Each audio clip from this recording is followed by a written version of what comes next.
All of you who join us after a break of more than 2.5 years for the 7th annual 2-day Gatekeepers of Governance Summit.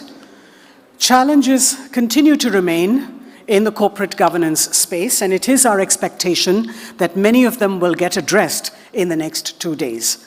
A word about the organizers, Excellence Enablers, a corporate governance and board advisory consultancy firm that was set up by Mr. M. Damodaran a decade ago. The focus has been to keep the interests of the stakeholders at the center while demystifying corporate governance. Working with Mr. Damodaran on this endeavor are a number of highly experienced and renowned consultants and advisors, MBAs, company secretaries and lawyers who offer experience-based consultancy and courses on the journey from compliance through governance to performance. Coming to Gatekeepers of Governance, the collective experience and wisdom of our speakers and members of our audience at each summit helps to further a conversation that enriches our deliberations. So once again, a warm welcome to this year's summit, which features speakers who are leaders in their chosen fields and are uniquely positioned to shed light on solutions to complex matters. Over the next 2 days, ladies and gentlemen, we have 9 sessions that address different aspects of corporate governance. Thank you for joining us for this quest of best solutions, as it were. You'll also be happy to know that we are live streaming on YouTube on our very own channel, which is called Gatekeepers of Governance. So please tune in and be mindful that you will be on camera throughout the day. So please keep your mobile phones in the silent mode and adhere to the rules of business. Our first session is on growth with governance. Can ethics and economics coexist? Ethics and economics. Many say there is a basic incompatibility similar to mixing oil and water here. Several people believe that if growth is to be achieved at a desired pace, governance must take a back seat, and this is practiced by avoiding the highway of values and taking to the bylanes of expediency. Adhering to a code of ethics ensures that the stakeholders receive what they legitimately deserve. It also ensures integrity in operations. So we ask the question again, can ethics and economics coexist? I'd like to first request all our speakers to please come up on stage and Mr. Damodaran to please welcome our panelists. And we'll do it with flowers. We've got Mr. Deepak Parekh, Mr. Dinesh Kumar Khara, Mr. S.N. Subramanian, and if I could request Mr. Damodaran to please do us the honors by presenting our panelists with flowers. Warm welcome, sir.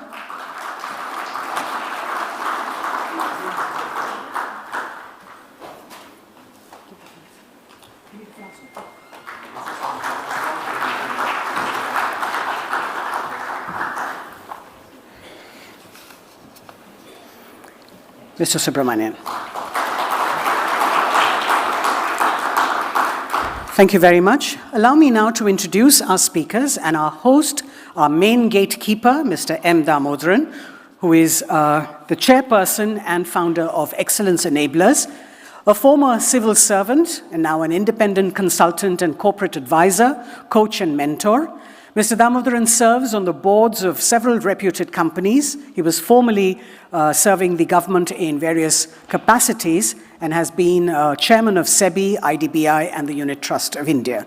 Mr. Deepak Parekh spearheads India's premier housing finance company, HDFC, as its chairperson. HDFC has turned the dream of owning a home into a reality for millions of Indians across the country. His astute business acumen and farsightedness has not only made HDFC the leader in mortgages, but has also transformed it into India's leading financial services conglomerate with a presence in banking, asset management, life insurance, general insurance, real estate venture funds, education loans, and education. He's on the boards of several leading companies and has always been relied upon to formulate reform policies across sectors. He was one of the principal architects of the Satyam turnaround story. Mr. S.N. Subramanian is the Managing Director and CEO of Larsen & Toubro and serves on the boards of directors of this multi-billion-dollar conglomerate.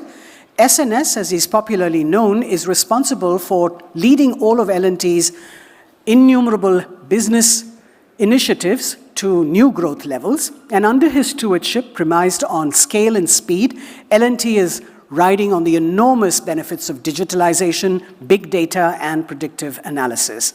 He places a premium on innovation, project management, and talent development, particularly in leadership roles. And in exceptionally difficult times, he ensured that L&T stood up and delivered. He leads the transformation of L&T into a modern corporate behemoth, a company that makes the things that makes India proud. Mr. Dinesh Kumar Khara is a career banker and the chairman of State Bank of India with a rich experience in all facets of banking. Before assuming office as chairman, Mr. Khara held several key positions such as MD Global Banking and Subsidiaries, MD Associates and Subsidiaries, MD and CEO SBI Mutual Funds, and Chief General Manager Bhopal Circle.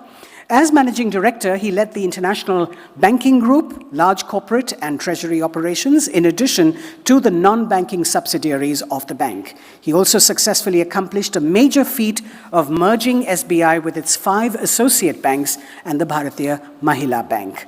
With this, the State Bank of India joined the league of top 50 banks globally, and with his stewardship, SBI has reinforced its position of being the banker to every Indian.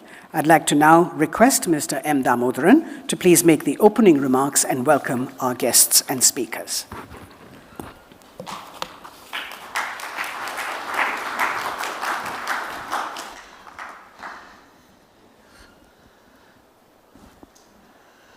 Friends, good morning. It was around 3 years ago that I stood here to welcome you to the previous edition of the Gatekeepers of Governance. 2 years, or as I prefer to call them, 2 non-years went by, and we are back again with the 7th edition of this summit. During the last 2 years, there were lots of persons that had doubts, lots of persons that had reservations, lots of persons who believed that we will not be able to make a comeback considering the toll that COVID had taken on everyone's energy and enthusiasm. But here we are, before you, because of the support of a large number of persons who encouraged us, emboldened us, and in fact pushed us into coming up with this particular summit. And I don't know how to thank them. I won't even try because I think it will be a futile effort. It will fall far short of what they deserve. Sponsors, speakers, participants, and friends who are not present here today for various reasons have all been behind this effort, have all been supporting us on our journey of promoting corporate governance with various types of interventions, this of course being our flagship event.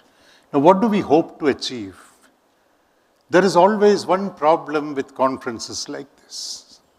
All the believers are in the hall, and they don't need to be told many of the things that they will get to hear. All the people that don't believe are outside, and they are not interested in what corporate governance is, or what it means, or what its importance is. And therefore, I believe it is incumbent on all of us to spread the message that if you do business in the right fashion, you will see results over a period of time. Sometimes you get asked this question, don't good guys come second? In fact, there is a book by the name Good Guys Finish Second. Not necessarily. And if some not so good guys finish first, they have the gold medals taken back from them for various other mistakes that they make on the way to getting those gold medals.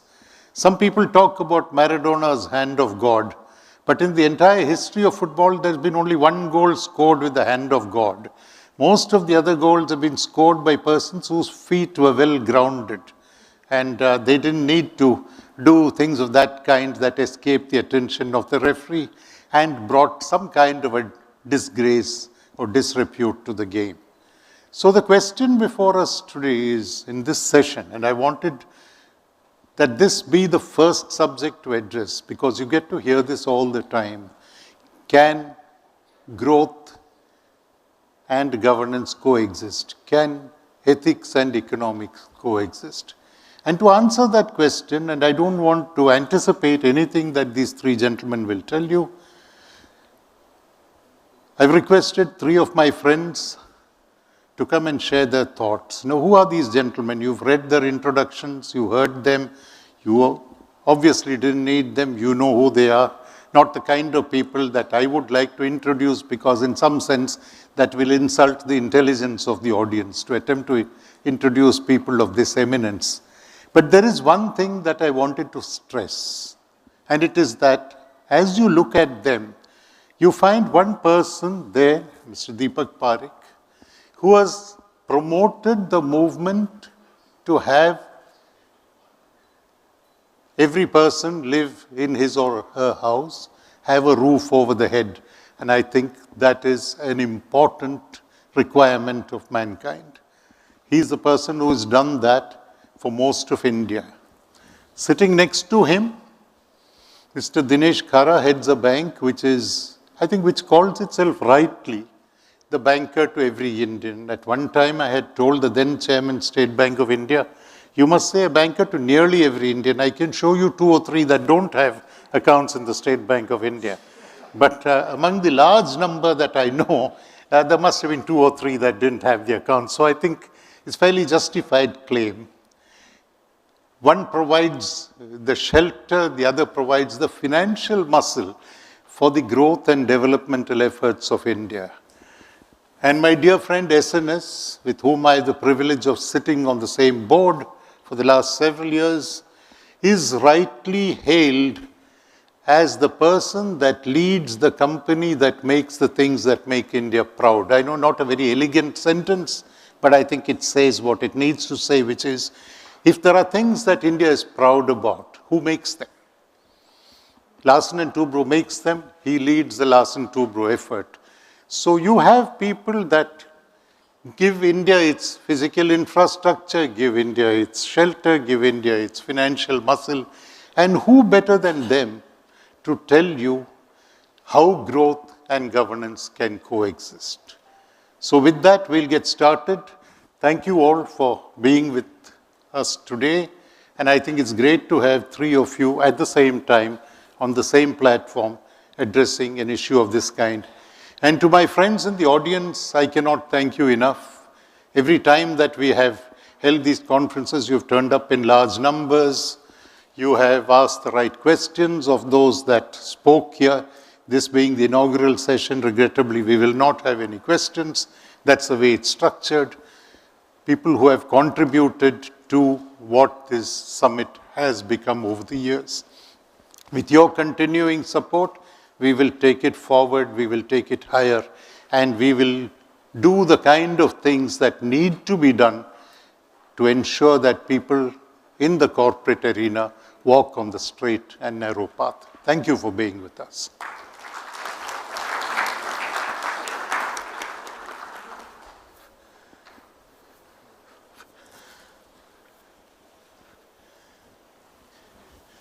SNS. They've decided the batting order already. Okay. Hello, good morning to all of you. I believe I'm a great speaker or a person who can address this kind of terrific audience with Mr. Dinesh Khera, Mr. Deepak Parekh, Mr. Damodran, and many others sitting there. But then sometimes, as a tiny person, you don't have much of a choice. When Mr. Damodran says, please be present and talk. I said, I'll make a presentation. He said, you're too young or too old for that. An audience is not matured enough for that nowadays. So you talk. So I'll try my best to talk. And he said I talk well, but I don't know where he has heard me speak. but I'll try my best to talk on a topic which is tough, which is not easy, but which plays a major part, which has to play a major part, and I hope it continues to play a major part in the existence and the way the organizations go forward. As one sees it, whether one likes it or not, corporations are the mainstays of economies. It will continue to be that as we move along a path which is capitalistic, which has to create jobs, which has to move the economy forward. Even in India today, there are many organizations which are, with both market cap and even sales-wise, greater than the GDPs of many countries, the GDPs of many of the states, and maybe the per capita earnings of these companies are far greater than the per capita of many of the states per se. And that means that huge and enormous wealth is concentrated within these organizations, not to say of the power that comes from the positions that many people hold within the organizations. For collective good, therefore, this wealth has to be managed well. The ethics of management has to be great. And the way one looks at how you portray yourself and how you are perceived is very, very important as one goes forward, and it's very difficult. Corporations allow the ownership and the management to be separate. In most cases it is, some cases it gets difficult. But as long as you keep it separate, it's pretty good. The concept of limited liability also allows corporations to take enormous risks.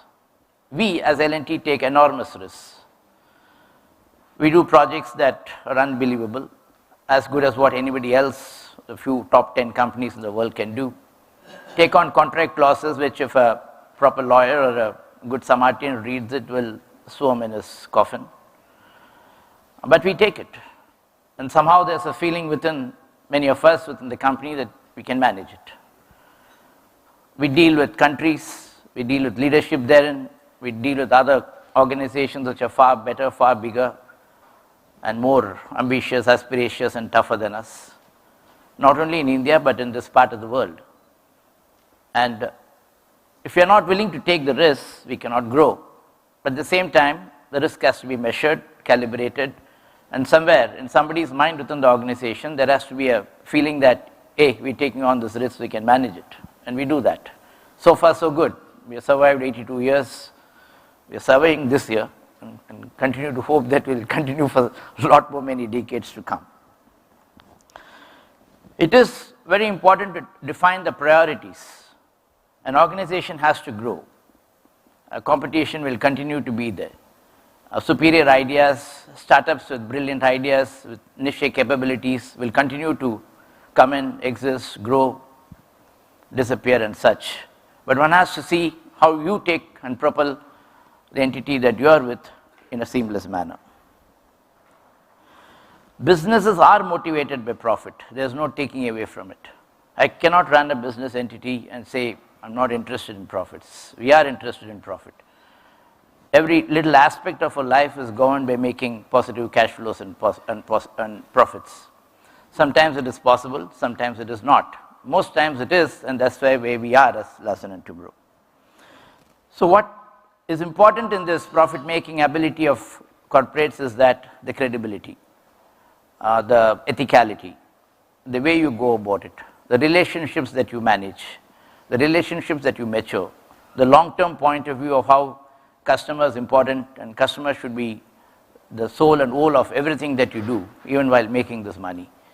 And all this with a proper set of governance, cleanliness, transparency, objective, and with a way to grow it. It's very important to do the right things at the right time. It's an easy sentence to make. It's not possible always. As far as we see, governance is a set of principles, processes, people, and systems. If all that work together, and if you can imbibe that culture across the organization, it works. It has to be run ethically, there's no doubt about it. When in a project kind of organization, still predominantly projects kind, even if a services business is project kind, a manufacturing business is also project kinds, Risk is rewarding, but the assessment of risk has to be done. And that's never easy because the temptation of large values, temptation of achieving budgets, temptation of growing your entity within the organization, the business segment, whatever it is, becomes more paramount than sometimes assessing the risk. There are unlimited liability clauses. There are clauses which can lead to you think it's a build and scoot, but you're there as a build and squat for a very long time.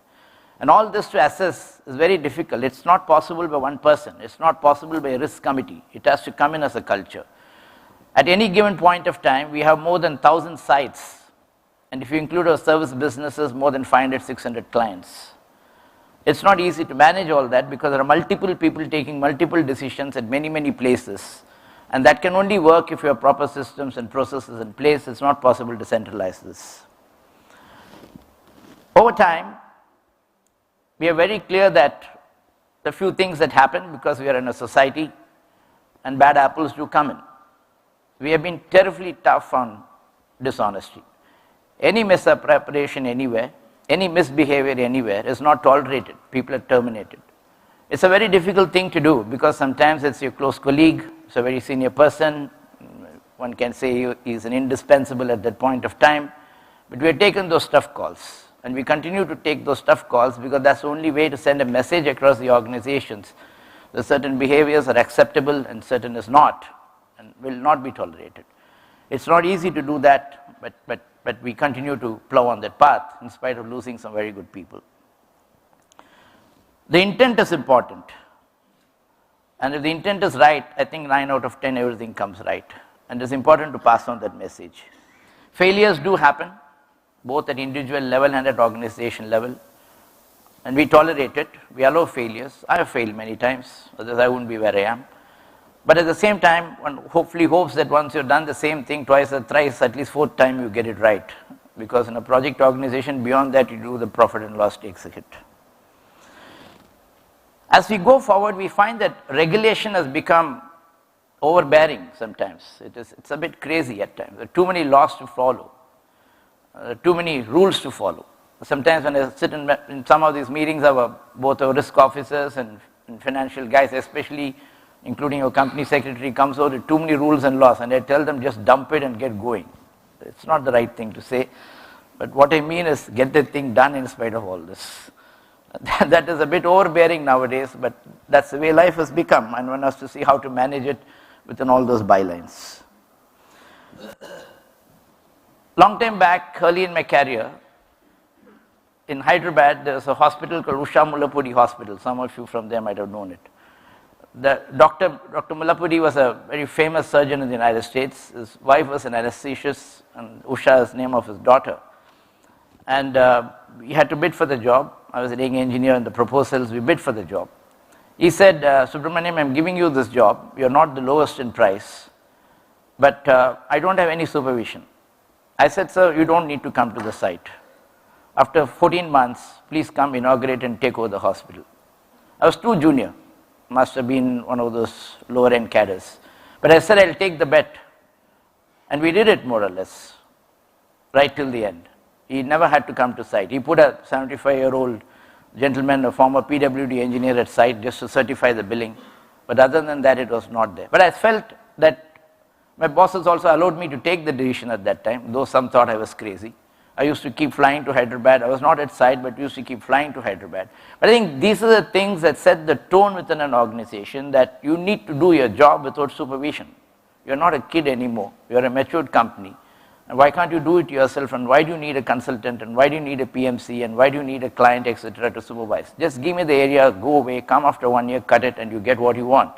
That's the philosophy we try to put inside. And that means it's taking a lot of accountability, responsibility, and I call it ownership within ourselves to do it the way the client wants. I think that's a great feeling to have within the company, that even today we continue to do many things like that, and it goes pretty well in spite of a contract document being there. Mr. Damodaran did tell me to give some negative examples because it's about corporate governance. A few years back, we were not wanting to quote for a job in Bombay, and it was a partly done job. So normally we have a philosophy that we don't get into partly done jobs. To cut the long story short, the highest phoned me up and said, please take interest. I was reluctant, 3-4 times calls, and then I said, okay, we'll take an interest. A couple of weeks before the bid, I was told that, are you serious about it? I said, damn it, you only asked me to quote for it. What is your problem right now? And they said, why don't you move away from it? I said, no. Now that I'm into it, I'll go for it, come what may. Enough phone calls to warn us off. We didn't agree. And then we realized that the tender was postponed by a couple of weeks. We said, fine, what are you going to try to do now? I am going to quote. And then we realized that they were recasting the pre-qualification aspects so that we don't get qualified. I said, this is great. So I employed the country's best lawyer and took it to the court. So judge asked that senior lawyer, are you disqualified or are you anticipating to be disqualified? Our lawyer had to say, we're anticipating to be disqualified. The judge said, now it's in my memory. Next time this court comes, I'll surely handle this case. And if you're disqualified, do come to me.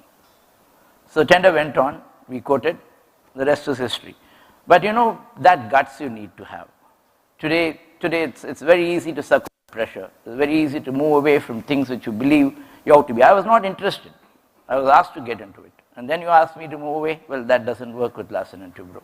I think that kind of messages is good to be sent, is important to be sent, and is important to be managed well, because it not only sends a message to the outside world, it also sends a message within the company that management is gutsy, it's got a vertebral column, and it can manage things. We have a serious problem in the governance of safety. That's something which is within the organization. We don't like it. We are pretty bad in it. We do have fatalities. We've been trying our best how to get it to some shape. There are organizations in the world which does perfectly clean job, 0 fatalities. We are not able to manage it. We've gone on heavy. I've been at sites, and some of the board members, including Mr. Esteemed, Mr. Damodaran, tells me, punish that guy, sack him. I said, I was also at site, sir. I didn't sack myself, I didn't punish myself. But it's coming to a point where we have to take serious action. We've gone in for safety apps. We have digital cameras which point out incidents of safety that could occur. We have predictives. We have all kinds of stuff within the company to manage all this, but still it happens. But this is an aspect of governance where we lack, because a person lost his family, his sister to be married, parents to be looked after, children to be brought up, wife, etc., etc. It's not a good thing. But you know, we employ 200,000 staff and 300,000 laborers at any given point of time. And today's skill sets are getting difficult. Earlier days, a carpenter's son used to be a carpenter. Today, a carpenter's son wants to be a retail salesman or an IT engineer. They don't want to go outside to do this CSR activity, which is concrete shuttering and reinforcement. And therefore, it's a tough job to get on with it, but we're trying our best. But this is one aspect where organizations need to improve, not only in the construction part of it, but in many other parts of our daily life too. The role of technology is very important in governance. We had within the organization one of the greatest digital movements, including our construction sites. Most of our sites are highly connected today. We can see everything. We get data from our equipment operating there, worker fatigue, safety, quality, the progress of works. There are even apps to see which material is coming from where, which is being lifted, what is the weight of the stuff being lifted, what is the crane, the lifting capacity, etc., etc. Everything is monitored digitally at various levels of the organization. I think what this has done is brought in huge amount of data into the organizations, fantastic amount of transparency, and many decisions today are taken based on the fact that I see the data, I take the decision, and not on the fact that, hey, I've spent 30 years in the company, I've got a lot of white hairs and some hairs have fallen down, therefore I'm superior to take a decision. I think that's gone a long way in improving governance in the way we work our sites, operate our sites, and manage ourselves. And therefore technology has got a big role to play, and I'd advise everybody to look at that in a serious manner.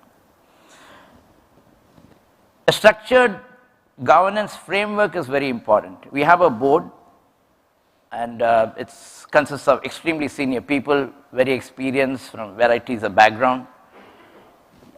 To the next level, we have the executive management committee, which is me and my senior colleagues who run the various businesses. And beyond that, we have various verticals, including some listed companies. Listed companies have their own boards. And the verticals are what is called as an IC board. We call it an independent company so that these verticals get a feeling that they are as independent as possible. That means people like me don't poke our noses too much into those workings of those organizations. And each of those ICs have their own board, which has a chairman who is an independent director of L&T's board, a few other people, and some eminent people from outside. And I think this makes our structure a little complicated, but I think it brings in a lot of discipline, ethicality, morality, and a sense of feeling that beyond the regular management, you have certain outside pressure to look at you, and I think that makes it all the more better and more governable and more understandable. This also helps that power is not concentrated on a single person. Power is moved to multiple people, and the decision making to a large extent is at various levels and through a certain amount of consensus, and only the most difficult of decision making comes to the top and rest is taken up otherwise. We also have developed various filters within the organization. What value to quote, what kind of contracts to quote, which are the places to work, what kind of area we take in jobs, etc., etc. And therefore, those filters are very seriously implemented across the company, and it makes a big difference to the way we look at ourselves, the way we assess risk, and the way we go about. I think filters within a governance structure is very, very important because that helps you to keep things to be where they are. The role of board and the governance structure associated with this is extremely important. Any decision taken at the board is viewed as sort of a gospel, and people take it extremely seriously. Any remark made, any views made, not only at the main board level, the executive management level, and even at the IC board levels, are viewed very, very seriously. I think that is extremely important to view it as such and take it forward. Now, this views of the board comes in variety of directions because of the nature of the people involved there, their own collective wisdom, their ideas, their presence in maybe other boards, and also their ability to assess some of the people inside and their frank view of whether that set of people can take the decision and take it forward, or whether there needs to be a certain amount of curb and curtailment of runaway ideas within that. It is easy to do that because when you have the concentration of wealth and power, it's easy to get up in the morning and decide I want to do that and I want to do this. Some of it would be okay, some of it is not, and therefore to have a proper way to govern that is very, very important. So we have what is called as a 5-year strategic plan. We call it Lakshya. The Lakshya broadly defines what we do for the next 5 years. It's not cast in stone, but it's an important method and way forward. And from that follows the yearly budget, and that is something which is sanctimonious for us, because once a budget is drawn up and approved by the board, everybody goes all out to achieve it and take the company forward from its growth and prosperity point of view. I think I've tried to expand some of these views which we believe is keeping Larsen and Toubro where it is. At the end of the day, I would feel governance is about people, process, performance, and purpose. And if we can have people, process, performance, and purpose associated with any structure, whether it's a corporate entity, whether it's any other form of life, the results would be there. The key thing is to have, as I said, develop the vertebral column. It's not an easy world. It's a tough world. A major part of a business is associated with something called infrastructure. And infrastructure is not a great word from a governance point of view because many nasty things are associated with infrastructure. We have plowed a lonely path. We have a great platform and we continue to plow that lovely path. Some of these standards were set up by people before me, especially Mr. Nayak, our chairman, and that image and that perception that this is what L&T is about is important to take it forward. I think the present management, including me, the biggest kartavya would be to preserve, persevere, and take it forward and hand it over to the next gen to take it forward in a similar manner. Mr. Damodaran, thank you very much. I hope what little I said made some little difference or ideal way to look at. And really appreciate you calling me, humbled by the fact that I could have this talk in front of you and many other seniors. Thank you very much, sir. Good luck, all the very best. And if I don't meet you before the new year, a very happy Merry Christmas and a very happy and prosperous new year to all of you. Thank you.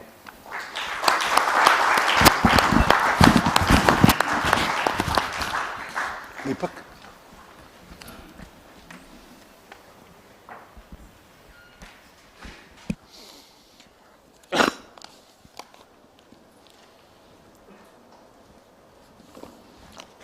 Mr. Damodaran, Mr. Khara, Mr. Subramaniam, ladies and gentlemen, good morning. It's a pleasure to be here this morning. Undisputedly, Gatekeepers of Governance is the go-to conference on corporate governance in India. Year after year, barring the 2 COVID years, my friend Damo has consistently picked pertinent themes on corporate governance and encouraged people at this conference to discuss and debate issues in a free and frank manner. Damo has the knack of raising his own bar every year, and bar of excellence each year, staying true to his own trademark, excellence enablers. Warren Buffett and Charlie Munger are both well into their 90s, but they remain gurus of corporate governance and continue to champion this cause through their practical experiences and common sense advice. Damo, you may take a leaf from that and from their book and keep leading Gatekeepers of Governance for many, many more years to come. India needs champions of corporate governance who have experience, who have deep knowledge, and most importantly, drive and passion to help organizations excel in governance. Today, India is one of the few countries in the world that has more tailwinds than headwinds. India is conspicuous exception against stalling or falling global growth. To my mind, sustainable long-term growth and governance are strongly correlated. We all know that India is a bright spot today and everyone's talking about it. And it's just not because the global outlook is clouded with heightened geopolitical risks, a trust deficit, recessionary fears, cost of living crisis. The fundamental changes that are taking place in our country, in the Indian economy, are very evident. Much of these changes seen on the ground is because of significant institutional and legislative reforms, particularly on governance, which has been taken. Take, for instance, the GST, e-way bills, RERA, direct fund transfers, direct benefit transfers, e-bidding, digital payments, IBC, faceless tax assessments are some amongst many several others initiatives taken for structural change in our country. For certain, there can be nothing more beneficial for an economy than instituting governance reforms. Yet we remain to be alert, for as they say, a lot of good things happen in bad times, and conversely, a lot of bad things can happen also in good times.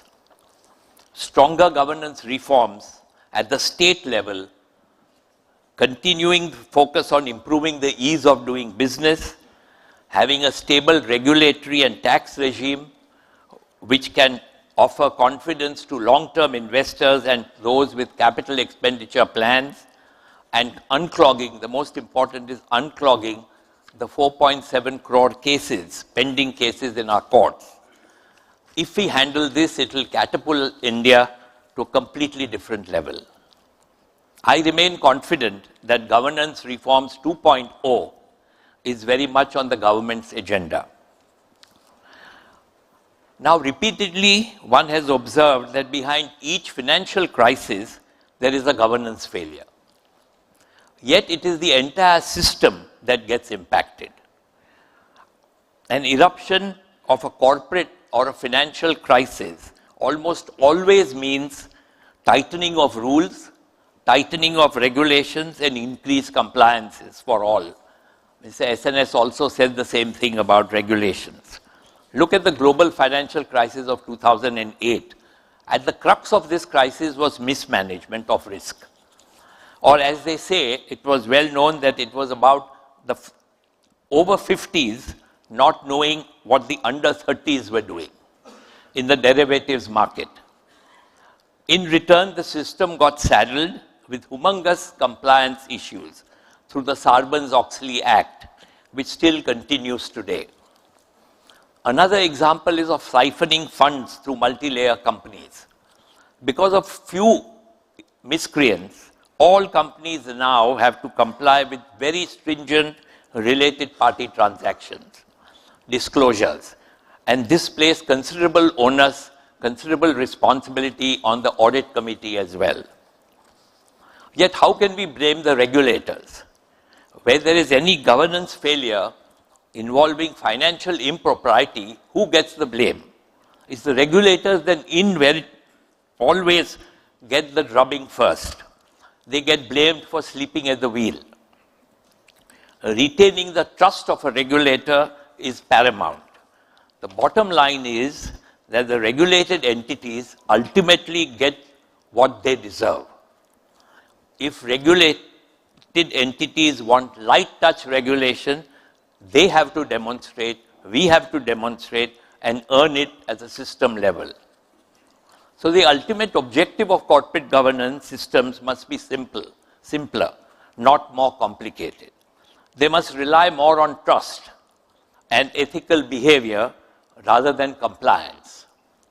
But the question always comes up, how do we get always getting tied up in knots as far as corporate governance is concerned? The simple answer is because it's all about people and varying levels of integrity. Time and again, one reflects upon governance practices in organizations. Time and again, it is short-termism that creates the problem. And short-termism impacts the corporate behavior. The vexing question remains, where does the buck stop? Why is the demonstrative effect by the leader so important? Will some brash new age leaders, startups with deep pockets survive the long run despite scant consideration of governance? To my mind, organizations survive the long-term business cycles when they have leaders and teams who enjoy their work, who feel excited about coming to work every day, who are excited about working in teams and instinctively feel and think that they are owners of the firm. The role of the board then isn't about firefighting, but the board can then focus on important matters like strategy and future. Good leaders aren't afraid of hiring smarter people because they keep their insecurities aside and look for the best outcomes. As corporates get more diversified in their businesses and as financial institutions get too large across conglomerates, across different financial services, it becomes more important for a leader to strike a fine balance of giving the confidence to allow businesses to run independently. Mr. SNS also talked about it, number of subsidiaries, Larsen & Toubro have, State Bank have, we have. We have to appoint good managers, delegate, and let them get on with the work. As they say, the golden rule is delegate just shy of abdication. And of course, work relentlessly on work culture. There can be nothing more value destructive for an organization than the loss of a good and strong value-based culture. To my mind, the biggest corporate governance sin and a clear failure of the role of the board is deteriorating values.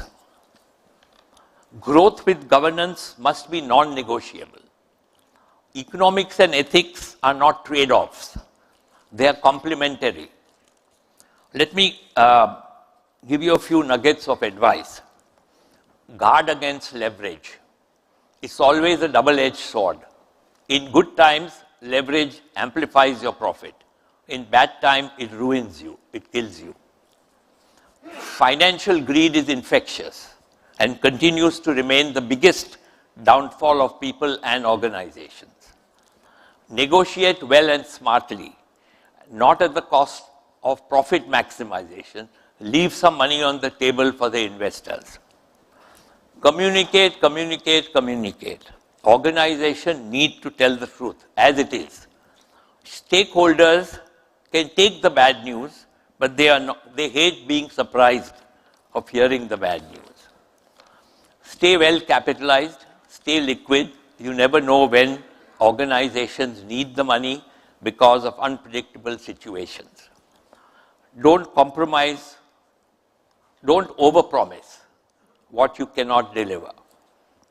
I know there is a dedicated session later on during the day on ESG, but let me offer a couple of thoughts on this, since ESG now is center stage in any boardroom discussions. While India may look at global best practices, it is important to have ESG frameworks that work for our country. Trace the journey of corporate governance in India. Before we embraced our own corporate governance framework, we had to rely on United Kingdom's Cadbury Committee report. Damodaran, you may know that. Or we had to rely on the United States Blue Ribbon Committee report. Indian boards began to truly embrace corporate governance in a much wider manner only when CII took the lead in 1996, which was later followed up by SEBI's framework, which has evolved over the years. In short, corporate governance was accorded its due in India only when we had our own governance framework. Credit must be given to SEBI for the business responsibility and sustainability reporting framework. All of us have to do a BRSR attached to our annual report. This is meaningful. It is an indigenous framework. It's equally important for institutional investors to know what is our responsibility and what is our commitment. So it is true that globally too, boards are grappling with trying to better understand climate risks and the impact it can have on businesses. Today, no one can deny the risks of climate change. What is critical is the availability of finance to enable necessary green transitions. We have held our ground in India on the climate debate so far, and one is seeing encouraging transformational progress in India. Look at the emphasis government is giving on renewables or on electric vehicles, green hydrogen, PLI, production link incentives for components like solar panels and others. So we are moving in the absolute right direction according to me. And the announcement recently by the government of sovereign green bond framework is another significant step for us in India. Green governance will be critical for India, especially if we want to attract long-term capital. Today, institutional investors ask us the first question: what are you doing for climate change? What are you doing for controlling the effluents? For what are you doing for governance on power, on water? These are the questions they're asked. What is your view? Is the board discussing these items? And we only buy stocks where there is proper ESG commitment by the board and by the management. We get that question asked first every time in the last 6 months. Finally, to conclude, here are some common sense pointers on governance. Corporate governance is not something you leave behind. Corporate governance is not something you leave behind after you attend a board meeting or you leave behind in the office after you go home. It is about your inner conscience that tells you the difference between what you have a right to do and what is right to do. It is an attitude of mind that is changing with times but unchanging in principles. Corporate governance is about values, but values have a value only if its value is valued. So I'm quite confident that India will, and Indian corporates are well aware that corporate governance is the future. If they want to survive, if they want to get more shareholders, they will have to follow best corporate governance practices. It is reflected directly on the stock market, on your prices. I think institutional investors and even retail investors are so smart these days. They know which companies follow corporate governance principles, which companies there's a gray area. So we can't leave it You have to follow corporate governance, and I remain confident that we will deliver, India will deliver in the years to come like never before. So I'm optimistic, I'm extremely optimistic that governance will take center stage in almost all companies in the years to come. Thank you, Damo. I just wanted to say one thing. We all are crazy and passionate about cricket. Damo is also keen about cricket, but no one knows that he is even more keen and passionate about soccer, football. He has even given commentaries in football. I won't be surprised if he is giving commentary during the World Cup in Qatar, because he's an expert commentator on football. Thank you.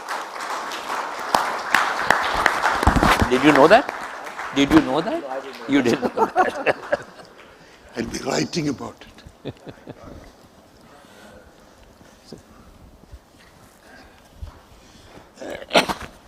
No one knows that. Thank you. Very few. No one knows that. Very good morning to all of you, and my special thanks to Mr. Damodran for giving an opportunity to be with all of you today morning. Well, when it comes to growth with governance, the question is, can ethics and economic coexist? I think in the current kind of economic environment and the kind of uncertain times where we are living today, which are characterized by the significant geopolitical events whose reverberations will be strongly felt in the decades to come. Perhaps it is one of the very apt topic.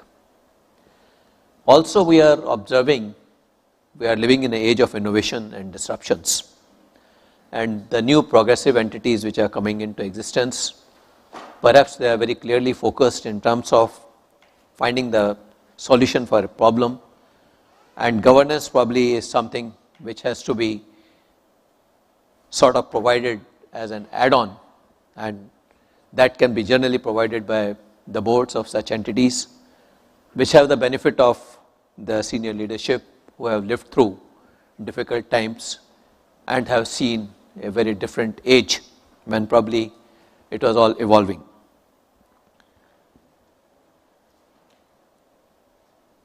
The cornerstone of such architecture, to my mind, would essentially be dependent upon the ethically accepting the good governance. It is not merely providing them inputs, it has to be accepted by such young entrepreneurs too. The study of ethics in the economic life is growing quite exponentially. The controversies which have taken place in past couple of years, more so in the corporate history and across the cross sections, highlights the destructive power a few can bring on an enterprise and can shake up the confidence of very large investors community and various stakeholders. These moral failings have caused problems, and these problems have been experienced across the sectors. The fact remains that the justice matters to economic life in many ways. A just society needs court and judges to enforce contracts and upholds the right as mandated by the Constitution.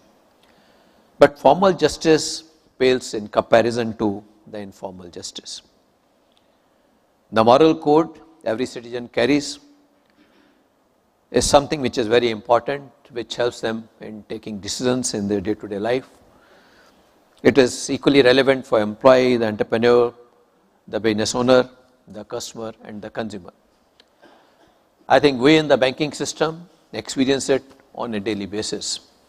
Unless and until a bank of our size, which has got 250,000 plus employees, who are dependent upon an ecosystem where more than 67,000 BCs are very much part of the society from which they come from, where so many do's and don'ts probably have no meaning. So when we blend the trust which we enjoy from our customers with our employees and also the ecosystem player where we don't have much of formal control, I think to my mind it is actually the ethics which becomes the most important, and how to really ensure that we pass on this message quite effectively to them. There are certain absolute ethical standards. They actually play a very important role in the economic life. And for this very reason, perhaps parents and teachers struggle to develop the character of the young people in the early age, so that these people, when they grow up, they should remain responsible towards their family, to the society, and to the community and the nation. Economics, of course, play a very, very critical role through its constant endeavor to improve the society, aligning various verticals that shape the forces of nature for optimal efficiency. It provides resources to manpower, wages to distribution of wealth. Normative economic invariably examines the cost and benefit of alternative policies. Deciding among these alternatives requires people to rank various goals, and their rankings are determined by the ethical value which they pursue. I think it would be erroneous thought to assume that it is only the ethics which matters. We have a very rich cultural heritage. Most religious and philosophical traditions ask, do the end justify the means? And are there duties that people should uphold regardless of the consequences? This is something which is very critical in the way we have been all brought up. Some might even ask, would the proposed policy help or hurt the development of virtue in our community?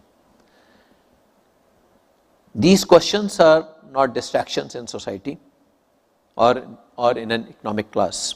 Rather, they encourage people to exercise their moral imaginations and develop an analytical perspective, which enhances the societal capabilities in a very complex world.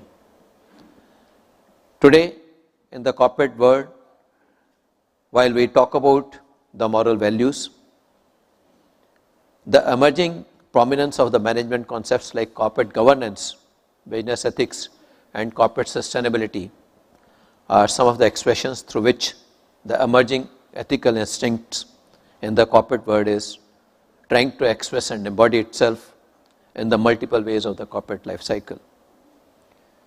In this context, it is pertinent to ask a very critical questions. What could be the pillars of growth in such a situation? To my mind, the growth, governance, ethics, and economics, they have a very significant interplay, and once they get into action, the society actually improves quite a lot. I would also like to quote Shri Aurobindo, who decades ago foretold, to be able to do the right thing in the right way, in each case and at every moment, one must be in the right consciousness. This right state of consciousness should transcend from citizens to the corporate citizens. Without much effort, and also unless and until it is practiced, it causes disruptions which are beyond imagination. Inner consciousness is an awareness, the capacity to listen to the inner voice that tells us that there is something looking up at us and also warns that there is someone who is watching us. This is, to my mind, is one of the very important component, irrespective of what the regulatory requirements are, unless and until each one of us in the board level start practicing this, we will have the challenges, because the corporate governance principles or the codes which are described, it can be merely a tick box unless and until it is practiced in the right spirit. The Great thought and deed of legendary human being Mahatma Gandhi to Mother Teresa are the result of these consciousness only. The scams happening in the select business establishments are also the result of corresponding absence of this consciousness. The quality of our consciousness depends on the part of consciousness which we live. There are two parts in our consciousness. First is the lower physical vital being, driven predominantly by the self-interest, material needs and desire, so slippery that it has a constant danger of degenerating into greed. The second is the higher mental, moral and spiritual being, seeking for truth, beauty, goodness, harmony and unity. The corporate governance, to be truly effective and enduring, has to be based on this higher order of human nature. An important quality of this higher part of human nature is actually the self-governance. The higher self in us does not need the threat of external law or the lure of an external reward to remain good or ethical. We are individually and collectively still far away from the ideal concept of self-governing individual in a self-governing community. We still need laws because we are not yet ready for the self-governance. But we must keep this ideal as a pole star and gradually progress to evolve towards it through a combination of enlightened regulation of external environment and inner transformation through education and inner discipline. Corporate governance should actually be an endeavor to create corporate consciousness and an environment in which all those who are charged with governance and those who are governed display genuine ethical, social and ecological responsibilities. Business ethics is emerging as one of the important branches of applied ethics. Business ethics is the application of general ethical ideas to business, pointing to the moral principles and standards and an evolving yet time-tested code of conduct that business enterprises and its key management personnels are expected to follow. Here I am reminded of we as a bank, we have an existence of more than 18, we came into existence in 1806 and 216 years of existence. Those were the days when perhaps there was no elaborate code of conduct for the corporate governance, but a couple of days back I had an opportunity of looking into the minute book of our board. It was somewhere in the year 1930, and in 1930 the bank decided to buy a property, and the then chairman decided to stay away from the proceedings of the meeting because he happened to know the seller of the property. So this is what, so once again it is the inner consciousness which is actually reflected, and that is something which we are very proud of, our history and heritage, where we have been given these values from very early days, and this is something which I have seen practicing. I have seen it documented in the minute book, and I felt very proud of the kind of our seniors who practice such kind of things. So there is a kind of a social contract between the society and the business, by which the society expects the business to work in its interest. Society creates and accepts the business enterprises and expect them to work in a manner which is not detrimental to the well-being and their interest. Eventually it is the ethical conduct in its long term which serves such kind of goals. Very often it is said that whether ethics and business can coexist. This was a very relevant question, but I am also reminded of the fact that as an economic principle, perhaps maximization of profit would be the goal, but is that really so? I think it is the optimization of the profit, because we all know that there are boundary conditions in which all of us have to operate, and that is one of the reasons why we don't strive for the maximization and we strive for the optimization, so that the conflicting interest of various stakeholders should also get served. But eventually it may be in the near term they are the conflicting interest, but overall they are for the overall good, and perhaps if at all they are practiced in long term it eventually stands the society in a much better place. So that's why the ethical business behavior is not only about the good business, but about the good citizenship as well. Morally conscious business enterprises and their leaders have created names and built great business empires.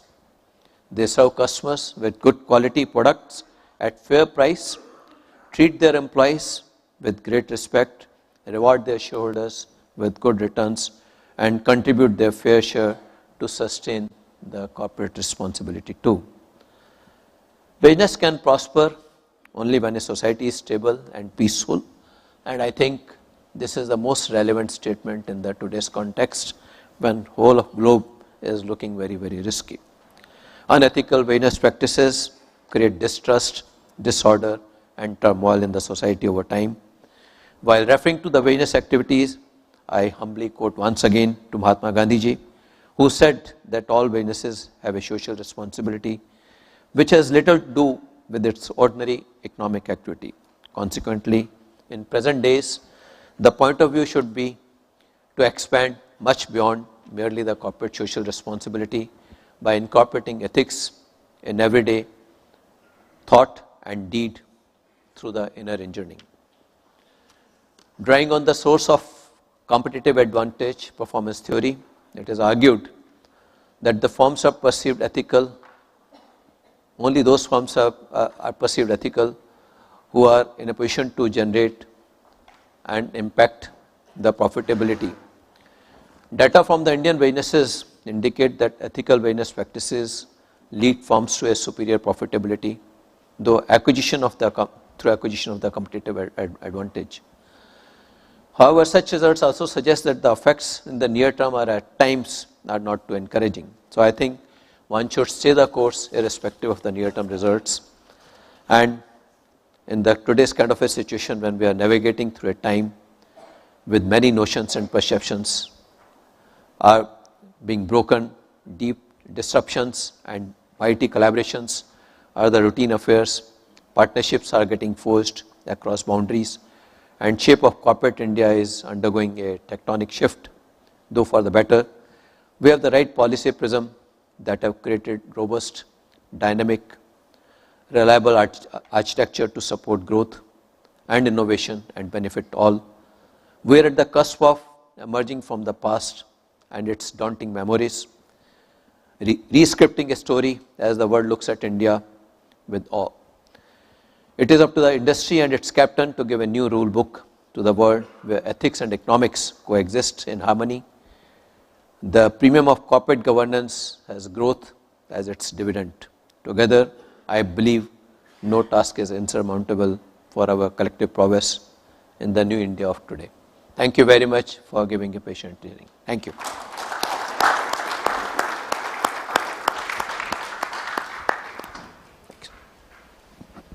Thank you very much, Mr. Khara. We'll now have the floor open to questions if Mr. Damodaran agrees. No questions. No questions? Okay, so if I could request... Unless any of you want to take questions. No.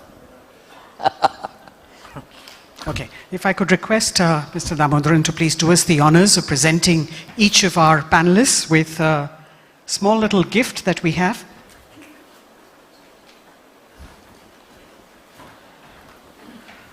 We have a very interesting gift this year, which is a caricature of our panelist, Mr. Deepak Parekh. Okay. We also have a certificate.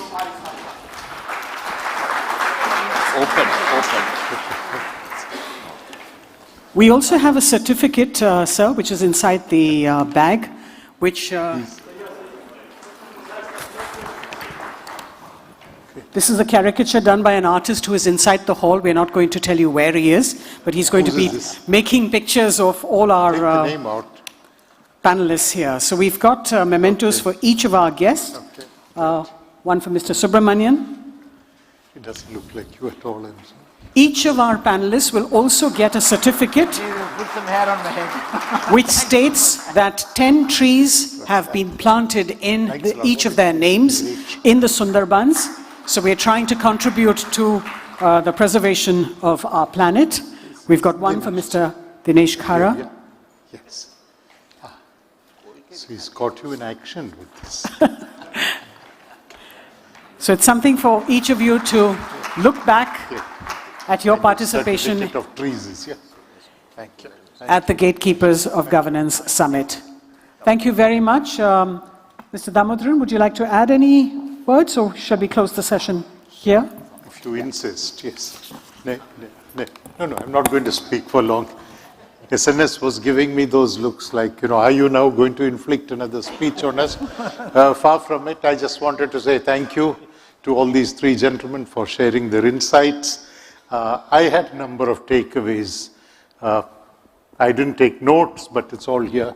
I heard them very seriously, and I will, of course, try and build on what they have shared with you. But thank you all for being here during the inaugural session.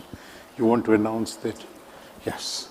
Tea and coffee outside here, but do get back in time, because there are three persons here in the next session who will tell us something we are all excited to know about. They're not astrologers, but they will tell you what the future of financial sector regulation is. We don't know whether the regulators know it just as yet, but I think these three persons will tell you what it's going to look like. So quickly pick up your tea and coffee and get back. Thank you. Thank you very much. Yes, come.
India's financial services sector is poised to grow on the back of rising incomes and the increasing pace of digital adoption. As the sector continuously reinvents itself, newer products, more categories of market participants, and faster processes, aided by technology, will pose phenomenal challenges. Can regulations and regulators anticipate the future? Our panelists for this session, Mr. Ashish Kumar Chauhan, the Managing Director and CEO of the National Stock Exchange and one of its founders, where he worked from 1992 to 2000. Prior to becoming the MD and CEO of NSE in 2022, he led the Bombay Stock Exchange, the first stock exchange of India, as its Managing Director and CEO. He's presently the Administrator and Chancellor of the University of Allahabad. And Mr. Chauhan is best known for as the father of modern financial derivatives in India. He was instrumental in setting up India's first fully automated screen-based trading system and the first commercial satellite communications network. He also created several path-breaking frameworks, including the Nifty Index, NSE certifications in the financial markets, etc. The National Securities Clearing Corporation and NSDL were all conceptualized by him. Mr. Amitabh Chaudhary is the Managing Director and CEO of Axis Bank. Under his leadership, the bank is undergoing a well-outlined multi-year transformation program, which is expected to catapult the bank to becoming an even bigger premier financial institution of the country. Before joining the Axis Bank, Mr. Chaudhary had a long and successful stint at HDFC Life. He's held senior positions in a number of foreign and Indian institutions, and he's also the chair of the FICCI Committee on Banking and has served as director on the boards of several reputed companies. Mr. Gurumurthy Mahalingam, former whole-time member of SEBI, is a director on the boards of some large and significant entities. He's had a professional career of over 4 decades, spanning across the financial sector regulators, the Reserve Bank of India, and SEBI.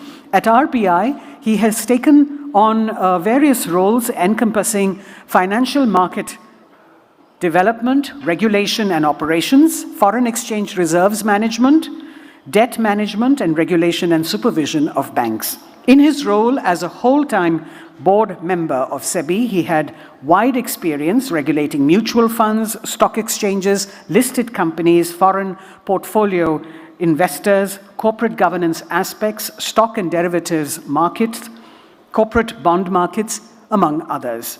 He's also agreed to be the moderator for this session. So as we didn't have a Q&A session for the first inaugural session, we will be having Q&A sessions for all our other sessions. So just a house rule, if you can please raise your hand, the microphone will be sent to you, and we will of course allow our moderator to decide the order in which the questions are going to be asked, and of course he is boss as far as the stage is concerned, so please continue to listen to his instructions and follow his directives. There is a timer on the floor, so we'd like to keep the questions as short as possible so that we can accommodate as many as we can.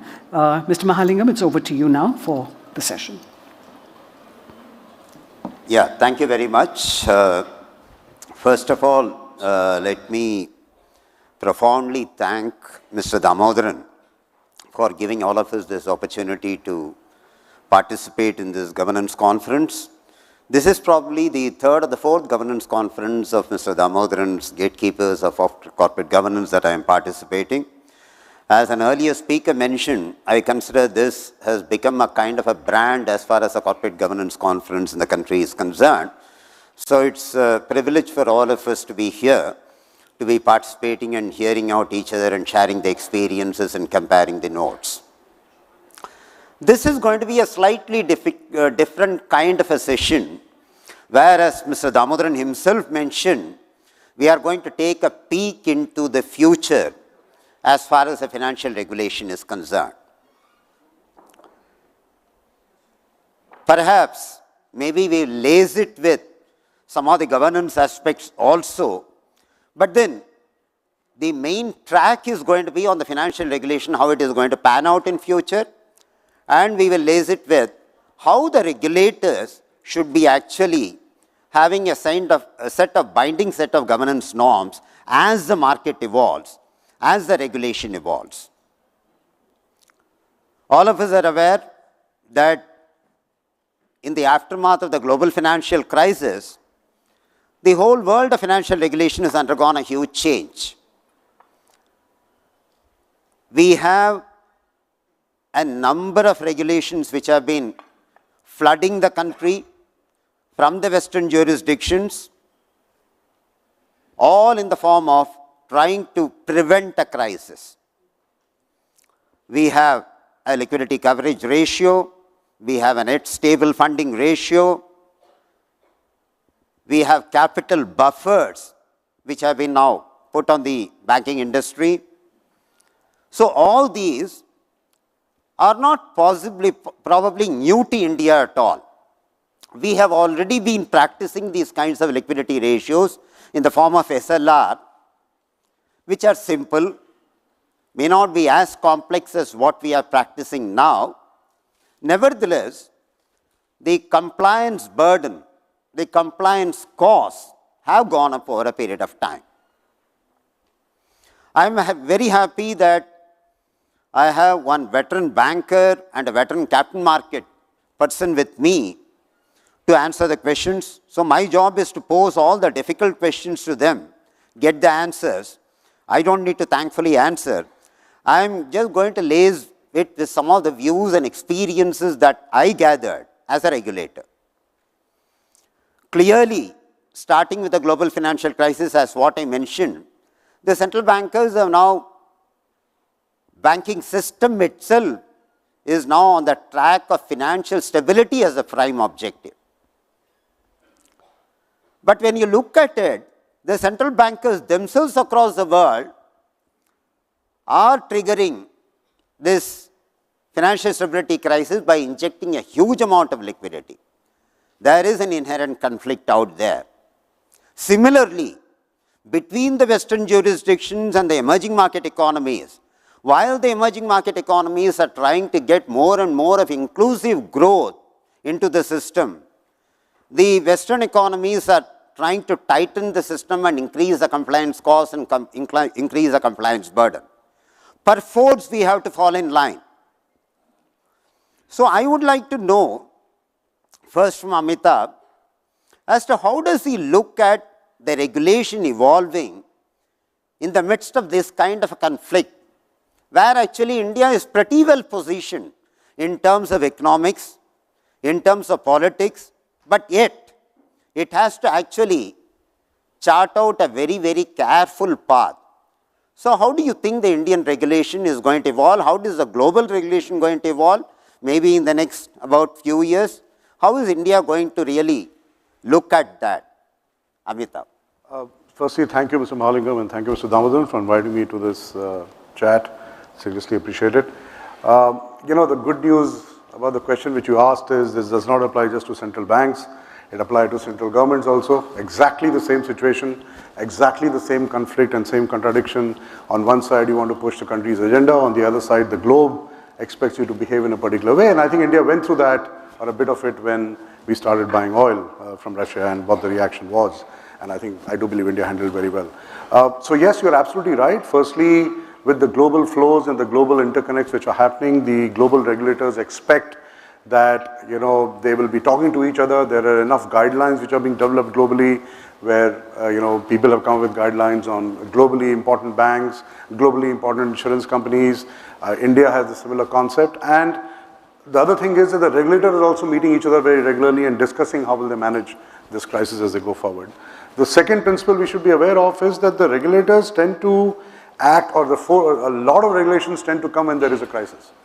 You talked about this particular crisis, the way crypto has blown up, another crisis. Tomorrow cybersecurity happens, another crisis. A disorganized way a bank might blow up, another crisis, and you will see a slew of regulations come in. I think the way the world is evolving and the way central banks are evolving, I think it is very clear that they will first look at what they need to do themselves, and then they will try to see whether globally they can accommodate some of the requirements which are being placed on them. I think that's how the geopolitical order is emerging, and I do not see any reason why it will be something different on the regulatory side also. We have to look at what India needs and what is right for India, and then obviously take into account what the global regulators want and try to accommodate that. I mean, there are enough global organizations like FIUs and obviously there are a lot of foreign banks present here. A lot of us use dollar clearing, euro clearing, and we cannot ignore some of those aspects. And I think the regulators will try to accommodate that as we move forward. But at the same time, they want to see what is required for India. So, for example, the war has taught us and taught all the regulators around the world that they need to have the independent local payment systems. Because tomorrow, if you're going to rely on global payment systems and something happens, you could be shut off and you could actually have a problem in terms of making payments across the world. So China is talking about it, India is talking about it, and the same thing is circulating around other parts of the world also. So I think some of this interconnection is forcing people to come together, but some of the actions and some of the pressure which is being applied to come together is also forcing regulators to look at how they can create independent, self-sufficient, isolated systems so that they can exist on a standalone basis if it comes to that. So you're seeing kind of both things happen. So it's a balancing act, but my view is country will come first, global requirements will come second, and all of us know what they want, so keeping that taking that into account. My second view is that some of these crises which you're talking about will lead to more and more regulations. And we have had a couple of things blow up recently. Crypto is a good example. Already there is a demand all over the world that we need to control it. RBI, if you look at it, has had a very firm entire view of crypto. And obviously they are, I'm sure, patting themselves on the back in terms of being tough about it. You will see the same thing on the fintech side, where a slew of regulations have started coming, more will come. And I'm now seeing increasing concern because even the companies which are providing the software and the platforms and the cloud solutions to the banking system or to the financial system at large, the number of companies who are doing that is whittling down to 3 or 4 at best. In many cases, for example, Indian banking system relies on software of only 2-3 companies. So there's an emerging risk that tomorrow if some of those companies stop investing in the software and in ensuring that those platforms are adaptable to this new world, the investment is not enough. It is creating a huge risk in the financial system because then you're more vulnerable to cyber issues, you're more vulnerable to not being able to scale, you're now more vulnerable to the fact that you're not able to adopt to some of the new technologies which are coming in. And I see that as an emerging risk, which in many cases some of these vendors and some of these software providers are global players. So that again, it forces another contradiction. While you want to engage with them, at the same time you're worried, what will happen if somehow some of them refuse to engage with you or refuse to invest? Where do you go? So I think these are some of the emerging risks. I think when I talk to the regulators, they seem to be very aware of it. And to give you another example, when IPL happens, the UPI requirements shoot up because people are maybe using some sites to go and bet or do whatever they want to do. Now the pressure is coming on the banking system to continue to invest in technology to take care of IPL requirements. And we have to bear all the cost. So again, it comes down to someone is doing something out there and we have to invest a lot of money to ensure that we are scalable, sustainability is there and the resilience is there. So the interconnection is causing problems within India also. I was just trying to highlight that. So I would say right balance, but India will come first. Thanks, Amitabh. I think this question I'll tweak a little bit for Ashish. Ashish, actually, again, large volumes of capital flows enter the country and they first go and actually affect the capital markets. A huge amount of volatility results in the capital market and this itself becomes a kind of a trigger for the financial instability. Now, do you think in this kind of a milieu, this is again an old question, but I thought that let me have your views on that because this question keeps getting examined again and again across the jurisdictions. We have 2 different regulators actually handling the capital markets as well as the other markets. Now, at some point of time in the past, we thought about whether there should be a unified regulator to look at it and have a coordinated approach towards managing both the capital markets as well as this. What will be your views as we go forward? Is this kind of an idea going to gain greater strength or is it going to actually, the present status quo is going to continue? How do you think it's going to evolve? I think there is a longer answer to this. But as we we stay in a particular situation, it becomes suboptimal, or it looks suboptimal whenever we are in that situation. So we are in currently a sectoral regulator situation, and because we actually observe it, we experience it every day, we think that is bad, and something else which other people are doing might be good. It is actually a natural thing. Whatever we are in is bad, and we want to get out of it, so we think the other side is good. So how did these regulators come about, right? Earlier, the regulations, largely there was RBI in India, and then CCI and all part of the government. Then on the basis of the US model, we created regulators, SEBI and other sectoral regulators, and that's what became now what I call a legacy system. 30 years, we have kind of spawned many regulators, but effectively it's a legacy system now, and we think that is kind of hindering what we want to do. So somewhere else, something nice must have happened, and this is hell, and that must be heaven, because wherever we go away from here, that must become better. And somewhere there are experiments, and we also, of course, thought about it as a country. A committee was set up called FSLRC, Financial Sector Legislative Reforms Council, several years back, I think 2012 or something, or in that range. And a lot of us brainstormed over 1 or 2 years. We came out with a framework about it should be, instead of sectoral, it should be basically about sort of separately facing the customer, separately microprudential norms, macroprudential norms, and so on and so forth. And that FSLRC report is still there. But while looking at it, we realized that there are other countries which have actually implemented, and that is UK.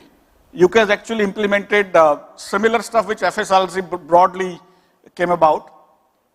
And I'm not trying to justify UK style or what is our style. There may be what I call gradual ways. If something is suboptimal, we can of course take away that portion from a regulator and pass it on to somewhere else, rather than trying to make a wholesale kind of change, because once that system comes up, it will be equally bad.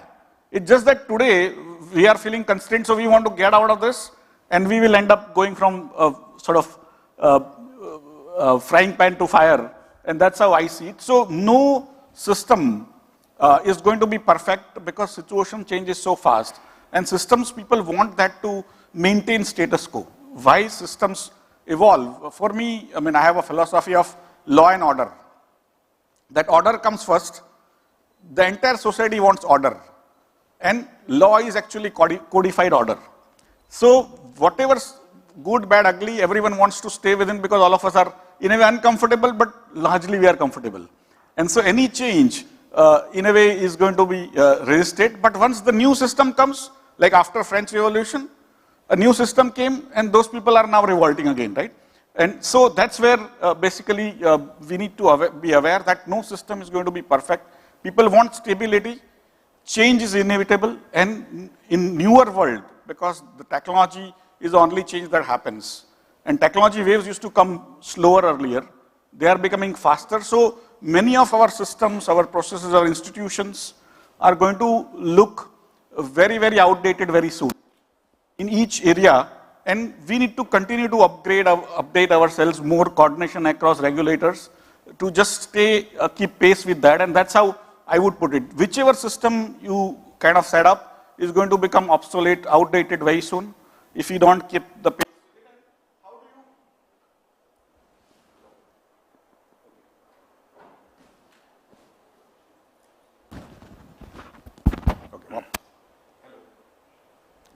Yeah, how do you keep pace with the changes? The people are kind of more important to whoever we put in as regulators and also coordinators.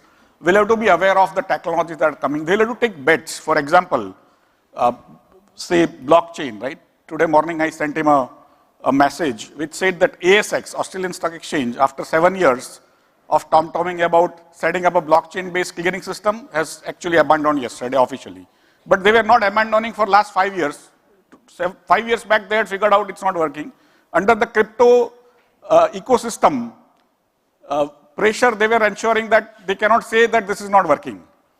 And that is how the regulators will also have to be savvy, they'll have to take bets and so on and so forth. Effectively, it is about how good our society is about figuring out what is going to work, what is not going to work, and so on and so forth, rather than kind of wholesale changes, because wholesale changes will create even more risk than what we think.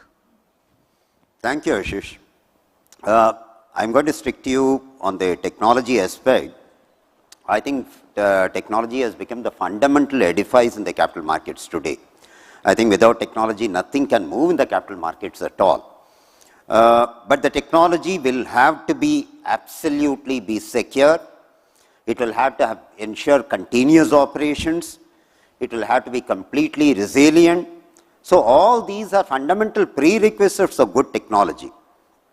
And to be very frank, I think the regulators have kept their hands off a little as far as the technology is concerned.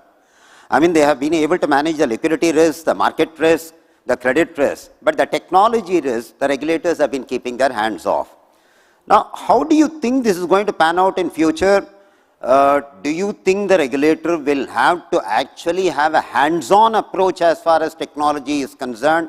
Or is it going to be something which the market institutions themselves have to decide over a period of time that this is going to be good for us? Now, that itself has its downside, that if people adopt different kinds of technologies and we think of interlinkages between the market entities, that becomes a problem. So how do we resolve this dilemma, and how are the regulators going to really ponder over this technology issue on which they are still to really soil their hands? Again, philosophically, we can always say it has to be perfect, you know.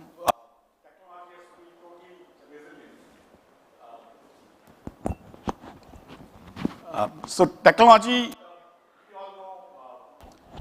even after so many years, Microsoft has basically viruses, right? And they still have kind of a $1 trillion market cap, right? So effectively, to expect a person who is not a Bill Gates to run and in a perfect way, I think is in a way asking for impossible. But that risk exists, whether in a small or large way. How do you mitigate as a society? One is to keep on browbeating that entity or that organization, saying, no, you have to be perfect. If you don't, we'll do this. Or basically spread your risk. What regulators have done, even portfolio managers do, is spread the risk, right? How do we spread the risk? By creating more institutions which are interlinkaged and which are not too big to fail. So for example, we today have a UPI, right? It's a great success story, but it's also too big to fail now.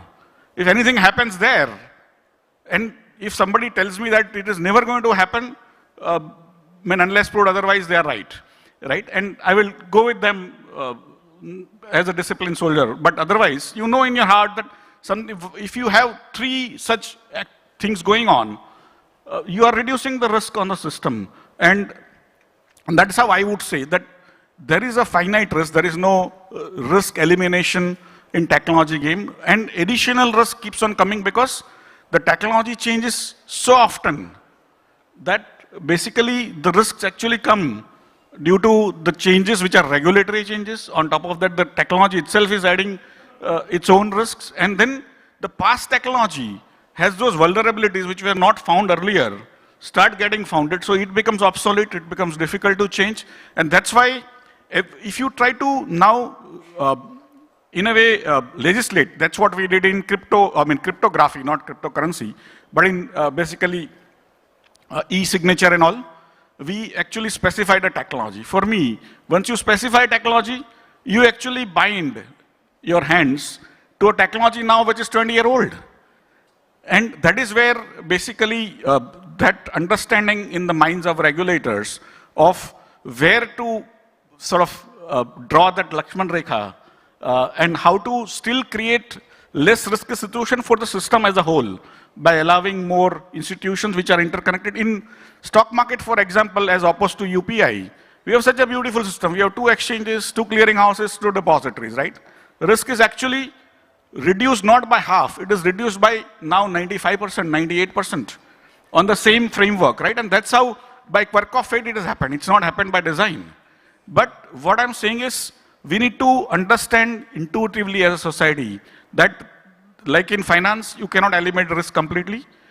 In technology, you cannot eliminate risk completely, and we'll have to basically have a portfolio-based approach as regulators to manage the risk coming out of any institutions going forward. Thanks, Ashish. Staying on technology, Amitabh, one is the banking industry is having a lot of fintechs which are cropping up. Now, these fintechs do provide some backward and forward linkages. They are small firms. They are adding a lot of value to the banking industry. At the same time, somebody may say that they are eating into the business of the banking industry also. So, two questions I have. One is, do you think they are really adding value to the banking industry, or they are actually impediments as far as the banking industry is concerned? Number one. From a regulatory perspective, I think the regulators still have a lot of dilemma how to actually bring them under the regulatory ambit. Now, do you think, first of all, these people have to be brought within the regulatory ambit? They are, after all, sitting at the fringes and they are doing only the fringes job. Should they be brought under the regulatory ambit? Does it stifle innovation? At the same time, if you look at the other perspective there, the guys who are doing these kinds of jobs, they could create a systemic risk also. So, should they not be within the ambit of the regulation? Do they enjoy sitting outside the regulatory world, reaping the fruits of non-regulation there? So, how do we resolve this dilemma? How are the regulators going to view at it? So, both these questions I would like to have your viewpoints. So, before I just get to the question, let me just make a very broad brush statement that from a technology perspective, I expect the regulators to increase manifold their supervision, oversight, drive, push to ensure that the financial services system, from a technology perspective, capacitization, storage, hollowing the core, all what you need to do from a cyber security perspective, they will push that in a very, very big way. And by the way, I can see some of the regulators doing it and making us sign up on timelines in terms of what you need to deliver over a period of time. So if anyone is in the financial services system, they should get mentally prepared that they have to increase their technology spend number of times before the regulator is going to get satisfied. Coming to the specific question on fintechs, I think the regulators have already started kind of defining how they're going to do it. They are saying that if you are a fintech, you have only a couple of models available to you to exist as far as we are concerned.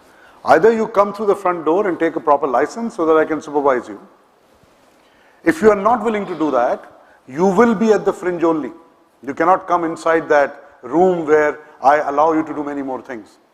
So that is the first principle they have adopted. Second, they are telling the people who are inside the room that if you want to deal with the people on the fringes, I will hold you responsible for ensuring that all the requirements from a risk perspective, customer conduct perspective, ensuring that the customers are protected, the onus is on you. I will hold you responsible. So you convert the people at the fringes as a distributor of yours, so you behave as the main institution who the customer is dealing with, or you ensure that you sign suitable partnerships that they take part of the liability. It doesn't matter. I will hold the entities which are inside the room and supervised by me as the people responsible for delivering on that particular promise. I think fintechs are there to exist. They do a couple of things very, very well. They firstly push the people in the room to get more innovative and do more for the customer than what they would in the normal course be willing to do. So you need that push and pressure. I know I'm kind of beating ourselves up in the process, but I think it is required. Someone coming and questioning the status quo, someone coming and saying this can be done better, customer proposition can be better, customer journey can be better, is good for the overall system. So they are required. They're coming out with innovation also. What is the innovation they're coming out with?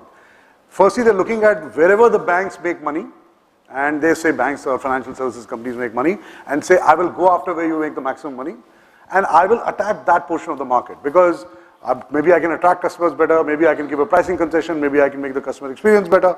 I will go and attack that. So that also pushes us to look at what can we do more for the customer. So fintechs are there to stay, to firstly push innovation. Secondly, the innovation is invariably directed towards the profitable pools, the more profitable pools. Rather, no one is going and coming where, no one is going and attacking the PSL side of the market or the priority sector market. No money to be made. No one is trying to come there and say, oh, by the way, I will solve this problem. Because ultimately, they're also getting capital based on this, promise they're giving that I'll change the world. Third, fintechs are coming up with new technologies and solutions which could be potentially useful to the system. They are also attracting a certain set of talent which wants to work in that environment. So I think in a nutshell, all of us have to accept the fact that it is a reality. It is good for the overall system, obviously as long as it is controlled. Invariably, innovation will get ahead of regulation. Regulators cannot control it in advance because they don't know what the innovation would be. So regulation will follow innovation. I think the regulators have to be on top of what is happening and introduce regulation as quickly as possible so that things don't happen sometimes which happen. Frauds or customers taken for a ride or customers not taken care of or whatever that might be. But invariably because of, and we've seen this around the world with crypto, what has happened and some of the, people talk about the BNPL and what has happened. Australia, since you mentioned, had 8 or 9 BNPL firms, almost all of them have blown up. So customers have lost. But in that process, the people who have lost money are the ones who are willing to take the risk, knowing fully well that they should not be taking the risk. And hopefully the regulation that follows ensures that both innovation and regulation and customer requirements can be balanced. And I think the regulators in India generally have been at the top of the situation. You will have cases where some customers will lose money. But I think the regulators are now trying to do a lot to educate the customers, don't do this, don't do this. But if someone wants to invest in crypto in spite of what RBI has, for example, been saying in the last 3 years, what can you do? It is what it is. But my view is fintechs are great for the overall financial services. Thanks, Amitabh. So just let me add to this. See, basically, if the fintech survive, then they will become tomorrow's institutions. For example, NSE was fintech in 1994, right, when it came. And in those days, I used to call it cyberspace. There was no fintech. It is after 30 years, we call it fintech. But it was in a way, first surviving fintech. But before that, there was not so surviving fintech. It's still surviving. Like in India, we don't allow anything to go down fully. That is OTC, right? In the same market, we had one more fintech which came. It was a collective fintech. I wouldn't say it was individual fintech, but OTC Exchange of India was a fintech. It didn't survive, or it still survives, but not so successful. And similarly, after NSE became successful, in banking, there was another fintech which is now known as HDFC Bank, right? And so, effectively, for me, what survives is part of institutions. What goes down is bad, right? In either business model or otherwise. And that's what we'll have to create that window for newer things to come. Otherwise, we'll again become fossilized, right? And because the evolution is so fast that we'll have to create those windows. But if you have windows where basically it becomes larger than the normal system and too many frauds happen because people also want protection, especially for money and also that is true with equities market or capital markets and also for banking. But there are many functions which today, if you look at any bank, it provides like 500 functions, which is a depository institution, where you can lend to the depository institution. It's transaction processing platform for international, for local. Many of them are given as a clubbed activity, right? If some of them are doable in a part with lower cost by a new framework, why wouldn't you allow it for the society? Although it may hurt the existing institutions from their toll gate activities and so on and so forth. So those are the philosophical questions, but overall the technology will come like a deluge. How we take that deluge in our society, and if we stop it completely like what we did 2000 years back, that no new things can happen, then we will become fossilized and we'll keep on getting defeated.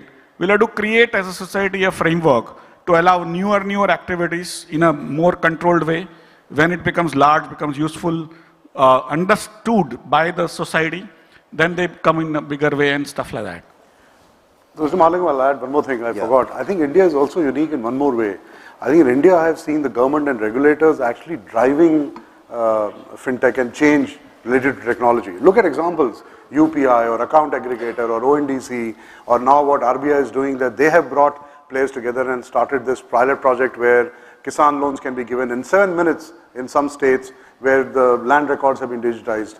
You don't see regulators around the world doing something like this. But in India, they seem to be driving fintech regulation in a very regulated way. So they're saying, I've created a platform, It is for free. Come to that platform and use it. So in that sense, the fintech innovation is pushed even further because industry-wide platforms are getting created. And we don't have one. We have quite a few now. And people don't realize there is a trade finance platform. There are now 4 or 5 licenses on that where all MSMEs can come and get themselves discounted. So it's very unique to this country where the government and the regulators are actually creating these platforms.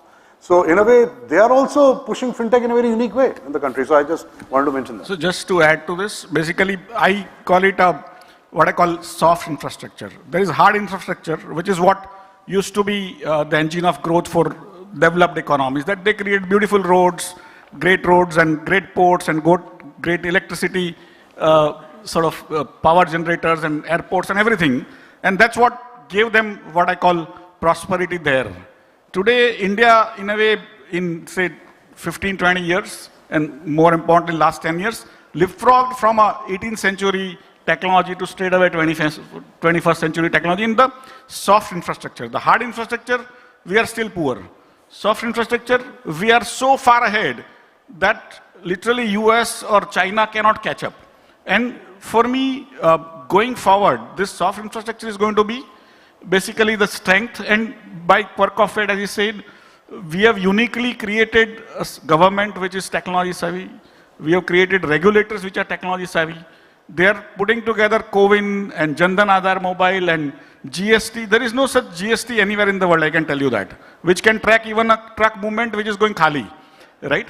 So effectively, there is no CPC in the world for income tax. And so we have basically become very, very techno-centric, techno-using society. And in a way, we are leading the world in not only UPI, not only commercial transactions, but governance of direct benefit transfer and so on and so forth. And that's what for me is a great hope for India. At the same time, if we don't control it well, you don't have to control, but at least have ability to allow them faster, better, but also ensure that in case something blows up, we have ability to control, create more risk-managed activities, more diversified activities. Probably we will be better off. But when you create diversification, again, you will have issues of rampant movements. One small thing, Ashish, here, fine. On technology aspects, I think all of us agree that India has really, taken real big strides. Let's look at the governance actually, particularly in the capital market, the strange institutions of MIIs. When you talk about the stock exchanges or the clearing corporations or the depositories, they are performing a kind of a dual role, which perhaps I think many of the institutions don't perform at all. They have a profit-making role, they have a regulatory role. Now, don't you think this is a kind of a hodgepodge mix, where actually we have seen instances where the governance has been given up at the cost of profits actually.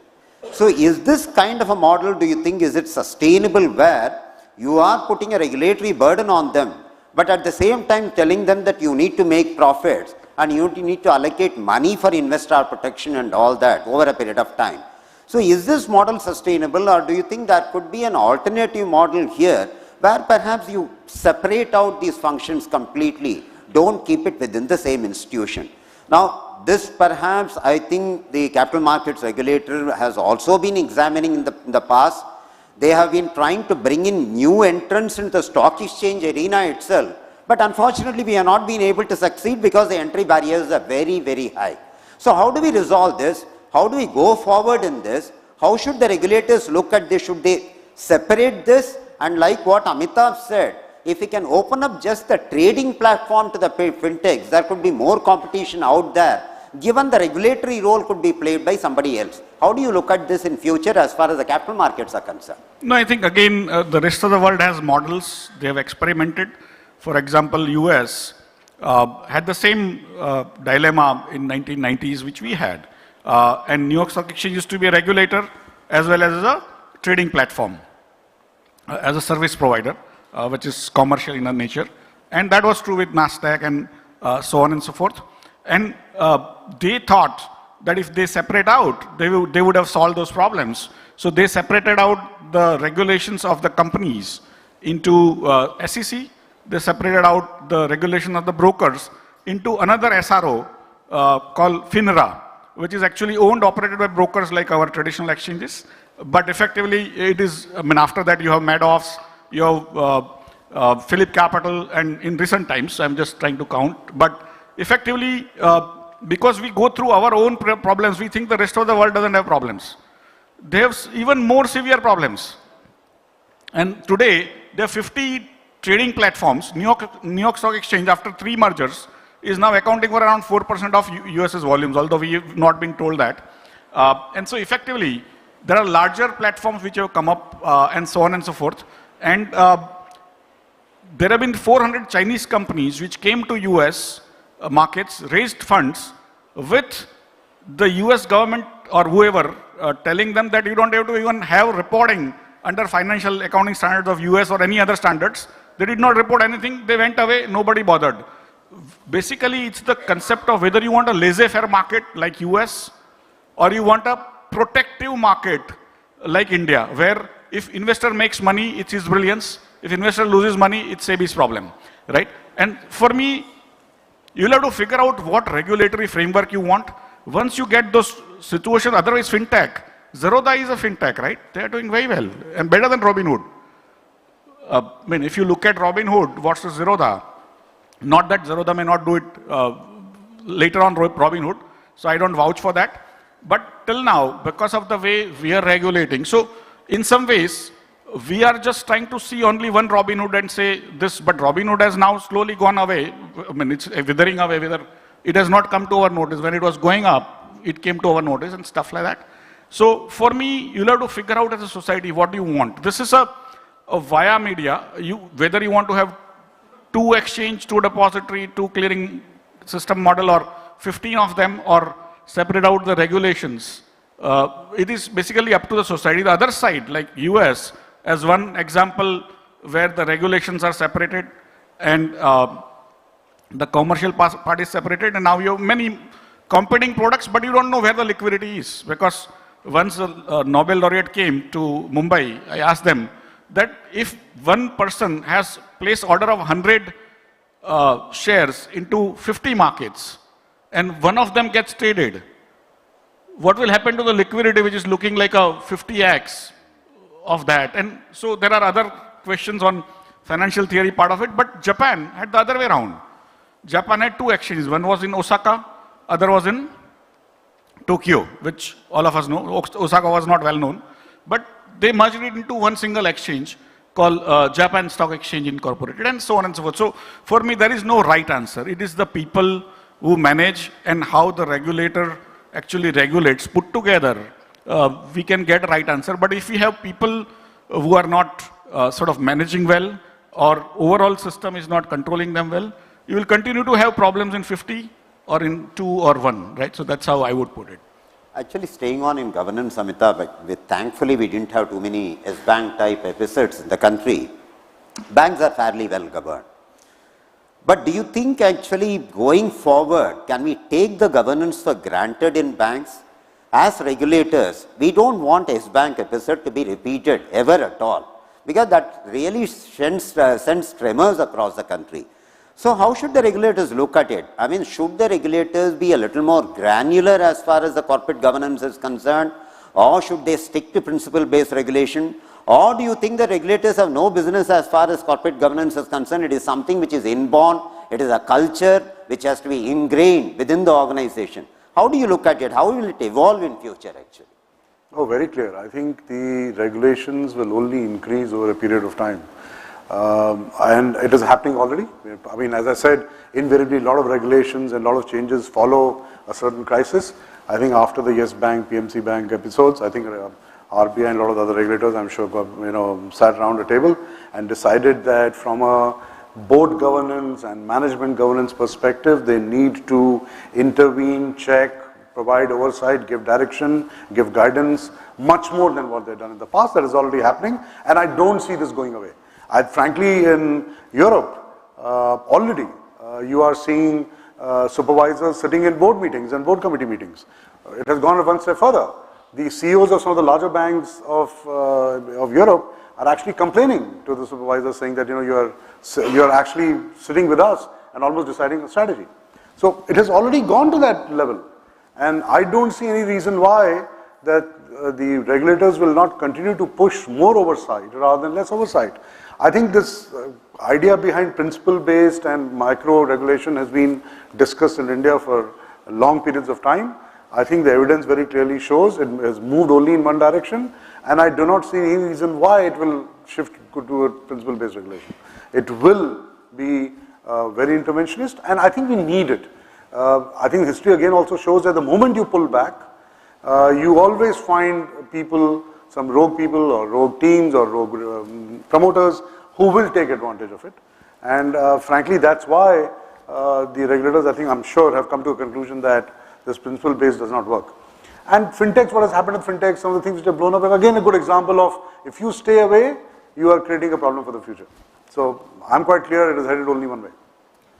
Thank you, Amitabh. And sir, on the issue of the exchanges being commercial versus the regulators, my framework, which now I'm trying to instill in NSE also, but I did for 13 years in BSE too. And my ex-boss, Dr. Patil, did it in first 8 years of NSE's existence, is that the regulation is the first job. That is the prime. You have to provide continual operations and regulations or compliance, and profit is an outcome of that activity.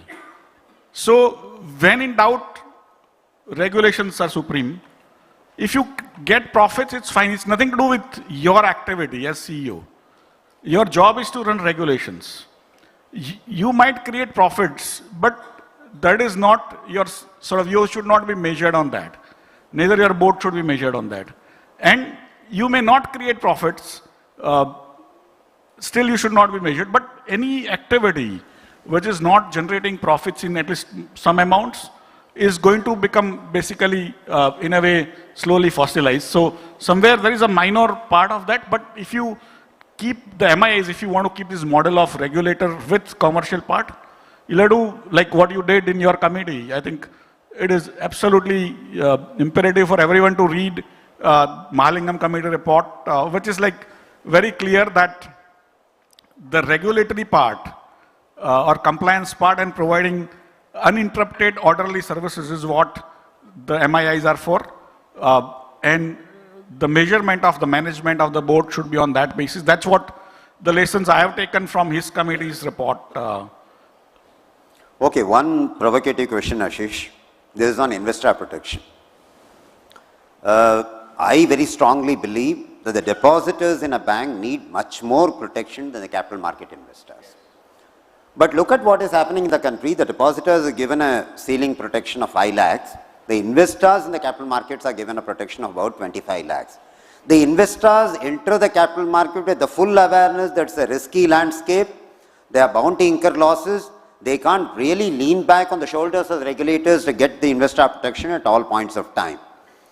Now, how do you look at this in the sense that whereas if you look at the capital markets regulatory approach today, everything is primarily on the investor protection. I believe that there is an overkill on investor protection. How do you react to this provocative question? I think investor protection has several facets.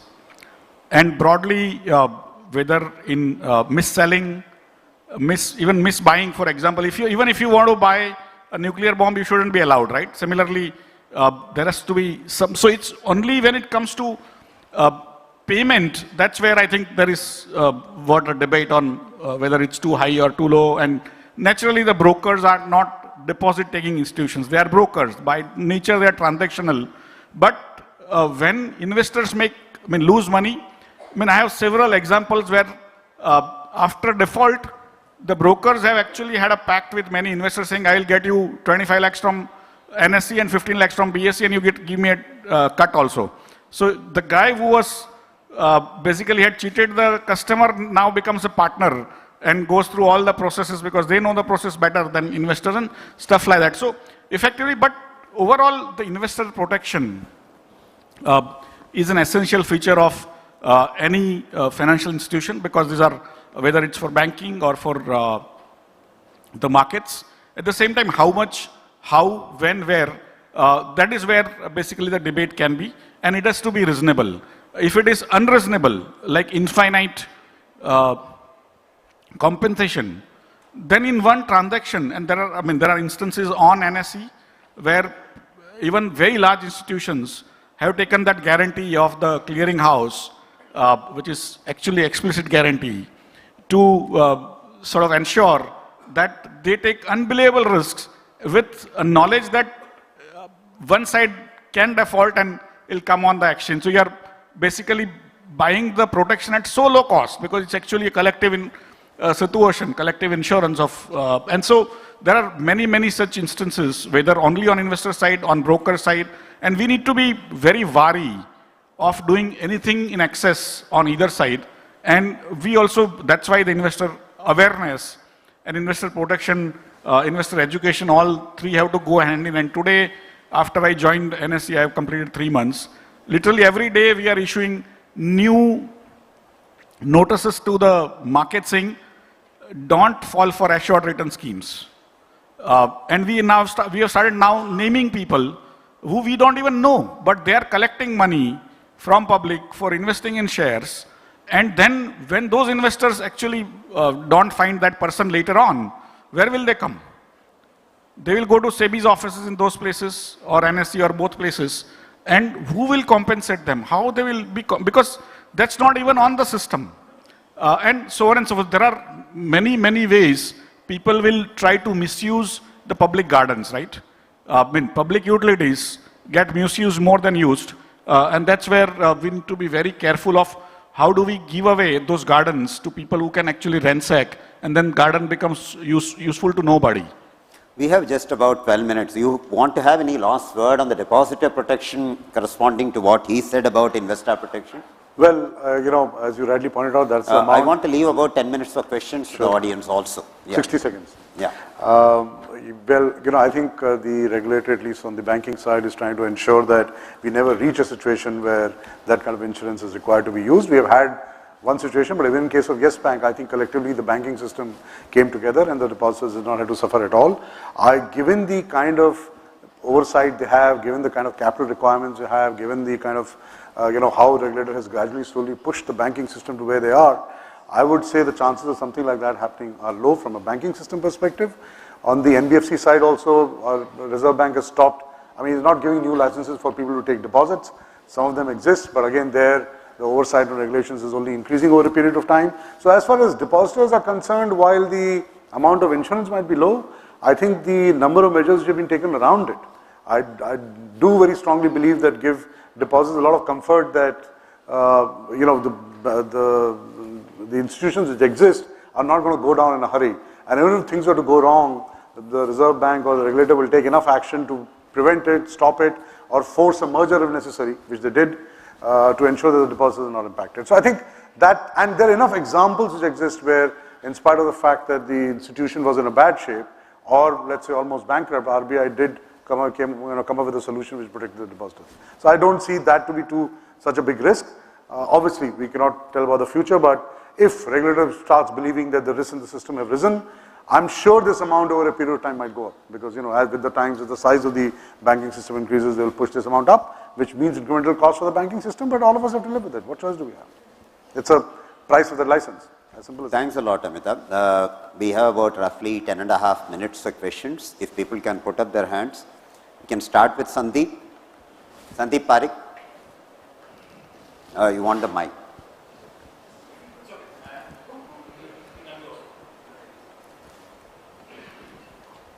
Thank you so much. Quick question for Ashish, and something which maybe you can comment also given the recent report. Is the concept of alternate exchanges for very niche and specialized products, for example, the bond platforms that we've seen with which have come from a couple of fintechs, and of course SEBI is looking at a regulatory framework for that, but I've not seen kind of a regulatory philosophy. Ashish mentioned that there's no one regulatory philosophy which suits all markets and everybody has to find their own space. But maybe a bit more from you, Ashish, in terms of where do you see all these niche alternate markets, and the example of online bond market, now SEBI is trying to fit them into the stockbroker kind of pigeonhole. which really doesn't suit an alternate market. So just a bit, some thoughts on your philosophy, your ideas. No, I think in some ways, Amitabh answered it well, how the regulators look at it, that if you want to do that activity, you have to fit into that situation. So if you act as an exchange, just because you call yourselves bond platforms, you must be an exchange. You should go by those regulations rather than saying, no, because we are small. It's not only bond platforms. There are other platforms like SME platforms, which also are acting as exchanges. And when the money goes, what will happen? Will those investors blame the regulator? Come back? Once you can give that answer, it's just because they are small. What I'm trying to tell you is that if you are raising people's money, taking from one guy, giving it to other, will you be able to take back, is the question. And if a large entity has the same rules applicable, it should be applicable to you. Right? That is how I would put it. That is how I understand the current regulations, that if you are acting like an exchange, take exchange license. If you pretend that I am acting like a broker, but I'm acting like an exchange, then might as well become a broker. And that's where, although it may not suit that person's narrative, it's like if you are making money, then you should be RBI, right? But if you call yourself your cryptocurrency, then there is a problem, right? And RBI by nature has to be one, like every government. And once you say, no, but I am cryptocurrency, but I am not a currency, then there is a problem, right? That's why I'm just trying to give you those examples. Sandeep, but your question of niche exchanges, I completely agree with. I personally feel this system where you have more than one exchange competing with the other is inherently conflicting. Basically, in a market, liquidity begets liquidity. So that's why despite whatever has been done by the market forces, despite whatever has been done by the regulator, the business is converging towards NSE and the other exchanges are not getting the business at all. So aren't we at this point convinced that we need to create some niche exchanges, which means there are exchanges which can deal in certain specialized products. You at least make a product differentiation. If you make a universal exchange and make the universal exchange compete with another universal exchange, you are actually segmenting liquidity, which is not going to be really helpful either for the market development or investors over a period of time. They will develop an affection towards one exchange and they will congregate there. That's what is precisely happening today. So I think this concept of niche exchange is something which is really worth pondering over. And broadly speaking, with applicable regulations, so that money finally comes back. Yeah, you can ask a question. Yeah, please. The person. Mike. Yeah, just one moment. You can move. Yeah.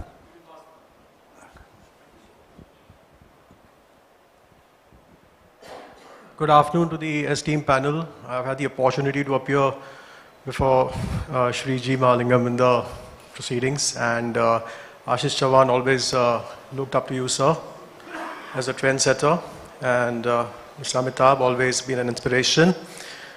Sir, what I would like to say is that moment India floated the IFSCA, that is the International Financial Center Services, the first thing the government did was create a unified regulator rather than a separate regulator for all the financial services to be operated from that center. So do you think that a clue could be taken from what the government has recently done with respect to IFSCA of creating a unified regulator in terms of the general regulation in India? Further, with respect to the depositors' protection, SEBI has a platform, Scores, for the purpose of protection of investors, where all the investor grievances are automated. So with respect to depositors' protection, maybe RBI can mull over a platform on the lines of Scores with respect to depositors' protection. With respect to cyber security and cloud and data protection, I really congratulate the regulators, because RBI has recently come out with the draft directions on cyber security and management, which is open for public consultation. And SEBI has also come out with a concept paper on cloud computing and data management, which is also open for public consultation. In India also, we have a separation of profitability vis-a-vis regulation, because finally SEBI regulates the markets and the markets go downwards. So I think that creates a very good case for having a unified regulator, as suggested way back in 2011 by the Financial Sector Commission, which talked about the draft code, the draft financial code, a unified code, instead of having various regulations, and a unified regulator along with the central bank. And so the last question is, what is the rationale for RBI to float a CBDC when digital payments are in vogue? Thank you so much, sir. I consider most of them as more as observations actually, rather than trying to ask questions here. So, I mean, we would take these observations as far as whatever RBI has done and SEBI has done. Maybe on the CBDC, the question is more about the central bank trying to start a digital currency which is going to be useful to counter some of these forces which are actually, as Ashish mentioned, it is becoming a kind of a quasi-legal tender actually. So, if you can actually digitize the whole thing and you can give these facilities of using a currency which the central bank itself is going to float, at least the attraction for these other quasi-legal tenders will evaporate. That's the idea. One time for the last question from this gentleman. I've got a slightly provocative question. I'm Sandilya. Most of the regulations in our country have been knee-jerk reactions to frauds that have taken place. And we have seen that time and again, a few which are ab initio. However, the frauds have taken place over a period of time. They are not overnight. They have taken place over 4 or 5 years, and things have been picking it up, and suddenly one fine morning wakes up and we do this. What is that the regulators can do to ensure that there are signals that are available, lots of documents, lots of reports being submitted quarterly, half-yearly, and what have you? Why is it the signals are not being picked up in time so that we take action rather than taking place after 5 or 6 years and then suddenly waking up with a number of frauds have taken place all over a period of 5 or 6 years? That's a question. What do we need to do from a regulator's point of view to prevent our timely identification of frauds that are likely to take place? Thank you. I think firstly, let's admit the fact that the first line of defense is not the regulator. The first line of the defense is the institution who's giving out this money and doing stuff of that nature. So, I mean, as even Ashish was pointing out, we all blame SEBI for everything. I think ultimately the institutions themselves did not do their job first. So let's accept that fact.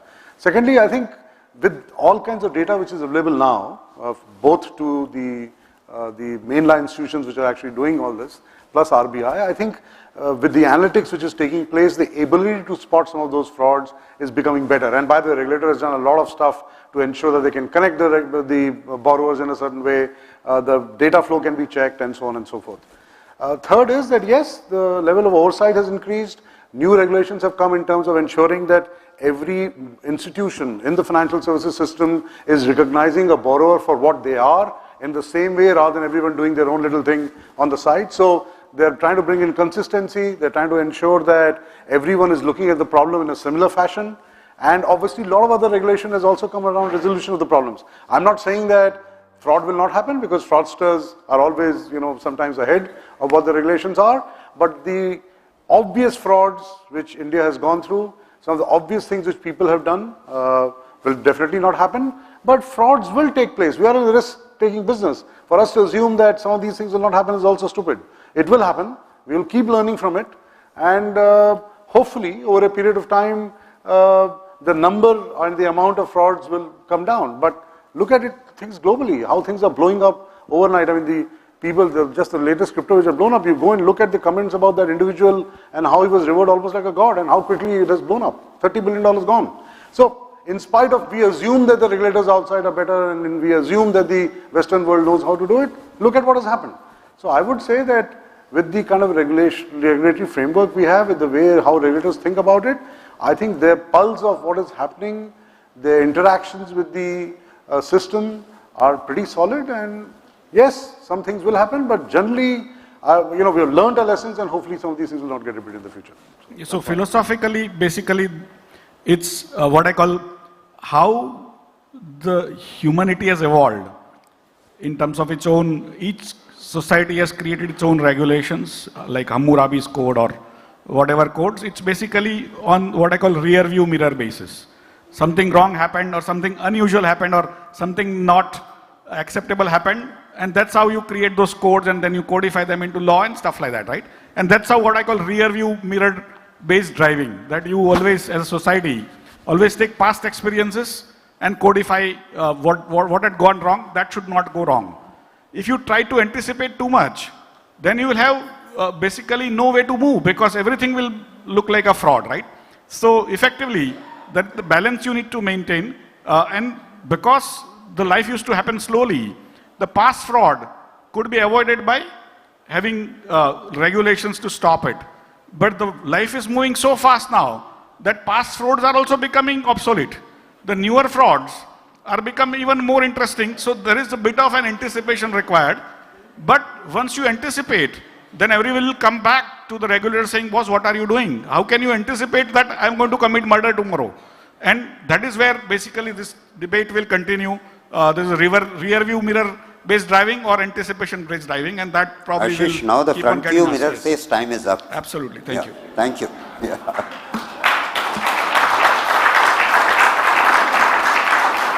Thank you very much. Thank you very much, Thanks a Mr. lot. Mahalingam. May I request you to please remain on stage as I request the former RBI Deputy Governor and the Chairperson HDFC Bank, Ms. Shyamala Gopinath, please do us the honors of presenting each of our speakers with a caricature that has been done, as well as a certificate stating that 10 trees each have been planted in their names. So you can begin from there.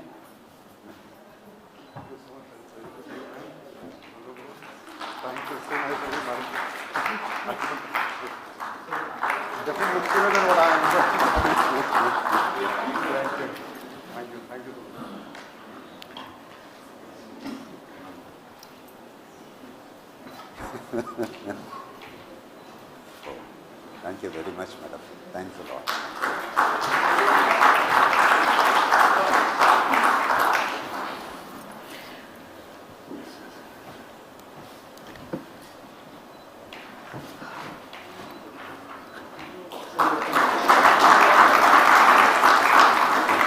I hope by the beaming smiles that we have up on stage, they are happy with the caricatures that they've got.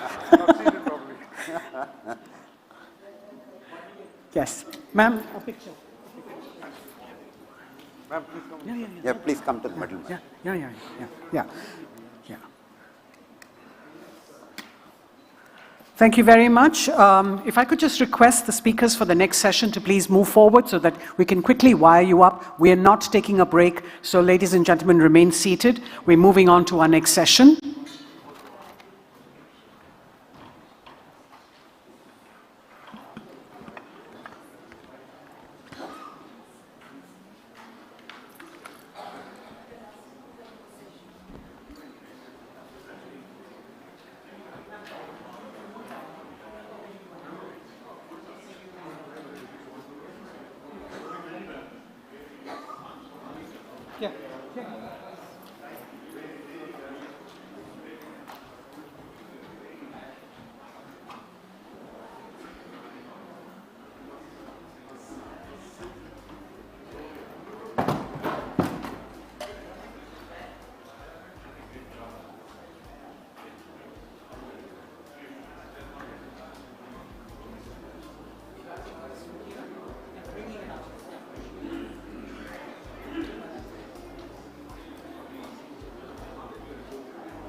All right, ladies and gentlemen, we're on to our session on environmental, social, and governance considerations.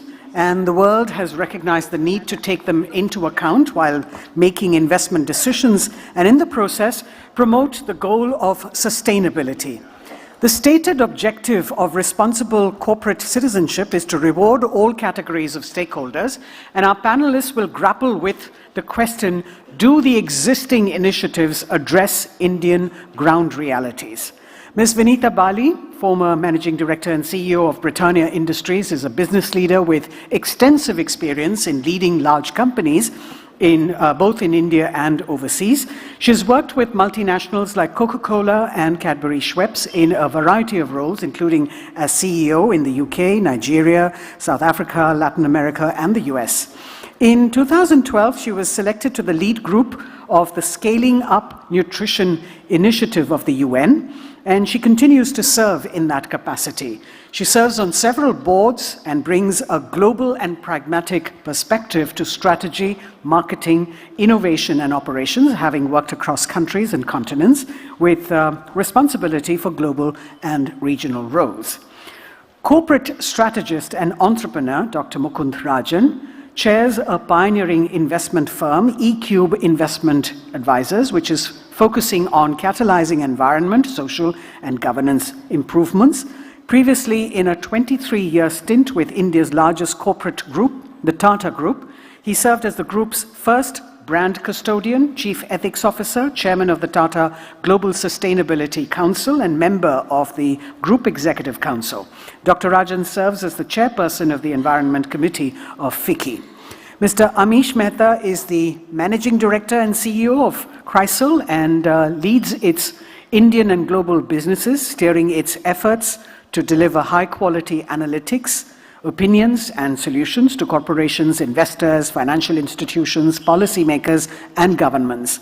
Formerly as COO, he led CRISIL's acquisitions and change agenda and created a growth path for the businesses managed. He has rich experience of over 2 decades in telecom, oil and gas, FMCG, and business advisory services. And of course, Mr. Mehta will be moderating the discussion. So it's over to you, Mr. Mehta. Thank you. Hi, good afternoon, everybody. It's been a great pleasure to be here in the esteemed company of phenomenal corporate leaders and my co-panelists out here on this important topic of ESG and sustainability, if you have to use that word, in spirit. I think it's very relevant today from an environment where you've just come out of a pandemic, unseen, unheard, at least for many of us who have never looked at it in that spirit. The impact on global supply chains, the impact on human lives, livelihoods, the welfare, the well-being of people, and how we look at the entire business continuity plan. So it had just changed the dynamic from an organization lens, from a board lens, from a stakeholder lens. And then you add to that the current geopolitical challenge which is playing out, which in Europe, it's taking you back to energy crisis, taking you back to maybe your fossil fuels, and how do you look at the balance and the dynamics around environment versus energy, sustainability, and I think it opens up a completely new dialogue out there. I think if you look at closer home in India, climate change, we have seen untimely floods, we have seen hot weather, surface temperature reached 60 degrees in some parts of the country, which was unheard of, and its impact on agriculture, on rural, on livelihoods, and the way we are going to face consequences over a period of time. I think a report of S&P says that 15% of India's GDP will be impacted by 2050 because of climate-related events. That's a large number. 15% of our GDP could be impacted because of climate-related events. And I think the widening inequality on the social side, whether it's the gender diversity, whether it's the haves and the have-nots, the income profiles, I think we are seeing some gaps out there, some differences out there, and clearly from a boardroom perspective, it's a dialogue, whether it's a central dialogue, whether it's something which is an important one, or it's being discussed as a tick in the box, and that's something that we are going to deliberate as we look at moving the discussion forward. The government on its part has taken multiple actions. They've announced the 2017 net zero goal. They have looked at some sovereign green bonds. So there are multiple things the government is working on, including disclosure standards. The BRSR has been rolled out for the top 1,000 companies. And I think the challenge which we see on the environment side is some of the sectors, cement, refining, steel, metals, chemicals, and what sort of investment is going to be required to move the needle in some of these sectors. I mean, according to us, more than 20 lakh crore will be required as investment over the next 6, 7, 8 years, just in these sectors to move towards, to move the needle. These are substantial investments. And I think the question to a lot of the boards are, how do you bring the cost of compliance, how do you look at the cost of compliance? How do you look at the cost of new investments that you require to move towards green? How do you look at new technologies, which are still not proven, but you need to move towards that if you need to meet the goals? And finally, how do you make India and the corporates attractive to global investors? And I dare say attractive to the Gen Z and the millennial customers and the investors that we are going to see, who are going to be, and there is a report which says that 60% of consumer spending globally will come from Gen Z and millennials by 2040. And they are the ones who are going to drive a lot of these actions. So, let me with this background, let me, open up the dialogue and, try and see from an ESG lens, given that sustainability is a collective responsibility. I think it's an accountability which everybody, all stakeholders need to be involved. Vinita, let me start with you by asking, what is the case for ESG and why do you think it has become more relevant today than maybe over many years in the past? Thanks, Abish. So I'll start with a quote from Greenpeace, which I think puts it into context. And, our planet Earth is 4.6 billion years. And if you scale that to 46 days, then man walked on this earth 4 hours ago. The Industrial Revolution happened a minute ago, and during that time, we've lost 50% of our forest cover. In fact, 17% of the Amazon forest has been destroyed only in the last 50 years. So I think the case for ESG is so apparent. It hits us every day in some of the examples that you alluded to, unseasonal rains, floods. I live in Bangalore. And, about a month ago, you would have seen photographs of some of the most expensive parts of Bangalore submerged under 6, 7 feet of water. And several of those were construction sites built on lakes. Now, the point, I think, in ESG really is that it is the responsibility of everybody. It is the responsibility of the government. It is the responsibility of us as citizens. It is the responsibility of the corporates to do what is right so that collectively we will, create for future generations, for our children and grandchildren, a place to live which is not going to be flooded one day, heat wave the next day. Canada saw deaths from heat wave last year, which have been unheard of. So it's not just anecdotal evidence. There is real data. There is real evidence, how much the level of the ocean has gone up, the glaciers that are melting, the polar bears that are completely confused because there are no glaciers.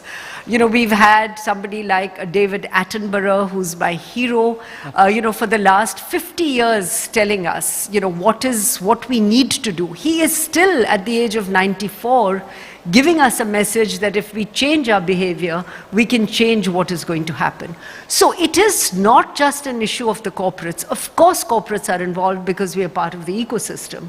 But we have to think of it in terms of how we, as corporates, as individual citizens, can influence policies of the government, can actually add to it. And I think this, to my mind, in the glass full, glass half analogy, I'm an eternal optimist, but on this one, I see the glass half empty right now, unless we do something really drastic. So it's a call for action, Vinita, and I think we'll look at some of these points more deeply as we go further in the conversation. Mukund, let me come to you, and I know you've been a part of the Tata Group for many years.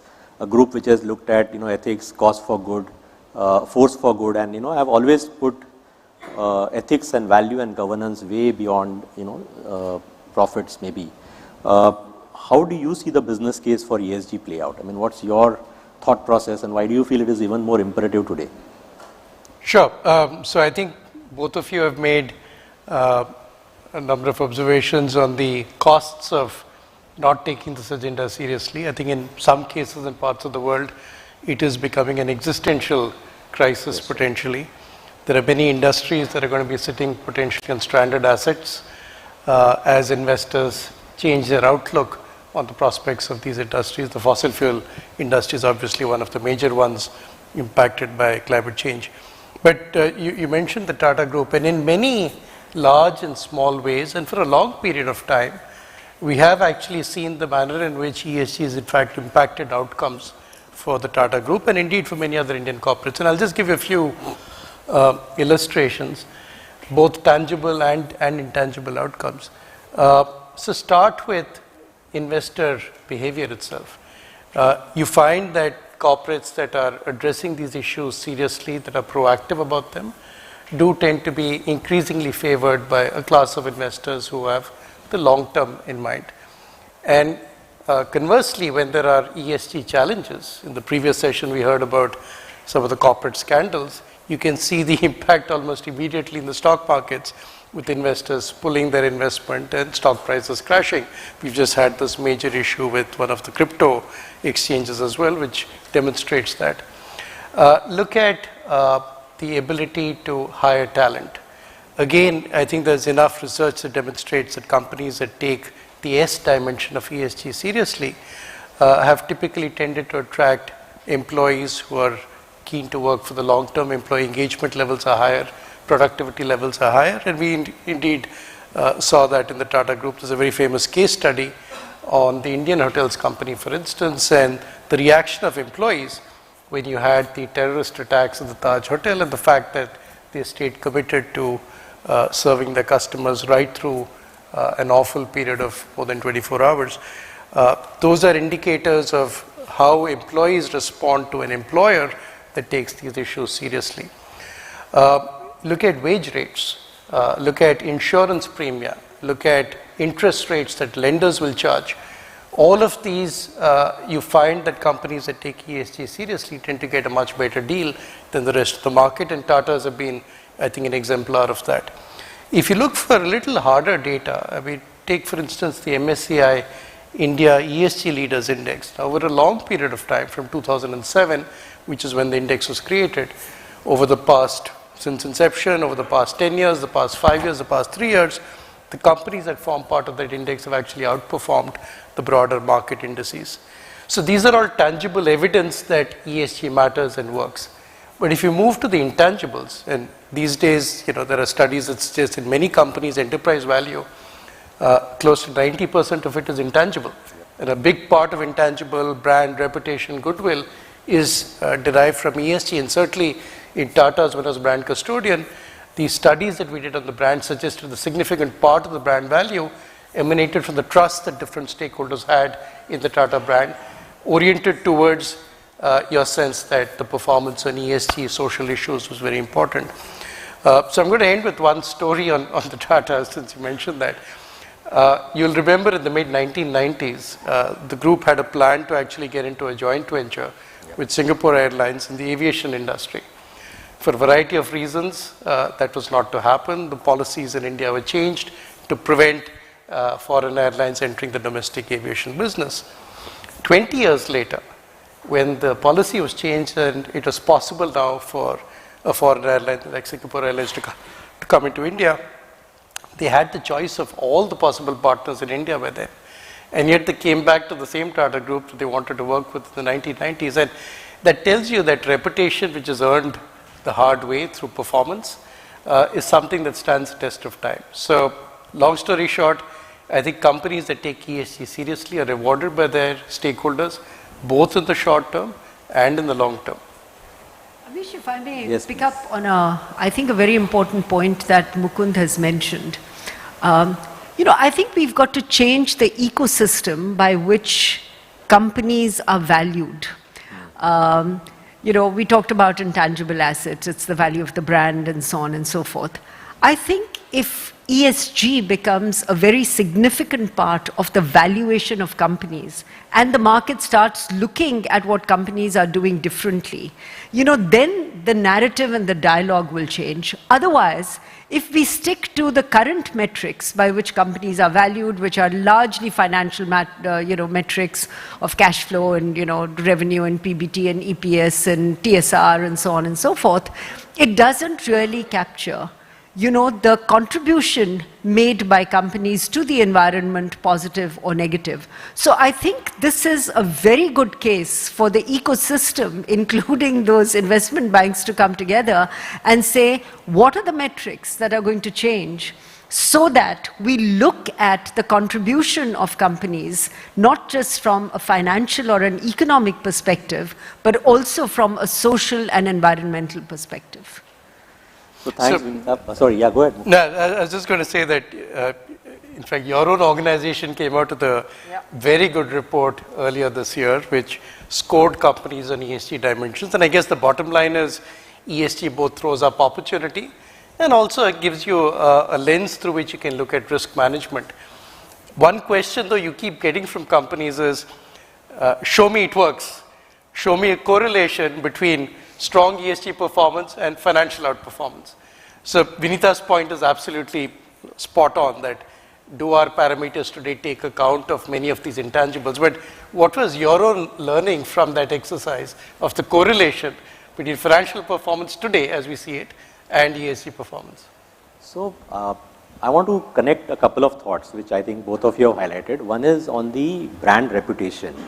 When we did the survey for ESG and we reached out to multiple stakeholders, the first thing which came out is the most important reason why ESG is important is because every stakeholder believes it has an impact on reputation. More than on financial, more than on any other aspect, the brand reputation is the largest reason why they felt there is a need to move on ESG. So there's a clear linkage, and you spoke about the Tata's example. I think there's a clear linkage which every stakeholder, and we reached out to a 360 degree of stakeholders. So everybody felt that was the largest reason. Coming back to the point on linkage of performance with the scores and evaluation and benchmark, I think in India, evaluation is still very nascent. We've just started. This is the second year we publish scores. And I think you need to be able to see a good trend of cycles, how companies are performing over cycles, to be able to make real sense around whether there's a direct linkage on performance with good ESG driven companies. Globally, we have seen some studies where we are able to see that correlation.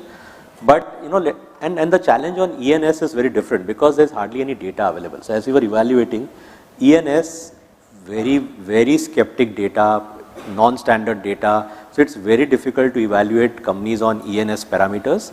On governance, however, because we have been on this journey for many years, the listed company space, and we have always hear good governance, will result into good margins and good company sustainability, profitable margins.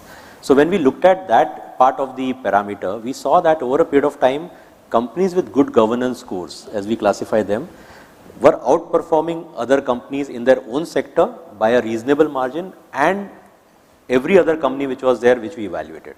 And we evaluated 586 companies. It was a large set, largely listed, 10% was non-listed. And the bottom on the governance scores were actually underperforming significantly their own sector and the set of companies. So if I use that as a surrogate, I'm hoping that over a period of time, you have better risk management, you have better ability to look at opportunities. I think you have better ability to be a great employer. So, if I link all of that up, my sense is that good ESG would mean good business sense. It's good for everybody. And that's what we are hoping and driving towards. But that is where I would cast my vote. It's an interesting perspective. And you say, what comes first? Do intrinsically good companies pay attention to issues like ESG, diversity, etc., and build that into the way they do business, and that is why you see the correlation. My hypothesis is that, if you believe in, what I call conscientious capitalism, then you will do all the things and you will make sure that you're doing it not just to tick a box, but intrinsically, because there is a conviction around those ideas and therefore the actions that follow from those ideas. So Vinita, I want to also pick up another point which you spoke about, and we were having a chat before the session saying, as a CEO, if I am being held accountable to returns on shareholder returns on profits, am I going to prioritize ESG in the short term, or am I going to be focused only towards what makes difference current quarter, next year? Because that's the visibility that the investors have, that's what the shareholders are asking. And I think Vinita brought in a point around an example of Unilever, and I think also another point which she highlighted, and I want to bring that, Vinita, into the conversation, that how do you influence your shareholders, how do you influence your investors to see what is right from a matrix? And she spoke about matrix. Because these matrix are looked upon in the past doesn't mean they are the right matrix to be looked upon going forward. And I think that's a dialogue which will have to be shaped by the boards, by the management, by the investors and the stakeholders to say, listen, if we have to go on this journey, there are some investments to be made. You might not see immediate returns, but this is what we are going to be doing. Put some milestones, put some action plans in place, and be transparent about it. And I think Unilever was a classic example which you spoke about. So I think there was some good input saying, can we influence some of those metrics so that we are able to get that space, and managements can start thinking about it more holistically than trying to get the returns in the next quarter and the next year. So Vinita, I'm going to move forward on the discussion, and I think you sit at a very unique vantage point. You are part of global boards, you work on Indian boards. Maybe you want to share a perspective on how ESG is being seen differently when you are sitting on the global board versus when you sit on an Indian board. Are there any learnings out there? Certainly there's one big difference, and it's not that global boards are always better than Indian boards. I think it is contextual, in the sense it depends on the sector. I think global boards, because there is a higher risk associated with them, they operate in multiple countries. You take a company like the Coca-Cola company I worked for, over 200 countries is where Coke operates, and therefore there is a higher risk, and therefore there is a greater desire to put in more effort and more significance into looking at the concepts of ESG. We talked about the example of Paul Polman in Unilever. When he took over, he came and he made a bold statement, and at that time even said that don't expect any forward-looking guidance from us. And by all accounts, he actually had a very good stint. I'll give you two other examples of American companies. One is the famous Patagonia and how they've managed the business. Here is a company, and this is America, which is so consumption-oriented, that has a campaign right now which says, if you have a Patagonia jacket, before buying the next one, bring your old one, and we'll see if we can repair it and give it back to you. And the youngsters and the millennials are saying, yay, that is the company I want to do business with. The second is a wonderful example of Tom's Shoes, which was started sometime in the mid-90s, not in the mid-90s, in 2006, 2007. And they started with a business model which said that as a consumer, every shoe you buy, somebody in Africa will be given a shoe free. And again, it was something that caught the imagination of many people. The point I'm making is that unless industry makes an effort to change the dialogue, to change the metrics, to change the narrative, to change the expectations of everybody, including shareholders, we're going to end up in, Einstein's definition of insanity, which is we keep doing the same thing, we're not going to get a different result. So what are we going to do differently in order to get to solving the problem of, we've largely been talking about environment, though E and S, I think, are very, very closely related. Governance we all do because nobody wants to be behind bars. So, the minimum level of governance is taken care of. But I think the dilemma is in the E and the S. I want to just add a lens to that question, Vinita, on resources, because every company has finite resources, and then it ends up on the prioritization. So on a board, when you look at prioritization as a board member, how would you help steer a conversation? Because these are the dilemmas which every board member and management is looking at, right? I'm not going to get unlimited resources to drive a journey. but at the same time I need to balance it with, like I said, short term, medium term, long term. So, what would be your guidance to, to managements and boards? Obviously, again, I don't think it's a one-size-fits-all. It depends on the industry as well as the sector. But I think even if managements and board were to make explicit the choices they have to make and the trade-offs and what is the cost of that trade-off. I think right now in India, the one example that is discussed massively is, coal-based power generation and how it pollutes the environment. And on the other hand, the number of people that are employed in that sector. I think in some cases, the choices are really difficult. And in those cases, at least the best thing I can think of is to actually have a forward-looking plan and give a guidance which says, these are the milestones, these are the accomplishments, it'll take us time, but every year we will demonstrate progress. So, whereas if on the other hand, you are an IT services company, then your environmental footprint in relative terms is very limited. It's your offices and what it takes for your employees to come to work and so on and so forth. So when companies make statements like, we will be zero, net carbon, it's like it has to be seen in the context of the industry. It's very easy for me if I'm a service industry to go to zero.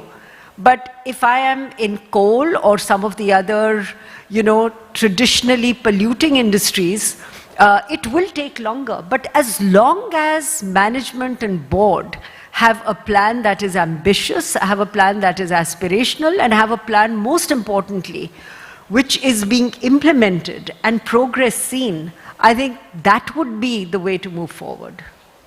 And Amish, if I may just add to what Vinita said, too often there's a sense that everything requires resource, but there's a lot of low-hanging fruit which doesn't require at least financial resources on any major scale. And the simplest example of that is the board composition itself. Yep. The decision to address diversity on the board doesn't require capital. And then you can stretch that to things like energy efficiency, the lighting solutions you have with LED, which can return the cost of investment within a couple of quarters. There are lots of decisions that can be made which don't cost a lot of capital, but for some reason don't necessarily get made. So it's your share of mind, and I think what you are saying is that if you put your mind to it, you should be able to move things, progress things forward. It's not necessarily only about investments. Correct. So, Mukund, let me add to that you spoke about CSR and ESG, and I think you have spoken about ESG being broader than CSR. We all have CSR committees of the board, right? Because we wanted focus to ensure that we are doing the right things from a CSR perspective. So when you look at ESG, what would be your thoughts on how board should be looking at ESG? Do you believe, subcommittee of the board? I mean, we have a risk committee. So depending on the requirement and the prioritization, I think boards have tried to find the right solution. But is there something in terms of practice which you believe you have seen in Tata's or any other example? And any thoughts around that? No, I think there are many different ways in which boards have addressed this issue in the recent past. So if you look at a bunch of blue chip companies, I mean, look at Airtel, Infosys, Ashok Leyland, they've chosen to create dedicated ESG committees of the board. Then you have others who have looked at the CSR committee and said, why don't we expand the ambit of this, because CSR is already an element, small element, but an element in the S dimension. Let's expand their responsibility. So in Tata Steel has done this, NTPC in the public sector has done this. Then there are others who've retitled the CSR committee as the CSR and ESG committee of the board. Biocon did that recently. Some have sort of parked the whole ESG agenda in the risk committee. A few are doing it in the audit committee. And some have decided, look, the management is going to take care of this. We're going to ask for periodic reports. But I think where really perhaps the most impact is probably being felt just now is those boards, regardless of whether they have a dedicated committee or have put it in a subcommittee, the ones that I think are demonstrating perhaps the best results seem to be the ones that have linked performance on ESG outcomes with the variable pay and compensation of senior leadership, including the CEO. that seems to be a pretty important determinant of outcomes as compared to whether you have a committee or not on the board.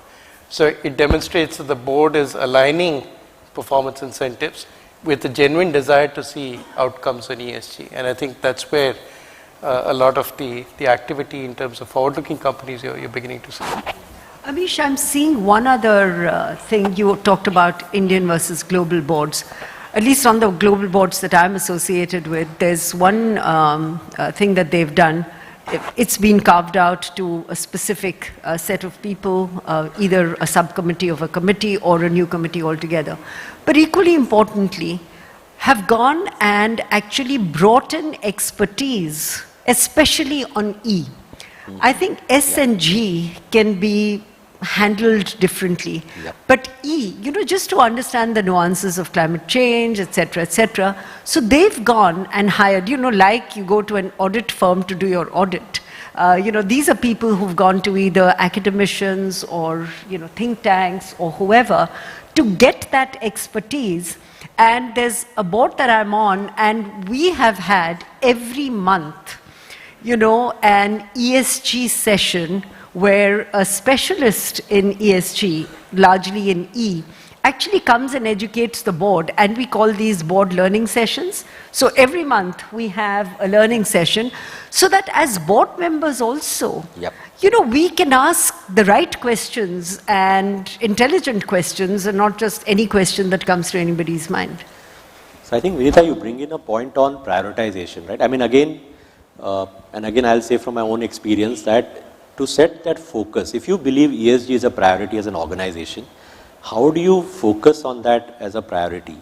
And different companies' approaches have been very different, I think, but at the same time, how do you, the tone at the top, we have spoken about it, how do you get that culture embedded in the organization? Unless the leadership, the CEO, the board is looking at it, asking the right questions, like Vinita said, maybe educating themselves. There are times when you need to know what questions to ask. So are you doing that? Are you focusing on some of those aspects? And do you have a dedicated plan to be able to measure with accountabilities defined? Doesn't matter whether it's an internal committee, external committee, board committee, management committee. I think it's about getting the right bandwidth and focus at the leadership level and then starting to drive. That's what, at least it's, we have seen it work. And it could be any priority. I mean, ESG is what is right now. I mean, we had risk and digital transformation as a priority, and I'm saying again from experience. So wherever you need that focus, depending on what your focus is likely to be, how do you get that right level of bandwidth, leadership bandwidth, and the seriousness to demonstrate to the organization. And I think the other part is about embedding the culture right within the organization. So it's not being managed. What I've also seen is that if you manage it with a core team sitting outside and business is not involved or people are not engaged and involved, it's going to be an initiative run by somebody else. So you need to draw the leadership and the organization into that initiative and make it a part. So Tata's has been very good, in driving some of that. I think across organizations, if you're able to do that, I mean, Marico is another example, when we had evaluated and looked at them. Companies who have taken it right up to their last level, including the value chain, I think they've been able to make a much larger impact. Again, Amish, rather than just talking about it conceptually, you use the word leadership several times, and I happen to believe that ESG is actually not an ESG issue, it's a leadership issue. And what I mean by that is that unless the leadership of the company, which includes the board members and the executive leadership team, are convinced and committed and believe that this is to be done, very little is going to change. I remember when CSR came, I wrote an article at that time where, one of the examples I had used was, this is a strange coincidence of events where if you go even today to Varanasi, you actually see effluent pipes where the effluent is coming right into the Ganga. And then you say, okay, on the one hand, whoever I am, I'm discharging my effluent, and then I use CSR money to clean the very river I have polluted. That makes absolutely no sense. So I think part of ESG, the reason why we are talking so much about ESG is, I think business also has to accept, and political leadership also has to accept, that whilst we had all the environmental laws and everything else in place, in implementation, it has been anybody can go and do whatever they want to do. I can build multi-storied, very expensive apartment on a lake, and that is fine. I can discharge my effluent into the river, and that is fine. And I think so this is the time to step back and really introspect and reflect and say, what if we implemented all the laws we currently have? What does that mechanism look like? And then prioritize and say, which are the ones that will make a big difference if done now rather than waiting for later? So you are highlighting multiple points, Vinita, and multiple thoughts for action in terms of how can we influence the political and the regulatory landscape, and also a cause for our own self-reflection as to are we doing the right things, right? We can talk of ESG, but as leaders, are we doing the right thing? And I want to come back home a very close, passionate point, which I know you keep talking about, the diversity agenda across organizations. In India, when we evaluated companies, we saw that the employee base, only 14% of employees across 586 companies we evaluated were women employees. The global benchmark is 39%. And we had right from 2% going up to maybe 45% in some companies. So it's a broad spectrum, but far away from what we would have expected. What is the case for gender diversity? I mean, from a value to the organization, and how do you see that playing out? I mean, I know from experience that you've been extremely passionate for the right reasons, I think, and ask the right questions, but maybe you want to share some of that wisdom with the team. I'm sure Mukund has many things to share as well. So let me start off. I think the case is really very simple. It's about equity, fairness, and competence. I think the debate on gender diversity has to give way to a debate on competency. I've often used this example. When I walk in through that door into my office, if you are my employer, you should be concerned about my qualification, my track record, my skills, my knowledge, my attitude, my attributes. Where does my gender play a role? And yet, we have talked about it so much, and we have, not even taken action which is, 10% commensurate with the talk, with the result that even after the Companies Act said you've got to have at least one woman on the board of directors of, companies with a certain qualification. Where are we now? 18% is the representation of women on boards in India. The best actually is Scandinavia, which is about 44 or 45%. So I think, again, it comes back to, let us not debate those things which are so obvious and in our face. If there are, and I want to take this diversity thing not just in terms of gender, it's about diversity of ideas, it's about our diversity of thoughts, and, to some extent, where you live, where you grow up, etc., influences the way you think.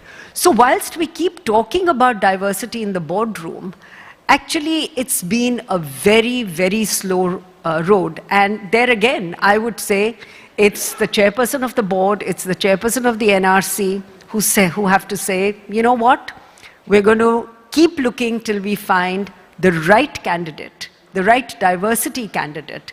We are not compromising on competence, but we are not taking the easy way out and, perpetuating the old boys club, if I can use that term. Mukund, do you have a view on, one is gender, but on the inclusive part, right? I mean, how do you look at it from that space? I think this whole agenda, some of the statistics are stark, right?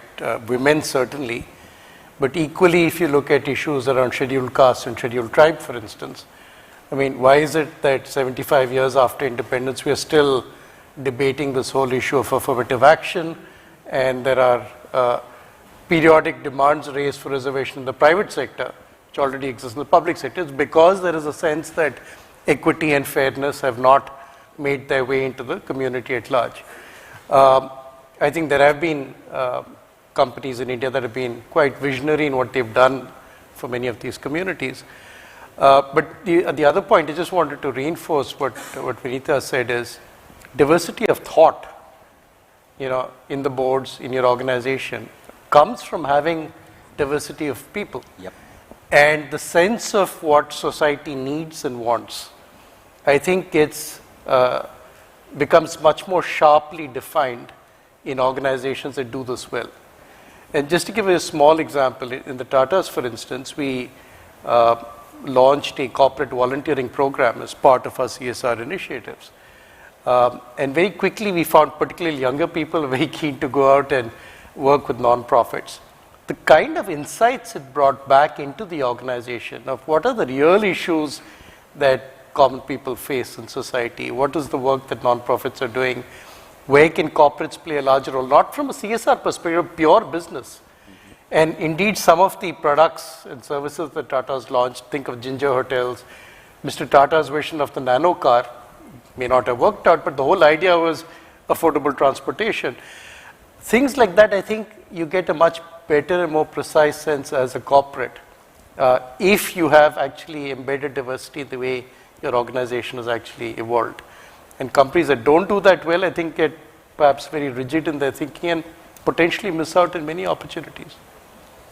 So I want to change gears a little bit and move to greenwashing. I mean, that's been a concept where, I think in the rush to ESG, we find that there have been companies either on the investment side or companies themselves reporting whatever they feel like, trying to take advantage in the short term.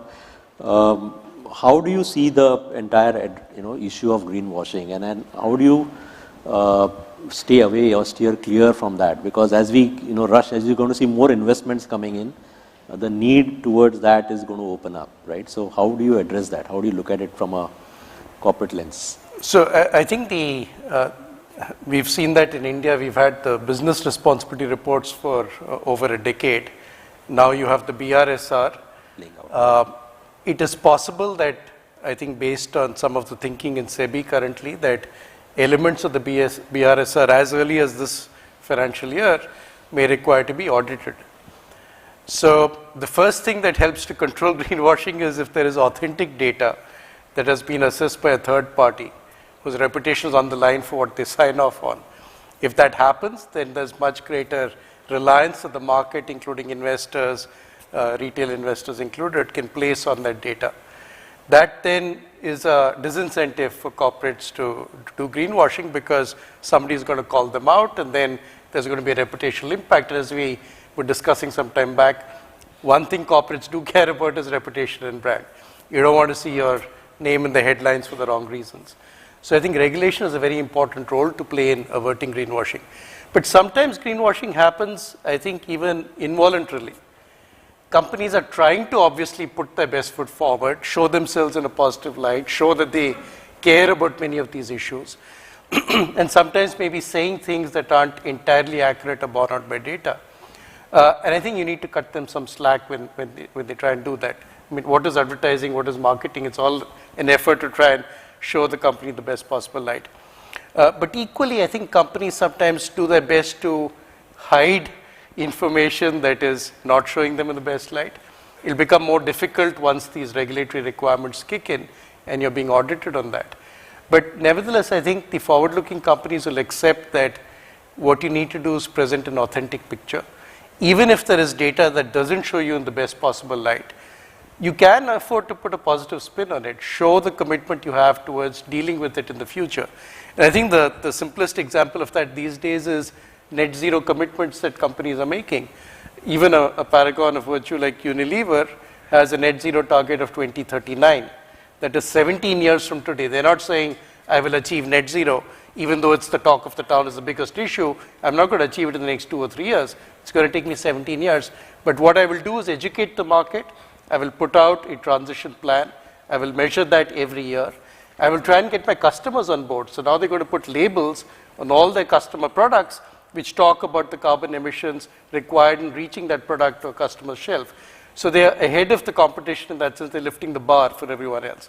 So you can be forward-looking, even if you haven't yet achieved your goals, but at least set out to the market what it is that you're trying to do and show that you are committed to it.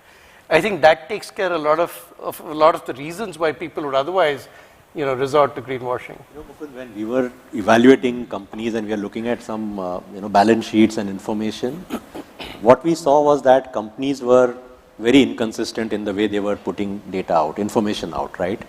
Companies were moving from quantitative to qualitative statements. So in a particular year, you had a quantitative statement with some data points. In the next year, you actually moved away from that and you started putting qualitative statements. You actually changed the parameter which you are measuring. So first year you had something else. So it becomes very difficult to evaluate which direction you are going. And I'm not judging the intent of the organization, but I'm just saying that as you go on that journey, it's important, the transparency, I think the ability to call out facts and maybe put a positive spin to that, even if it's going to take more time, maybe you're not met a milestone. I think as long as you are transparent and you're able to demonstrate that consistently, define some of those KPIs in a very, very transparent way, right?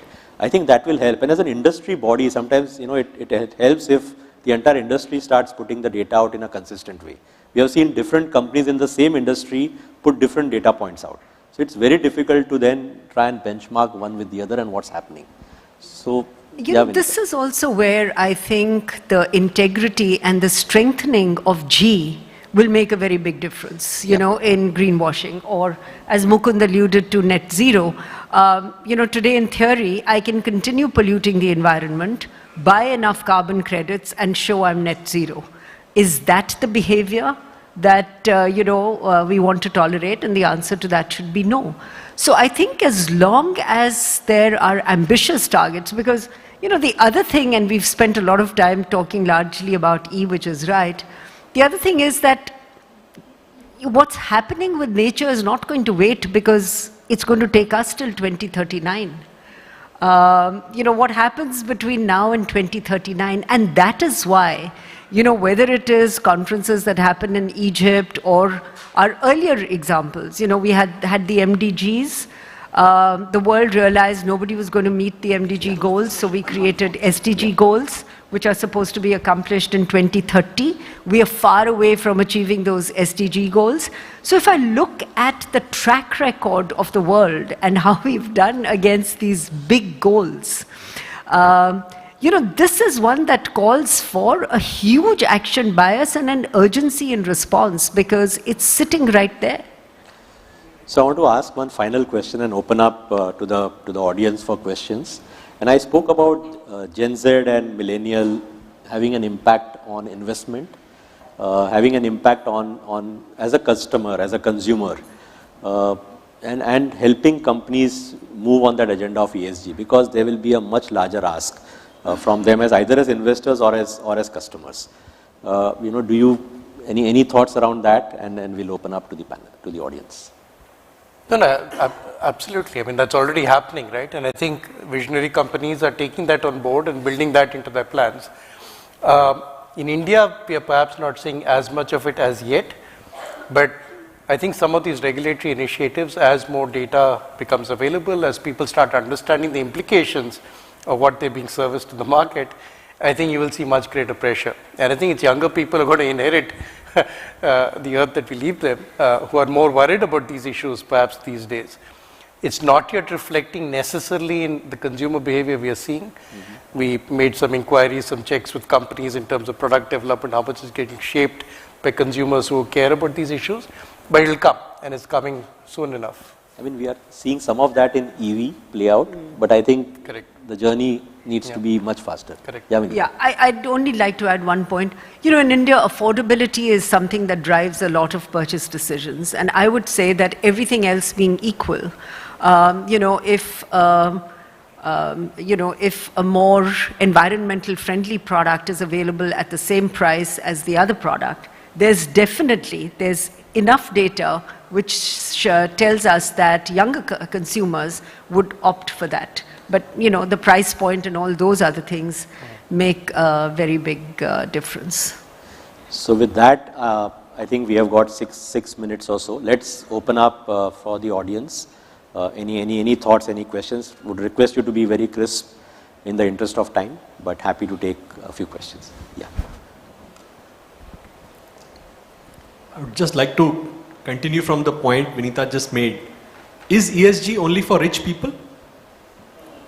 So we have this COP27 meetings happening. There's been a point made by developing countries about the commitments that should be done from developed markets. So the same point that young people will buy items that are environmentally friendly, provided they are at a good price point. The same point also goes for countries, isn't it?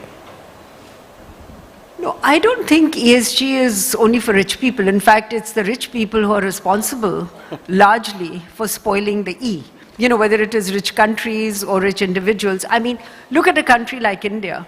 If everybody in India were to use the minimum amount of water that is required, the same access to healthcare and education, we would not be able to cope. So 800 million people are sacrificing their, standard of living so that the rest of us can have private swimming pools and so on. I'm of course exaggerating to make the point, but you get the point.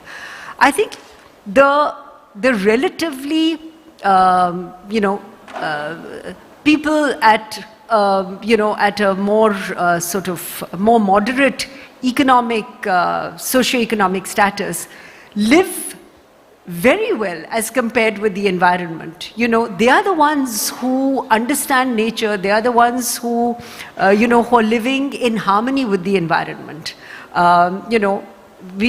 are the others who are chopping down trees. We were talking about RA and the protests and demonstrations that happened here. Well, how many trees were cut down one night despite the demonstrations? Now, who made that decision? Not some poor person, but some rich person sitting in, whatever, political or other office decided that it was fine to cut down those trees. Yep, there please. Good afternoon to the esteemed panel.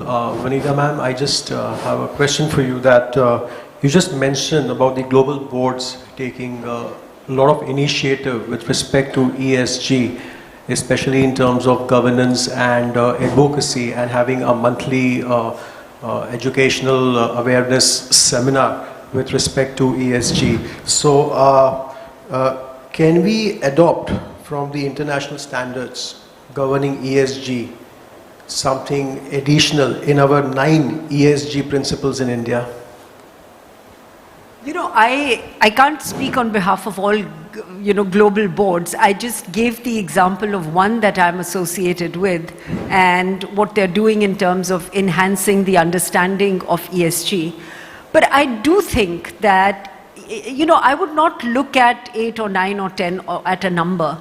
I think India has to decide for India, what is the pacing and sequencing of ESG actions? What has to happen right now and what can perhaps wait?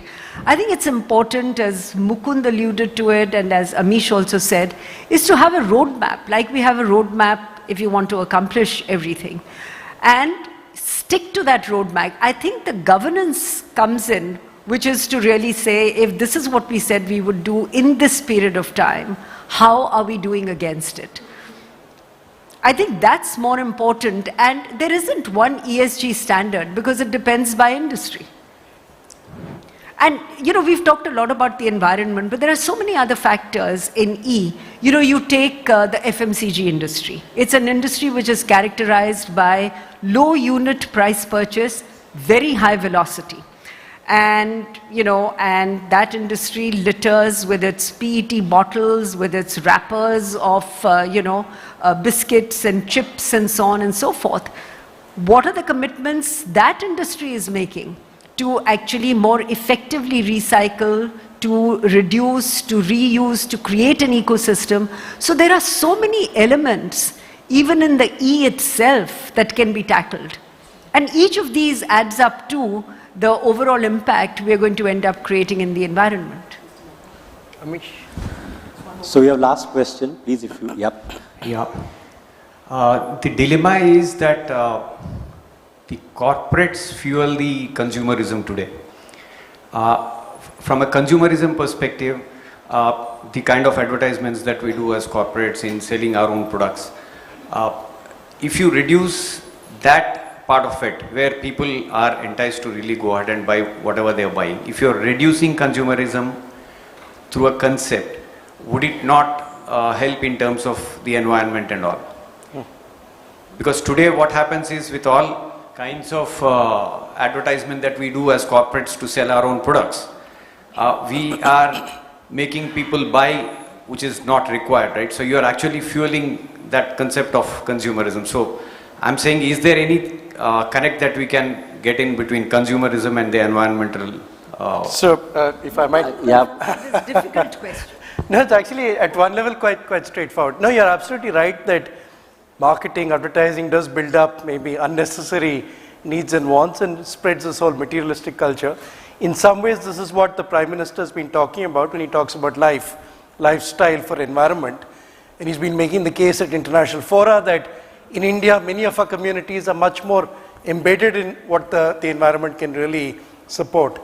But I think the answer to that is not by trying to control what you can market and brand. The real answer, I think, is in pricing natural resources.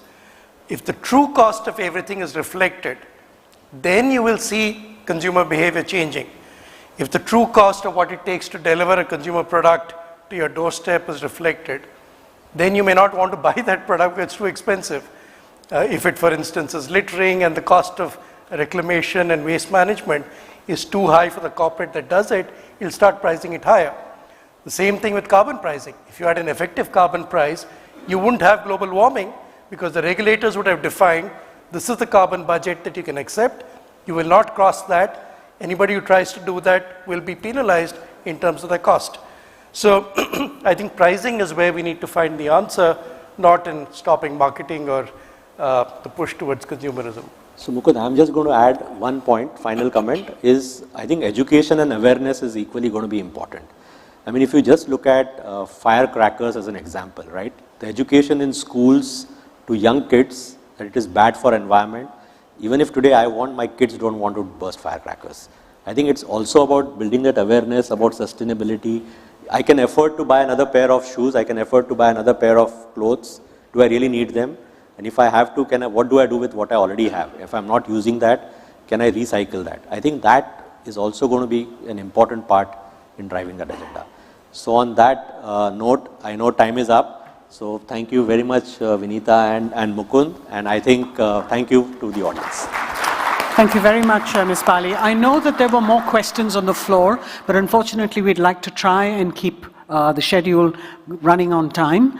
We've got time now for lunch, so we also need you to eat and come back into the hall in time. So thank you very much to Ms. Bali, Mr. Mehta, and Dr. Rajan for giving us such deep insights into the current ESG scenario and a roadmap for the future. I'd like to request Mr. Naushir Mirza to please come up, senior partner with Bartley Boyd, to please present to please present a memento to each panelist. As I've mentioned before, for those of you who are joining us now, we've got a caricature rendered by our artist who is inside the hall, along with a certificate stating that 10 trees will be planted in their names in the Sundarban.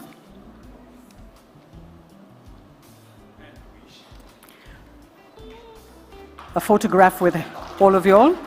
Ladies and gentlemen, lunch is in Orlov and Cullinan on the second floor. You are on the first floor, so on the second floor of the hotel. Once again, please be back in time for the rest of the sessions. We will begin at 2:20, so please be back here on time. Another request, please don't leave your bags behind. All the bags look similar, so we will not be able to distinguish whose bag is which one. Please take your bags with you and ensure that you've either identified it with some sort of a marker or we'll have exchange of bags otherwise. So please be back here. 2:20, we begin our session. Thank you.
back. I hope you've had a good lunch.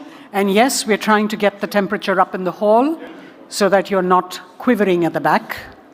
Thank you. Our next session is on independent directors, expectations and reality. The concept of independent directors was amongst the first corporate governance initiatives introduced with the objective of ensuring that the company is not acting as a vehicle which is fulfilling only the individual interest of persons in authority. Over the years, corporate governance has become, if it has not always been, the cornerstone of the sustainable growth of any company. At its very heart lies accountability, and there are no better examples of mismatch between expectations and reality than with respect to independent directors. When things go wrong, the inevitable question is, what were the independent directors doing? Is too much being expected of them? Our panel now examines the gap between expectations and reality in regard to independent directors. Our panelists are Mr. T.V. Mohandas Pai, the chairperson of Manipal Global Education Services and advisor to Manipal Education and Medical Group. He has co-founded and chairs RN Capital, which provides operational support in technology, e-commerce, healthcare, and life science. He has served Infosys as member of the board of directors for more than 10 years and headed various departments including administration, education and research, financial, human resources, and Infosys Leadership Initiative. He's been actively working with regulators to improve the business ecosystem and has been on several committees set up by SEBI, including being the chairman of SEBI's Primary Markets Advisory Committee. He serves on several reputed boards and is a trustee of the International Accounting Standards Committee Foundation. Mr. Noshir Mirza was a senior partner with S.R. Bartley and Company, where he served in various leadership roles in audit and assurance domains. He was deputy chairman of the British Business Group, the chair being traditionally occupied by a British national. He was also the country head of Jardine Matheson for 10 years. Currently, he is an independent director on several reputed boards and deeply involved in the movement for improved governance in companies and improving accounting practices. He's also associated with the several philanthropic initiatives, such as the Indian Red Cross. Mr. Mirza has kindly agreed to be the moderator for this session. Mr. M. Damodaran, very familiar to all of you, has had a career spanning over 50 years, worked with the union and state governments in India, regulatory bodies, investment institutions, banks, development financial institutions, and with the private sector. He has held regulatory and developmental positions in the government and in India's financial sector before demitting office as chairman SEBI. He serves on several reputed boards and currently chairs the Government of India Committee to suggest amendments to laws and regulations for venture capital and private equity investments. Mr. Mirza, if I could invite you now to please steer the discussion. Good afternoon, friends. Thank you, Mr. Damodaran, for having invited me to this session. You know, Damodaran is a very principled man. And the principle he applied in choosing me to be the moderator is the principle of setting a thief to catch a thief. Because if there's anybody here in this panel who is immoderate in his speech, it's me. So he decided that it's best to make this guy the moderator so that he doesn't say things which he's normally want to say. Well, more seriously, we're going to actually deal with a topic which is as old as independent directorships, which means nearly about 25 years now. I have rarely attended a conference on corporate governance where inevitably a question is not asked, are independent directors really independent? So this is the question which has been asked so many times that I think they decided to pick the topic itself so that we address the question over a full 60 minutes instead of in a 1 or 2 minute response to that question. So thank you for having chosen the topic. Now, we have 4 broad areas we are going to cover, and I'll tell you what those 4 broad areas are. The first broad area is the expectations of independent directors. And this panel is going to take about 40 minutes, after which we'll leave the next 20 for all of you to participate. So the first broad area is expectations. The second is effectiveness of independent directors, which is the question often asked. Are they really independent? The third broad area, and it's a broad area that Mr. Damodaran is particularly excited about, and he's been excited about this ever since he chaired SEBI. And the government companies refuse to comply with Clause 49. So it's still bugging him even after this long. And so we're going to deal with that topic, which is very much a topic that is in front of him. And the last topic, whilst we will deal with it, we'll actually open it up to you all, because we must look to the future. And what independent directors have been like in the last 20 or 25 years is not the issue. The issue is what kind of how do we achieve what independent directors have been created to achieve in the future. So that is something which I would suggest all of you might put your thinking caps on and start thinking about. So in 40 minutes, we will reach the point where you will be able to make your recommendations on this. And so with that, I'll set the ball rolling, and I'll just broadly introduce the topic, and then we'll all three of us have a conversation on the topic. So the first topic was expectations. And there are different people who have different expectations. The first expectation of independent directors is society's expectation. And who voices society's expectations? The government, regulator, ministry, whatever. The government is intended to voice society's expectations. The second is stakeholders, and our session just before lunch dealt with that particular topic of stakeholder expectations. The third, and Mohan opened my eyes to this topic, and he said, what about managers? Because he himself was a manager much of his career, and managers also have expectations of independent directors. A thought that never crossed my mind in the 20 plus years that I have been an independent director. For the first time, I began to think of my role as what are the managers wanting of me, and obviously the last expectation, which is the one that's got inevitably addressed, is shareholders, and particularly the controlling shareholder. What does the controlling shareholder want? And there's often cynicism about the controlling shareholder's expectation of independent directors. So with that, if I ask you, and you were the voice of society when you were a regulator, and regulators have addressed this by compelling certain decisions to be done only by independent people. They have addressed it by mandating certain information to be put into the board domain. You know, there's a whole list of things which inevitably comes in a board meeting saying, SEBI requires this to be tabled in front of you. They've addressed it by codes of conduct, etc. What do you feel is the fundamental aspiration of society from independent directors that you think we should, and all of us here who are, should be addressing? I think the fundamental expectation is that you expect to have a bunch of persons in the boardroom who have no individual agenda, no personal agenda, who are not carrying the burden of the promoting family or the promoting group.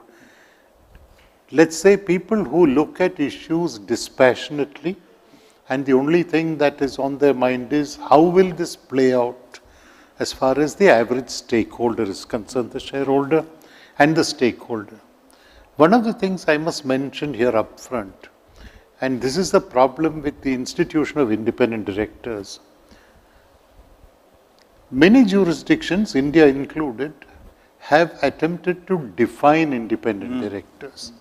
The minute you attempt to define what is independence, you've lost the game completely. After that, everything that happens is post the results being announced. If you say that you and I are relatives, as defined in the Act, So I cannot be an independent director on a company which you have set up. I may be quarreling with you, right? We may be relatives. We've had an example here in this city some years ago of two brothers who were actually fighting each other. But by definition, one of them could not have been independent on the other's board. Whereas if you and I went to the same school, the same college, I don't play golf, but if we played golf together or went on morning walks, maybe the less exciting option together, I could be an independent director on your board. We might have known each other since we sat in the same classroom as students. And I am expected to act independently, but relatives cannot. So the minute you define it in terms of a family relationship, you've got it wrong. Or a fiduciary relationship. There are two principal. The second is a financial relationship. Correct. Now, here is where regulators, maybe under pressure, maybe they think they ought to be inclusive, have said that if what you get from the company by way of compensation is less than a prescribed percentage of your total income from all sources, you're independent. So what happens? Rich lawyers get on the boards because what they get from the company is not much. But would you get a good lecturer on the board? You will not, because the percentage will go against that person. Correct. So the minute you get into defining in terms of either family or this, there is an issue. Now, what does society expect? Society expects fairness, expects independence, expects dispassionate analysis and decision making, not being obliged at the same time, not also being the opposition party in the boardroom. Some people swing to the other extreme and think that anything that management brings to the table, there must be an agenda behind this. So I am obliged to oppose that. Now, just before we started, just to share with those of you who are not observant, that was my chair. He changed both our positions, right? Now, this is something that I have done as part of my advisory work with some boards. I go in there 5 minutes earlier and change the name boards of the people who sit there, except the chairman, the MD, and this. Why do I do this? All the independent directors are sitting on one side, all the management guys on the other. So it becomes ruling party versus opposition, correct, all these guys. So I said, unsettle them a little bit, and then maybe this group think will not get into the equation. I think the expectation is this: independence of mind, independence of decision making. This is the expectation. We'll talk about realities later. Yeah. Actually, you said about family relationship. Yes. And I always make the observation that I am most dependent on my own family, my spouse and my daughter. They live with me. I am most dependent upon them. And I am more independent of them than I am of any board on which I sit, because if either of them or both of them to combine are suggesting something I don't like, I am completely open about opposing that. So it's not true that a close relationship, and it's something, Mohan and I both at some distant past did a chartered accountancy, and one of the first things we would be taught is independence is a state of mind. Yes. And I don't know how long it took you, Mohan, but it took me more than 30 years to understand what this means. I think I now understand it, state of mind. So, one, if I can go on, I said about managers and their expectation. Tell us about your experience as a manager, and we'll come to your experience as an independent director later, manager of... Naushir, at the beginning, let me make one point. The expectation gap about independent directors is very wide, and it will remain so for a long period of time. Yes. It is the problem of agency. Yes. Now, in a democracy, you have the same problem of agency. Citizens elect representatives, they rule you, they pay taxes, they're supposed to take care of you, your expectations are different, what they do is different, and it works. It can only work if there's good leadership, there's a good culture, and there is transparency and free flow of information. Now, in a corporate organization too, you have the same challenge of expectation of society, expectation of the shareholders, expectation of management, and expectation of maybe other stakeholders, society, other stakeholders like government and etc. Now, is this going to be solved? No. Now, as a manager, what is my expectation? As a manager, my expectation was I will learn from people who are supposedly wiser than me about the big issues about governance and managing an enterprise, not about the routine aspect, about the larger intersection that you see as a corporation with the wider world. Because you are living in a very dynamic environment where the risk perception keeps changing, it's highly globalized. Now, these are people who come from outside, they have a broader view, they're much more grown up from young managers, so they will come and look at it and tell you what you want to hear. And what we found was many of them want to teach us strategy and about business, which we don't want to because we thought they did not know the business and did not know strategy, and they were not there to teach us strategy. They're there to opine on strategy, that's what is required, but not to teach us strategy, what we should do, which business to go, because they do a little bit of reading and they come. So there's an expectation gap, and we had to set that right. The second thing was, the expectation was they will protect you in case of a conflict for being very honest. Now, I was the CFO, you sit in the audit committee. So in the audit committee, you have to be totally upfront, you have to be, fully transparent and say what you think is right. And they are there to hear because that's the responsibility and they have to protect, not that we had a problem. We didn't have a problem in my company, but that's what it is. And the third thing is, they have to make sure that you're properly compensated too, in a sort of a way. Because if you're the CFO, it is important that somebody also shoots for you because they see your competence, because they have to tell management or the CEO how good you are, etc. But that is the expectation as a manager. And I think the fact that you have independent directors gives greater confidence and greater courage to people in management that they can discharge the fiduciary obligation and not kowtow to the CEO. Now, you have a very powerful CEO, he will shut down dissent. Yes. It will be a one-person show. It happens in many so-called professional companies, correct? The only bulwark against that is this independent directors who come once in a while and to whom you have full access. And the access is important, but they must respond and demonstrate that it works. That is what is. Correct. I'll just end by saying, for it to work, it's imperfect, it'll never be perfect. Like Ramaraja. Will you have Ramaraja in any country? No. But should we move towards that? Yes. Now, for that to work in a better manner, come to maybe 80 out of 100, first you need the culture of the organization. But the culture, is it an open, collegial, transparent culture? Where people can talk, people can discuss, there's no retaliation and it's free, but people have to do the job that you're asked to do. The second is, there's a symmetry of information to the maximum extent. Either a free flow of information between the board members who come once in a while and they need to read a lot more, which maybe they don't do, and they talk and they spend at least 2 or 3 days in a board meeting talking, going through presentation, understanding, etc. And the third thing, which is very important for that to flow, is the chairman's position. Now, you see, an organization is good or bad depending upon the leader. The leader is not good, no organization can be very good. However great people you have, all right? Now, if the leader is very good, the chairman is very good, the chairman will make sure that in the board meetings, there's greater transparency, ask everybody to speak.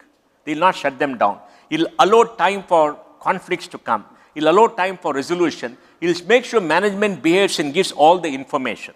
And that's why in corporate governance, you say chairman should spend 30% of his time being chairman of the board, act between management and the independent directors. We have a lead independent director. So the institutional mechanism. The only thing that will work is the makeup of the individual. Is the chairman a person who is very independent or who looks at broader issues, not independent to be confrontationalist, not to confront management, but to make things happen. And do they impose culture? And you as a person walk with your resignation in your pocket. Are you indebted? Do you want to be in the board? Do you think it's so prestigious you don't want to get off? And you want to be free. But at the end of it, we have to have a consensus to take the show forward. It cannot be a fight. It cannot be like parliament. Where people keep fighting and walk out. That is no. We have to make it work, and everybody has a responsibility. No, you wanted to say something. I actually wanted to add only one bit. Day before yesterday, SEBI again tweaked for the umpteenth time the appointment of independent directors provisions. Yes. So this topic somehow never goes away from SEBI's mind, right? And why is that? Clearly because they think this institution is the answer to the problem. No. So you're trying to fix how this will be done. And when SEBI has a little time, they will again change it. So I am a little worried that you should create an institution, allow people to hold those positions, and then after that, let them take the ball and run. You don't sort of micromanage, no, you didn't get X percentage of vote, you didn't do this, that, and the other, making life difficult. Yeah, okay, good. So, you know, you have, both of you, between the two of you, have identified two broad issues. The first one was about independent directors being, if I may phrase it that way, the voice of the outside stakeholder. So the shareholder, various other people are already inside the boardroom. They are represented adequately around the table, but there are stakeholders who are not in the boardroom and have no actual representation. But they have a representation, and that's supposed to be the independent directors. I heard you, both of you in a manner of speaking, say that. And I think what Mohan said was they're looking from independent directors to have wisdom. Whereas commonly, the suggestion is, how should you construct a board, get one legal expert, get a financial expert. If you're an IT company, people are important, so get a person from the personnel or HR sector. That's the idea. And I think the thinking there is, this guy will look over the shoulder of the functional executive in that role, so that if that guy is doing a cock-up somewhere, he will point it out and stop him from making a bad operating decision. And I didn't hear Mohan say that's the kind of independent directors a manager wants. And I agree, because if your manager at that level needs someone else to look over his shoulder, you need a different manager. You don't need an independent director to have an incompetent manager pointing out what's wrong with that guy. So if we can move on to the next broad topic, which is about effectiveness. And we've had a challenge with effectiveness. And let me start first with the topic the angle I dealt with earlier, controlling shareholders. There's a perception that controlling shareholders do not want competent independent directors. They want pliant independent. There is a perception, right or wrong, there is. What do you feel about this perception, and why do you think, first, why there is a perception, and if it is a reality, why are these people looking to independent directors who are pliant? I think there are two kinds of promoters. Yes. One who bring into the board persons that add value. It doesn't matter that they ask the tough questions, they challenge management, but you expect them to add value to the board, right? The other set wants to make up the numbers. What is the arithmetic of board composition? It needs X number of independent directors if this is the size of the board. So I will bring in the right kind of questions. You know, it used to be said many years ago, ask me no questions and I will tell you no lies. So that kind of philosophy gets into the boardroom, and I said this once, I lost a few friends. I said that many independent directors open their mouths only when the tea and the biscuits come, because God has not yet designed us to eat those things without opening our mouth. Vinita, the biscuits you used to make. We have to open our mouth, so that is one issue. The point that you raised, it all starts with the board at the end of the day. Mohan used the word wisdom. The way I look at it, the board is the seat of wisdom. Management is the seat of knowledge. Yes. So you have domain knowledge, expertise, everything sitting at the management level, but at the board you are bringing shared experiences from different sectors. But in the process, we should not become either of two things. One, a board of consultants, what you mentioned. You know, I need one guy on my board. I don't have an HR guy on my board. But you've got a competent CHRO, right? You still need an HR guy on the board. Why? Because you want one more consultant there. Yes. Or the other is a board of compliance. Yes. You know, a board that just looks at, these are the compliance issues, we'll take care of it. Let everybody else run the company. You want people to contribute. So if the selection of independent directors is not right, and going back to the promoters, some of them actually look around to see who is the guy that will challenge me. Right? Some, on the other hand, will say, Acha, this guy has a reputation for asking tough questions. none of us three will get onto some boards. Yes. Right? Yes. Why? Because we might ask questions. I think some boards are not available to us. Yeah. But is it because these controlling shareholders, and I'm not referring to the shares which you jointly used to, company you jointly used to control, is there a sort of sense that they are going to lose control if they let independent directors be effective?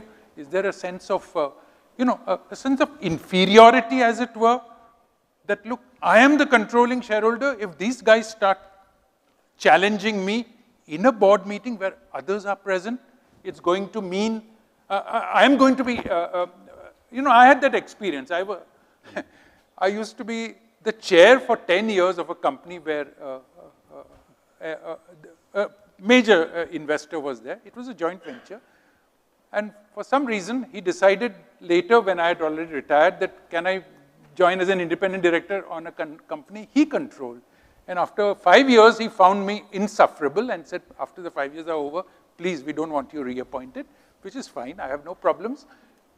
And I just wondered, why did this individual, who had known me for 10 years and the way I behave, why in his company, because in the other one, it was a joint venture and I was representing the other party, why did he find me insufferable? And my sense was, he felt that he was losing, that he may be perceived as not in control, because this guy asked so many difficult questions. And there are executive directors present, the company secretary is there, the CFO is there. I had that sense. What do you think? Naushir, I would say it's the mindset of the controlling shareholder, because if you have a very feudal mindset, you believe the company is your property despite being listed, and you have to hand it over to your progeny, and it goes on. Without understanding in an open, transparent, competitive environment, you may die. Because you can't compete unless you get the best talent. Now look at the United States, what has happened over many years. People start companies, they put their own capital, then they raise a little bit of capital, they get managers, they still run it. Over a period of time, they hand it over to the managers, and then they exit and take the money and invest elsewhere because they know this company can't keep going up all the time. So if you're an owner of a company, you must understand is an economic engine from which you have to get the greatest resources. So it is good for a particular time. And after that, you sell, make your money, and do what you want with your money. It is not a property to be handed over to somebody because it may not exist. Now look at all the great companies in this country from 30 years to now. All this feudal mindset, they're all gone. Why? We've been more competitive, etc. So like Mr. Damodaran said, if you are smart and you're a real capitalistic heart, not a feudal, you will say, hey, I want a company where I won't have Damodaran and Naushir because I have these two illustrious people and they're known to be independent, they're known to be disruptive, they're known to dissent openly. Investors will have greater confidence, my PE will go up and I'll make more money. Nobody will question me, right? And I listen to them and they are helpful, they're not going to be destructive, I'll do that. That's being smart.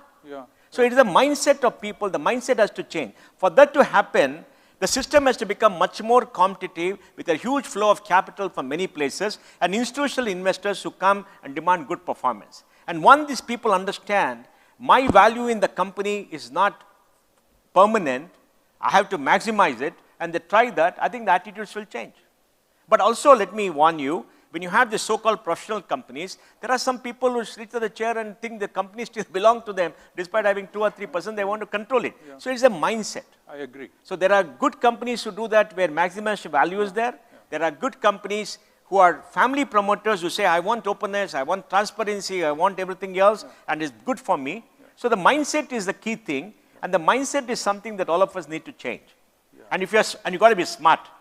Why do you list a company? You want to get great value. And tomorrow you want to sell and exit, you should be able to exit and sell. To a private equity will do whatever they want with their money, right? Then you take the money, do what you want. You got freedom, you got independence, you got money in the bank, the world is at your feet. Why answer 100 shareholders, right? All the time, every single quarter, right? And if you're smart, you use these two great people to get a higher PE. I don't know about that, Mohan, but just to supplement, there are two things which bother the directors who are at the wrong end of the spectrum. One is a sense of insecurity. Beyond a point, you don't want to be challenged. So you get guys in the room who have, as Mohan says, the market perceives these guys as truly independent, they add value, the shareholder thinks, okay, the board is well run. Beyond a point, you get insecure. Are these guys getting too much in my way?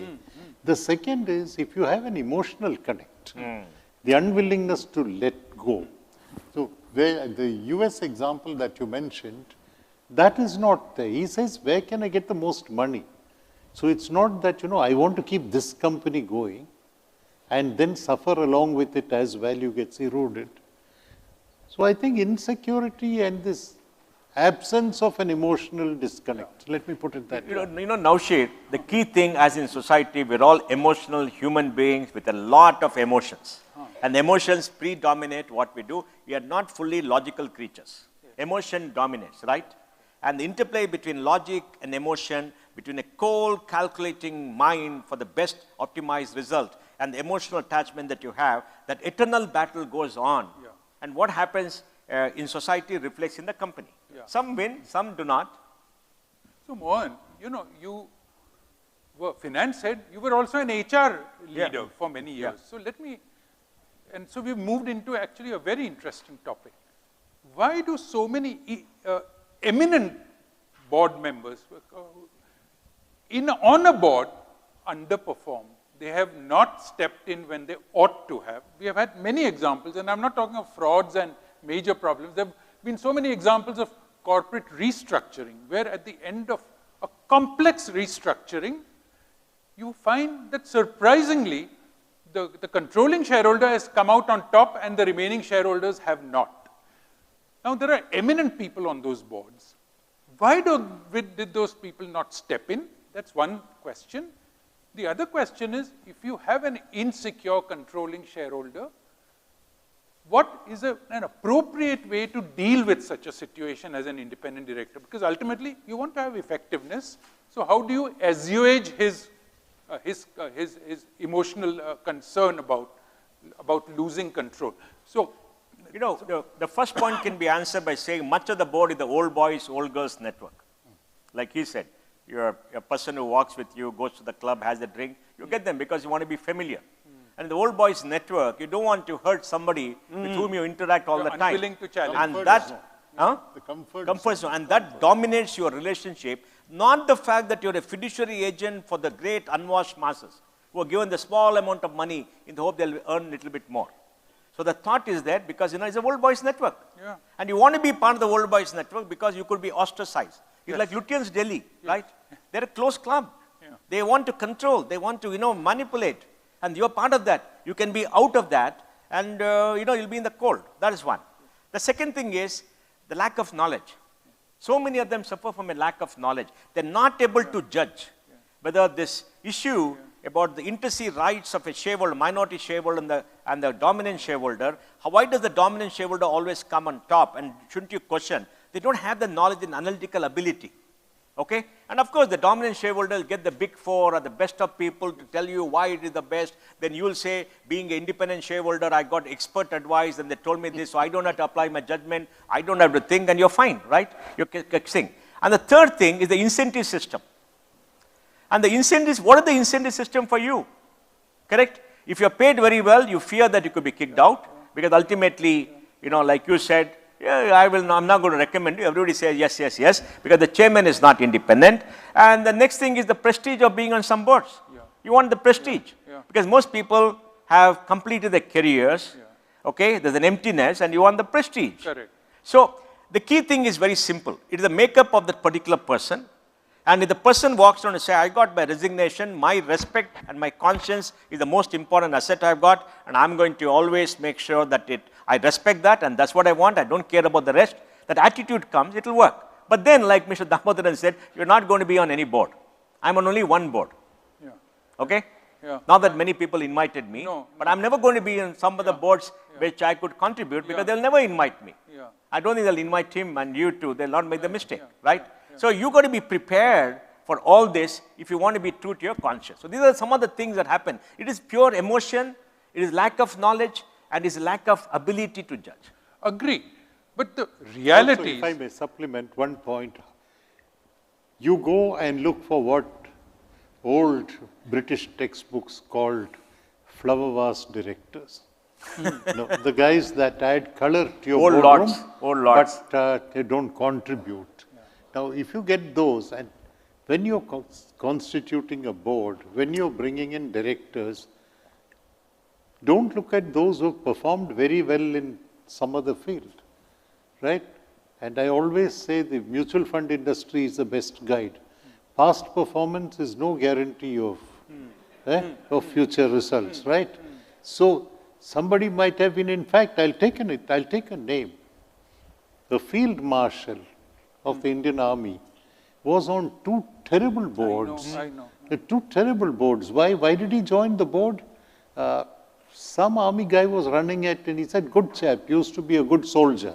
So he joined his boards and came to grief. Why did that guy want the field marshal? Because the market will perceive it. Yeah. So the minute you start getting directors who, have done very well somewhere. Now, I know one company here in this city which had an outstanding lyricist on the audit committee. Yes. Audit committee. On the audit committee. So I was thinking one explanation could be that what he was putting to tune was also numbers. This is also numbers. So maybe I couldn't find another commonality for this, right? But still, see, a lot of people in this room already are or are likely to be on boards where you have that kind of controlling shareholder. Yes. What would be your advice to them? Apart from saying don't accept those board positions, that's fine, we can give that advice, but that's not solving the problem. What is our advice to them to deal with that situation so that they can be as effective as is possible within the constraints of an insecure controlling shareholder? Be true to your conscience and keep in mind that your reputation and your honor is the most important asset in your life. You keep the two things, you can be anywhere. You can speak very independently. If people don't like it, it's too bad for them. They don't want you, it's okay with you. That's the only thing. What else can you do? I think also, it's the way in which you state your case. There is a proposal. I don't like it. I think it's terrible. Maybe it even flies in the face of legal provisions and you don't want to have anything to do with it. But if you tell the promoter and the management, look, you guys are a bunch of thieves. You're trying to, to commit fraud on the system. No. Obviously, you're not going to be welcome on that board. There's a way of doing it. There is a way of telling people. I haven't had, luckily, God is kind. He has allowed me to join boards where if you raise questions, nobody pushes back beyond a point. At best, they may say, or maybe they internalize, but don't tell me. Age is also an advantage. They don't tell me that, you don't know enough of the domain, that's why you're asking these questions. But that said, I think the honesty of purpose and the intent, if that comes through, many managers will see value in it. They will see that. And I would add to these excellent ideas is that if a person is insecure, do not, as Damodaran rightly said, make him feel small publicly. So if you have an issue which you don't agree with, try and do it offline. It may achieve the purpose that you want to achieve without offending the individual. Because, it's okay, you can leave the board and that's a nice dramatic exit. But you have not achieved the purpose of improving or having good governance in a company that needs good governance. So if I can move on to... let me ask you a question. Why should an independent person join a board as independent director? What should be his motivation? Very good question. I've been asked this in the past and I've found it very difficult to answer that question. People say giving back and all. I don't believe in all this giving back stuff because you must only give back if you have taken something you shouldn't have taken. And I've never taken anything from society which I shouldn't have taken, so I see no reason to give back anything. It's those people who have done that who have to keep giving back. I think most people join the boards and you put your finger on it. Many of us retire and we have a terror. How are we going to fill the void in our lives? I've used this example. In those days, Platinum Jet Airways card. Taj Hotels, I'm the gold platinum circle, something. This will all collapse down. They will only give me a bronze one after a year or so, because I used to fly every week, and it's not a funny thing. It's a serious thing. These are the kind of things that are in people's minds when they turn 60 or 65 and they are retiring. So they will clutch at independent directorship and many times get into companies they should never have joined, and for the various reasons. But in since I've promised them 20 minutes and I'm afraid we're running out, the last broad area before we get the audience involved is government companies. Now, government companies, there has been a mandate that they must have independent directors. And I have never been on the board of a government company, thank God for that. But the question really is, what can an independent director do in a government company? What are the things that are carved out, which in regular companies all of us are involved with, which they are not in a government company? Never mind about violating clause 49 or the LODR now. What are those ones? Let me give you two examples. One from the time I was in SEBI. Yes. I had the privilege of giving effect to clause 49. It was already there, twice extended. When I went in, one of the first requests made to me was they need one more extension because corporate India needed to be prepared in order to. So, and I told myself that if you can't do it after 2 extensions, you're not going to do it. So with all its problems, and it was not that the clause was free of problems, there were several problems. I said, let's implement this and then let's see how it plays out after that. And guess what happened? All the top public sector companies landed up. Right. We want exemption. That's why should we get exemption? No, we've got CVC looking at us. I said, CVC is not a director on your board, right? Thank God for that. We got CBI looking. Do you want CBI as a director on your board? I'm not so sure. So therefore, you need this, right? Then we want extension of time. I said, there's no case where the extension of time can be correlated to ownership. So I said, no, you will not get, we didn't grant them extension. Now fast forward to a few years later when I had stepped off, etc. Coal India, right? Coal India, what happened? The directive of the government on pricing of coal was supported in the boardroom by the independent directors. And therefore, Coal India lost some money because they were giving coal at subsidized rates to public sector undertakings. The Children's Fund, which had, I think, less than 1%, issued a notice to the independent directors, you're not safeguarding your company, you're looking after somebody else's interest. So what did these guys do? There were 4 of them. At the next meeting, they opposed the government. They said, no way, we got to price this right. Of course, the story has an unhappy ending. It's not your average Hindi movie, which has a happy ending. So the government sacked all the 4 of them and went further and sacked the independent directors of several other companies, anticipatory bail. So you cleaned out the boards of all of those. Now, in such a situation, are you going to, as an independent director, sit there, swallow your self-respect, suspend your good conscience and judgment and say, the government director has come and said, do this, therefore I will do this. The explanation was that somewhere when Coal India raised money, there was one sentence tucked away in a very long document which said that government will have a right to influence pricing, right? Yeah. Okay. Now, when that came to your notice, and you realize that you are not in a situation in which you are going to contribute decision making, and that's an easy decision to take. Leaving a government company, they don't pay you a lot of money anyway. It's much easier to leave a government board than a board where it pays you much more money. I was on 2 public sector companies for 4 months each after I retired at the request of some people who said, no, you need to come in. I left one because the internal audit report said that documents were not produced to the internal auditors. And I asked the executive chairman, I said, how do you live with this? He said, let me check, I'll get back to you. I said, we need to resolve this now. This is on the table, right? What happened apparently was that nobody had explained to people in the field formations that internal audit is an important function, you need to cooperate. They saw this as some guy coming to do an investigation, they hid all the documents and didn't make it available. The guy wrote about it in the report. That company I left. The second one was for an even more interesting reason. It was a Kerala-based company, and the meeting was to take place one afternoon. So in the morning, we are all moved into our places of stay, and in the morning I got a call saying that the government representative doesn't have much time, therefore we are shifting the meeting to the airport instead of doing it where it was supposed to be held. So I told the guy, I am coming to the airport, but in order to travel back, not to attend the meeting.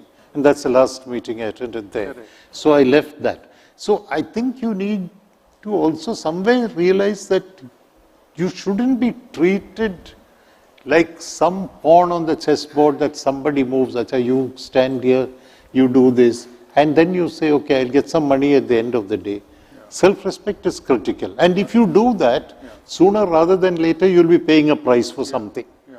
So when you see the signs, better to leave. Yeah. You know, I didn't know this till a few months ago when I got involved in this whole matter, that in government companies, the selection of all the directors is not left to the nomination committee. No. The remuneration is not left to the nomination committee. So the NRC has virtually no function. And the evaluation doesn't take place. Evaluation doesn't take place. So it has virtually no function. The selection of the auditor is not left to the audit committee. So there are many fundamental governance functions in a government company that are held by the controlling shareholder, which is the government. That's right. And which now increasingly is, when you say the government, you mean the politicians who run the government.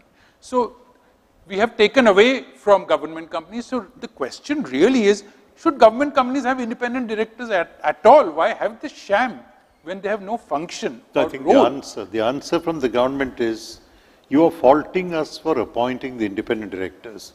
Don't the promoters select the independent directors, the private companies?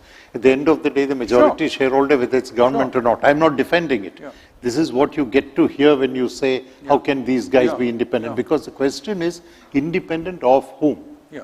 You've got to be independent at least of the majority shareholder. Yeah, the government is not the majority shareholder. The people of India are the majority. The government is only an intervening entity to voice the views of the people. The government's problem is that it has never understood the difference between ownership and management. Correct. So it thinks that ownership translates to management, which translates to taking decisions on a daily basis. And then you don't need these bunch of guys, you're only ticking some boxes. And to be fair, we shouldn't only beat up the government. I said, what I just remarked, I said the same thing in the Tata situation.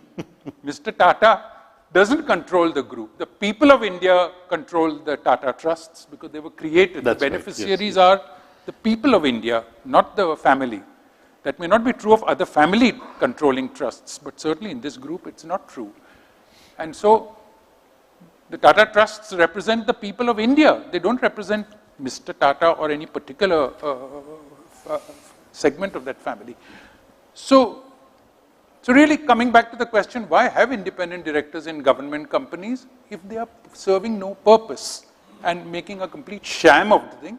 Or maybe you go further back and say, should government even list their companies if they can't fulfill listing requirements? Then they shouldn't list the company. No, they need the money.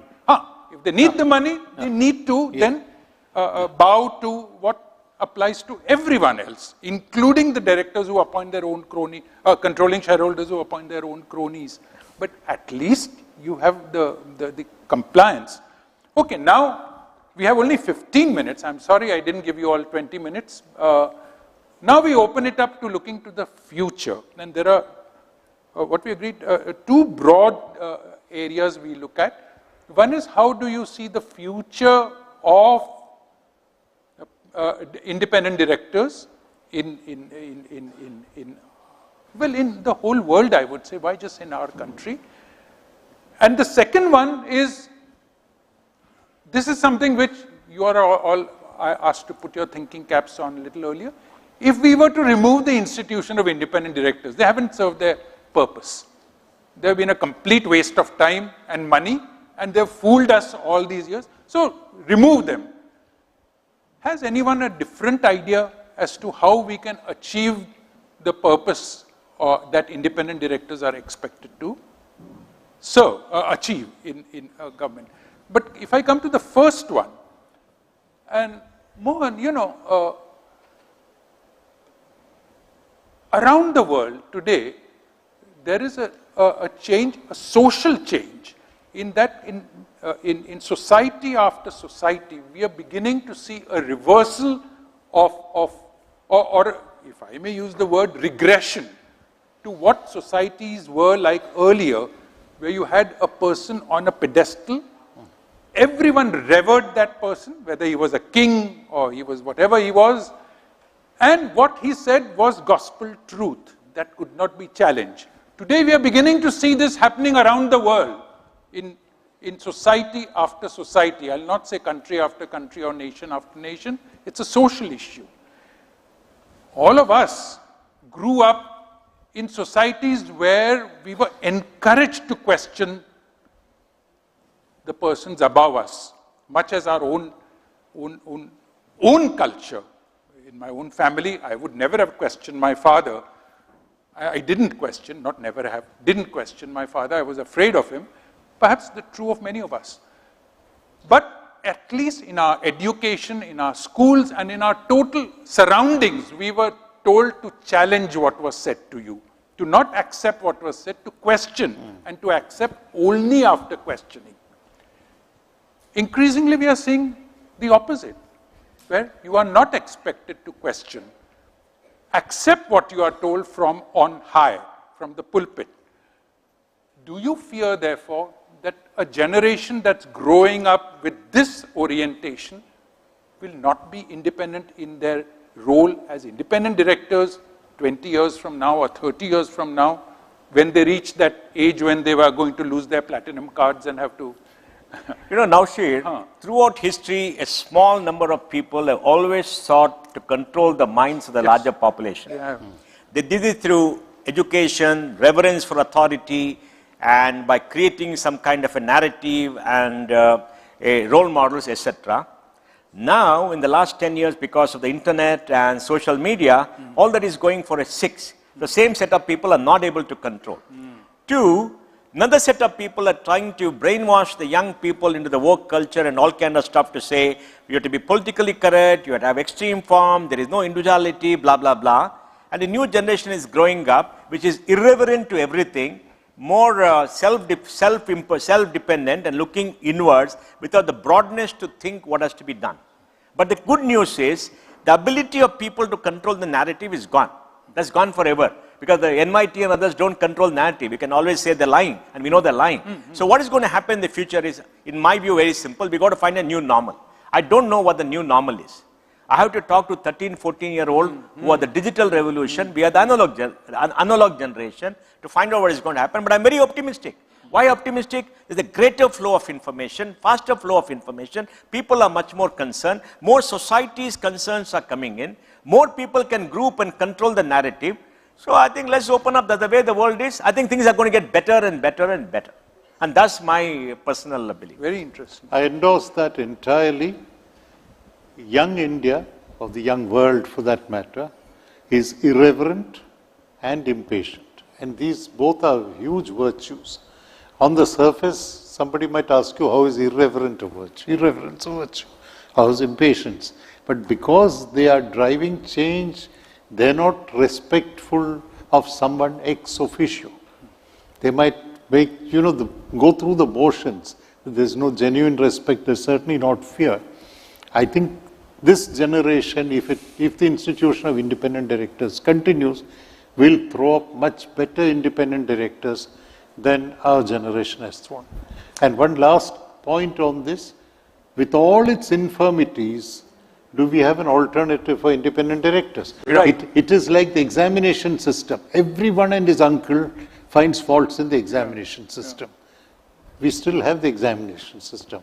We haven't thought of anything else. So thanks, gentlemen. On that positive note, now we open it up. Any question around independent directors and any observations or views you have on, is there a different system than independent directorship that you think may be more effective?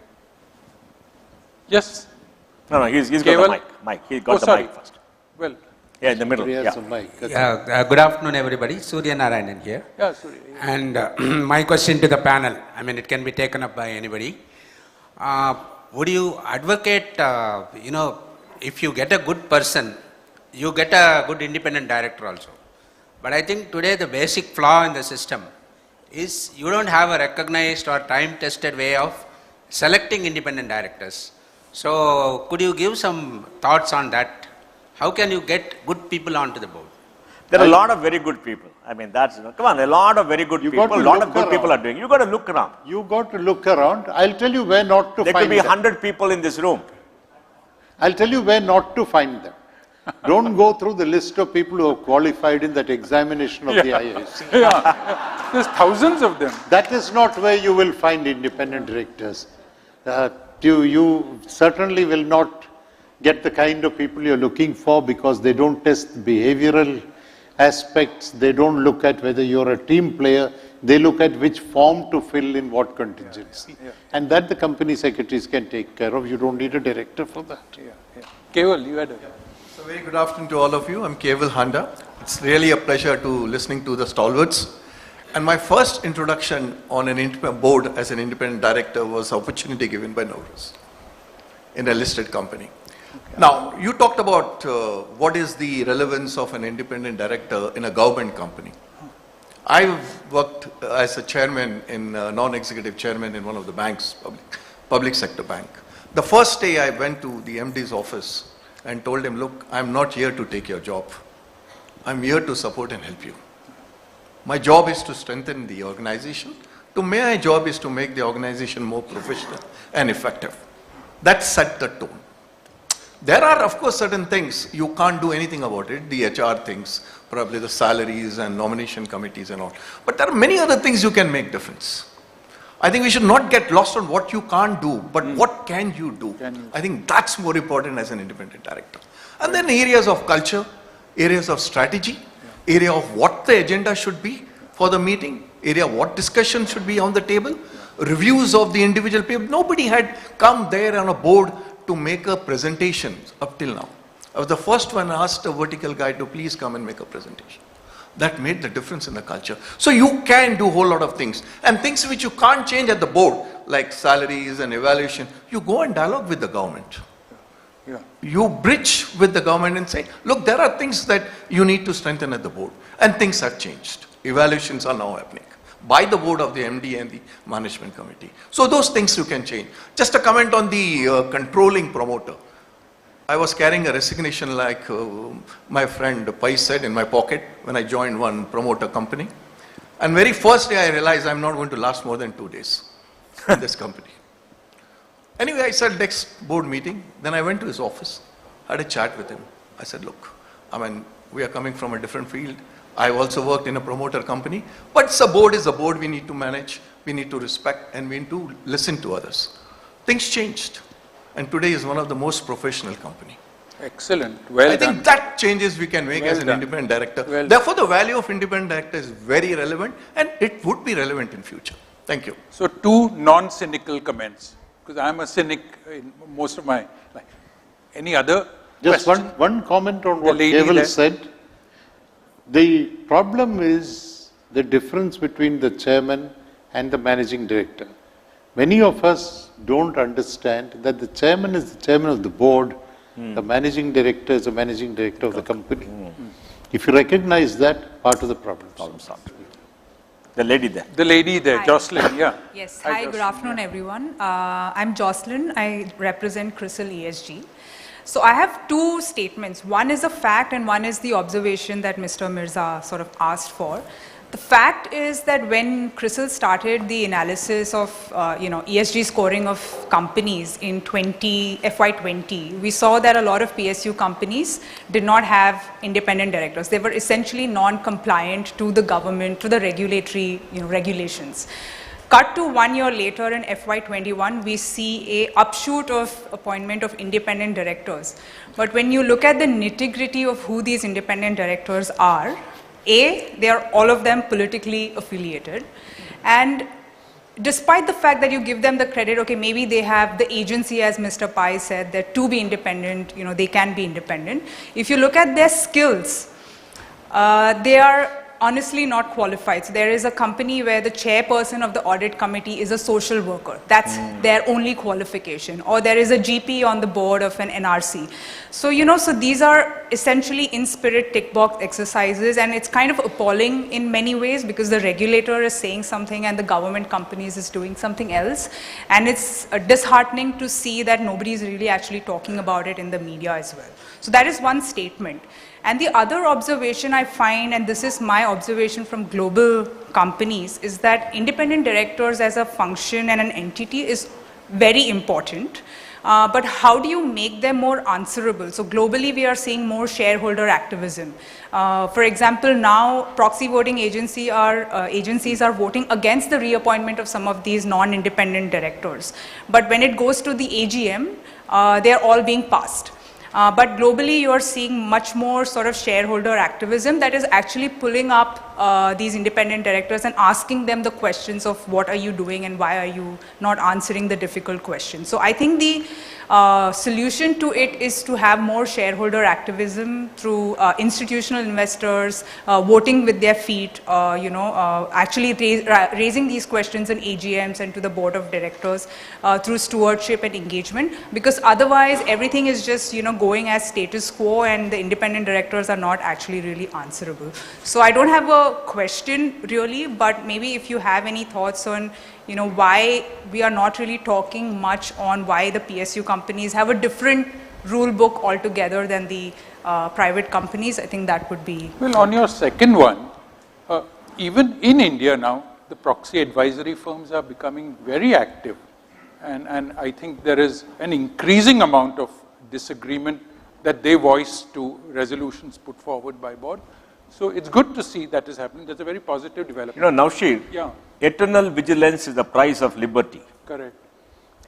I mean, that's it. The shareholders have to be vigilant and you got to talk back and that's it. And in public sector, we have to accept in India, the public sector is an instrumentality of state policy.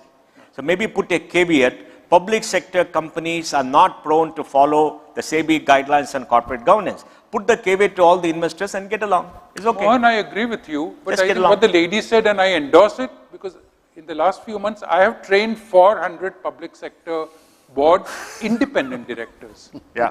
They are not an instrument of public policy. They are an instrument of political policy.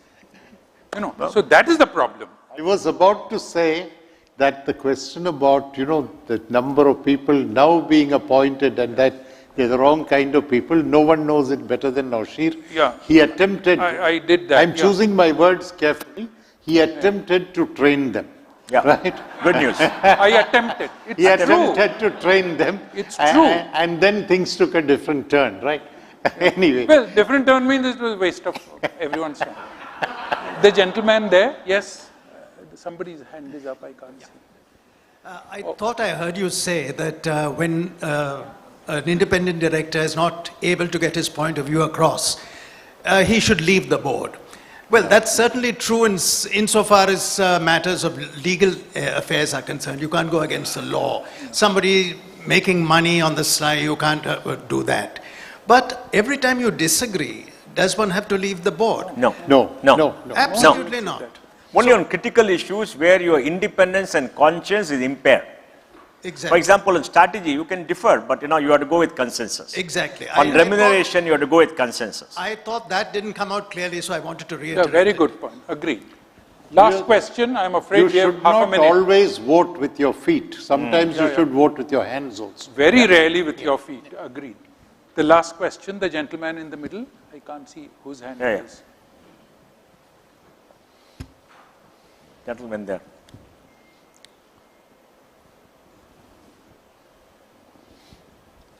This also flows from what this gentleman has said. As an independent director, when you smell something not quite right, Do you resign and run away? Or do you dig in your heels, try to put things right with its subsequent consequences? And believe me, the consequences can be quite heavy. So what do? I just wanted to have your views. So dig your heels, try to remedy it because that is your duty. That's why you have been put on the board. And that is the confidence shareholders and other people have in you. Try to change, try to disclose. Doesn't work. Then you have to maybe write to the regulator and explain why you are resigning. In fact, SEBI, I think, has come with a rule to say that if you just resign is not okay. The letters have to be made public, blah, blah, blah, including for auditors. Including auditors. Auditors just walk off in the middle and say, hey, we're not going to do it. Why? We got too much work. But they have a responsibility. They've been appointed. You have to discharge your fiduciary obligation. You have to make an attempt. You have to disclose. You have to fight it out. And in the end, it doesn't work. That's the last resort. Am I right? Notwithstanding what SEBI has done. Because SEBI said, don't say I'm leaving for personal reasons. Yeah. You state your reason. Yeah. Somebody was threatened. And he resigned for personal reasons. I got to know about this and asked the gentleman, why didn't you write that? He said, it's correct. My life is my personal reason. I am leaving for that. Why should I get more explicit than that? So, no matter what provisions you make, at the end of the day, it is each person standing up for what he or she thinks is right. And as JB, to your question, don't leave, dig in, fight the good fight, but record that everything that you say is captured. Hopefully. Otherwise, you will have other questions to answer. Your record should be your defense in the case of any challenge. I'll just make one concluding observation on that very point about resignation. I once did this in my life. I was that time not mature enough. It was about 15 years ago. I resigned from a board. I thought I was a hero at that time. I was very, puffed up with what I had done. But on reflection, I realized I have caused immense hurt because that was not a point on which actually I should have resigned. I damaged my colleagues on the board. Others would have thought, Naushir resigned. How are these guys still on this board? They must be people who are acquiescent. I damaged the management of the company. I damaged so many people in what I thought was being heroic. So please understand the consequences that you do, not only to yourself. To yourself, they may be whatever they may be, but also understand the consequences. So it has to be a matter of such grave nature that you are prepared to hurt a lot of people because they deserve to be hurt. But if you don't think they deserve to be hurt, please don't resign because you're doing the wrong thing then. Just don't stand for reappointment when your 5 years are over. So with that, my thanks to both my colleagues and to all of you. Thank you. Thank you. Time's up.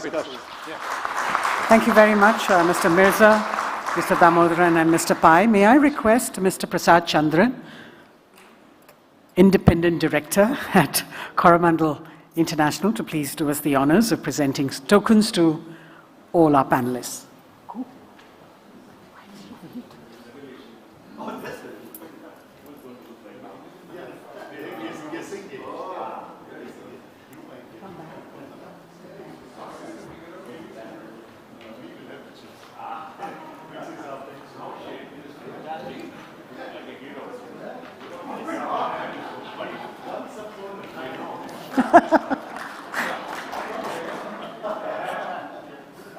We will have one for Mr. Damodaran as well.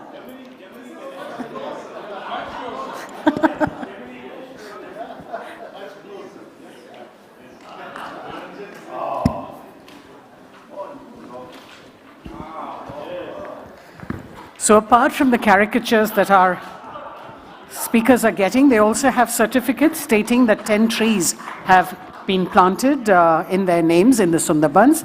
A photograph now.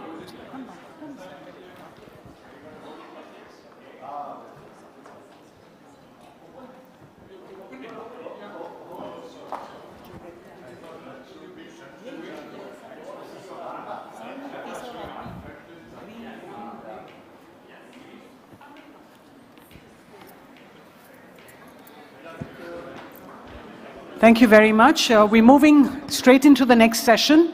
We'll just quickly make the changes on the dais and get our speakers mic'd up, ladies and gentlemen. So please be seated and remain where you are.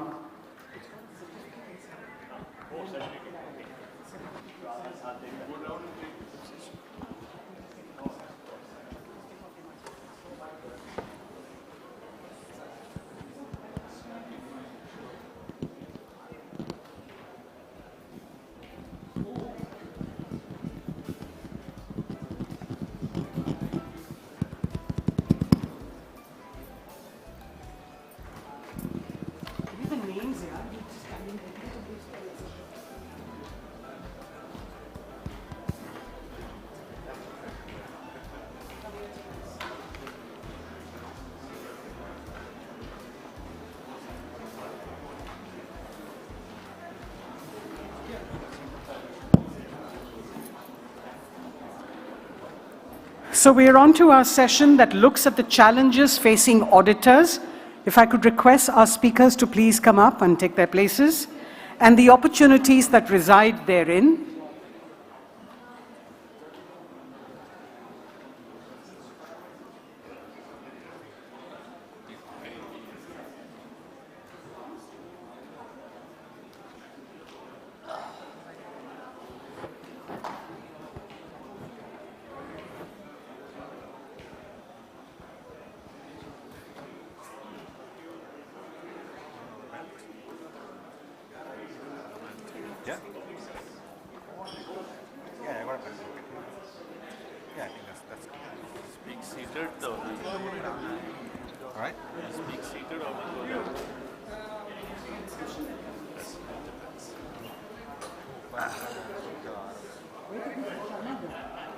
Must have gone to the washroom, but he's already mic'd up. Okay. So we all know that auditors are tasked with ensuring that companies and managements present a true and fair picture. But today, auditors and audit companies themselves or committees themselves are under the scanner, with various regulatory agencies looking at some of them with cynicism. How can the credibility of the audit process and the audit practitioners be restored? So this session is looking at the function of audit, challenges and opportunities. Mr. Sharma was here. I presume that he's just stepped outside and will join us very soon. Mr. P.R. Ramesh is the former chairman of Deloitte Haskins & Sells. He was also a director of Deloitte & Touche Assessment, Assurance and Enterprise Risk Services India, and a member of Deloitte Global Board and Deloitte Asia Pacific Board. Currently, he sits on the boards of some reputed companies. He has over 40 years of experience serving clients in manufacturing, banking, and financial services, technology, media, telecommunications, energy and resources, and consumer business sectors throughout his professional career. He's been associated with various industry and regulatory bodies and has also been on various committees of RBI, SEBI, and IRDAI. Mr. Niranjan Kumar Gupta is the Chief Financial Officer of Hero MotoCorp. He has a rich and diverse experience in finance leadership roles in Unilever and Vedanta Resources. In his career spanning more than 2 decades, he's worked with Unilever in various capacities, including as Global Finance Director of Household Care and Hair category. He's also served as the procurement head of Unilever South Asia, driving supply chain synergies and competitive sourcing. Prior to joining Hero MotoCorp, he was the CFO for the aluminium and power vertical of Vedanta Group. He's a strong votary of change, management, and improved processes and systems. We also have with us Mr. M.K. Sharma, the non-executive chairman of United Spirits and the founder of M.K. Sharma and Associates. He has rich experience in the fields of mergers and acquisitions, corporate restructuring and law. He's been a member of the Corporate Law Committee of the Ministry of Corporate Affairs and the Naresh Chandra Committee on Corporate Governance. He's been involved with several industry associations and serves on a number of large boards. He's also a member of the Executive Board of the Indian School of Business. In 2007, Mr. Sharma retired from Hindustan Unilever Limited, where he was a member of the Board of Directors for 12 years, including 7 years as Vice Chairman. And Mr. Sharma has agreed to moderate this panel discussion. So it's over to you, Mr. Sharma. Thank you. Good afternoon. The topic for today's discussion is about audit function and clearly what are the challenges and what can be done about it. So I'll begin with some opening remarks. Essentially, when I reflected on it, the group is too well aware of what the role of audit is, what audit function means. I just wanted to remind ourselves at the core of the audit function is to make sure that when you have a limited liability company concept, the providers of risk capital and other stakeholders have as clear a visibility on the state of affairs in terms of financials particularly of the company as the management has. It is on the basis of that visibility and clarity that they entrust the management to run the affairs. So it's basically a division between the owners of capital and other stakeholders vis-a-vis the management that the audit seeks to, and that was the primary purpose with which the audit was contemplated, whether it was Companies Act 1913, 1956, and even 2013. What has happened over a period of time is that the core function of the audit, which was to make sure that you have the correct financial statements, they match with the books of accounts, they reflect a true and fair view of the finances of the company, has been enlarged, enlarged, and enlarged. And you have many peripheral roles that have been assigned for the purpose of the audit.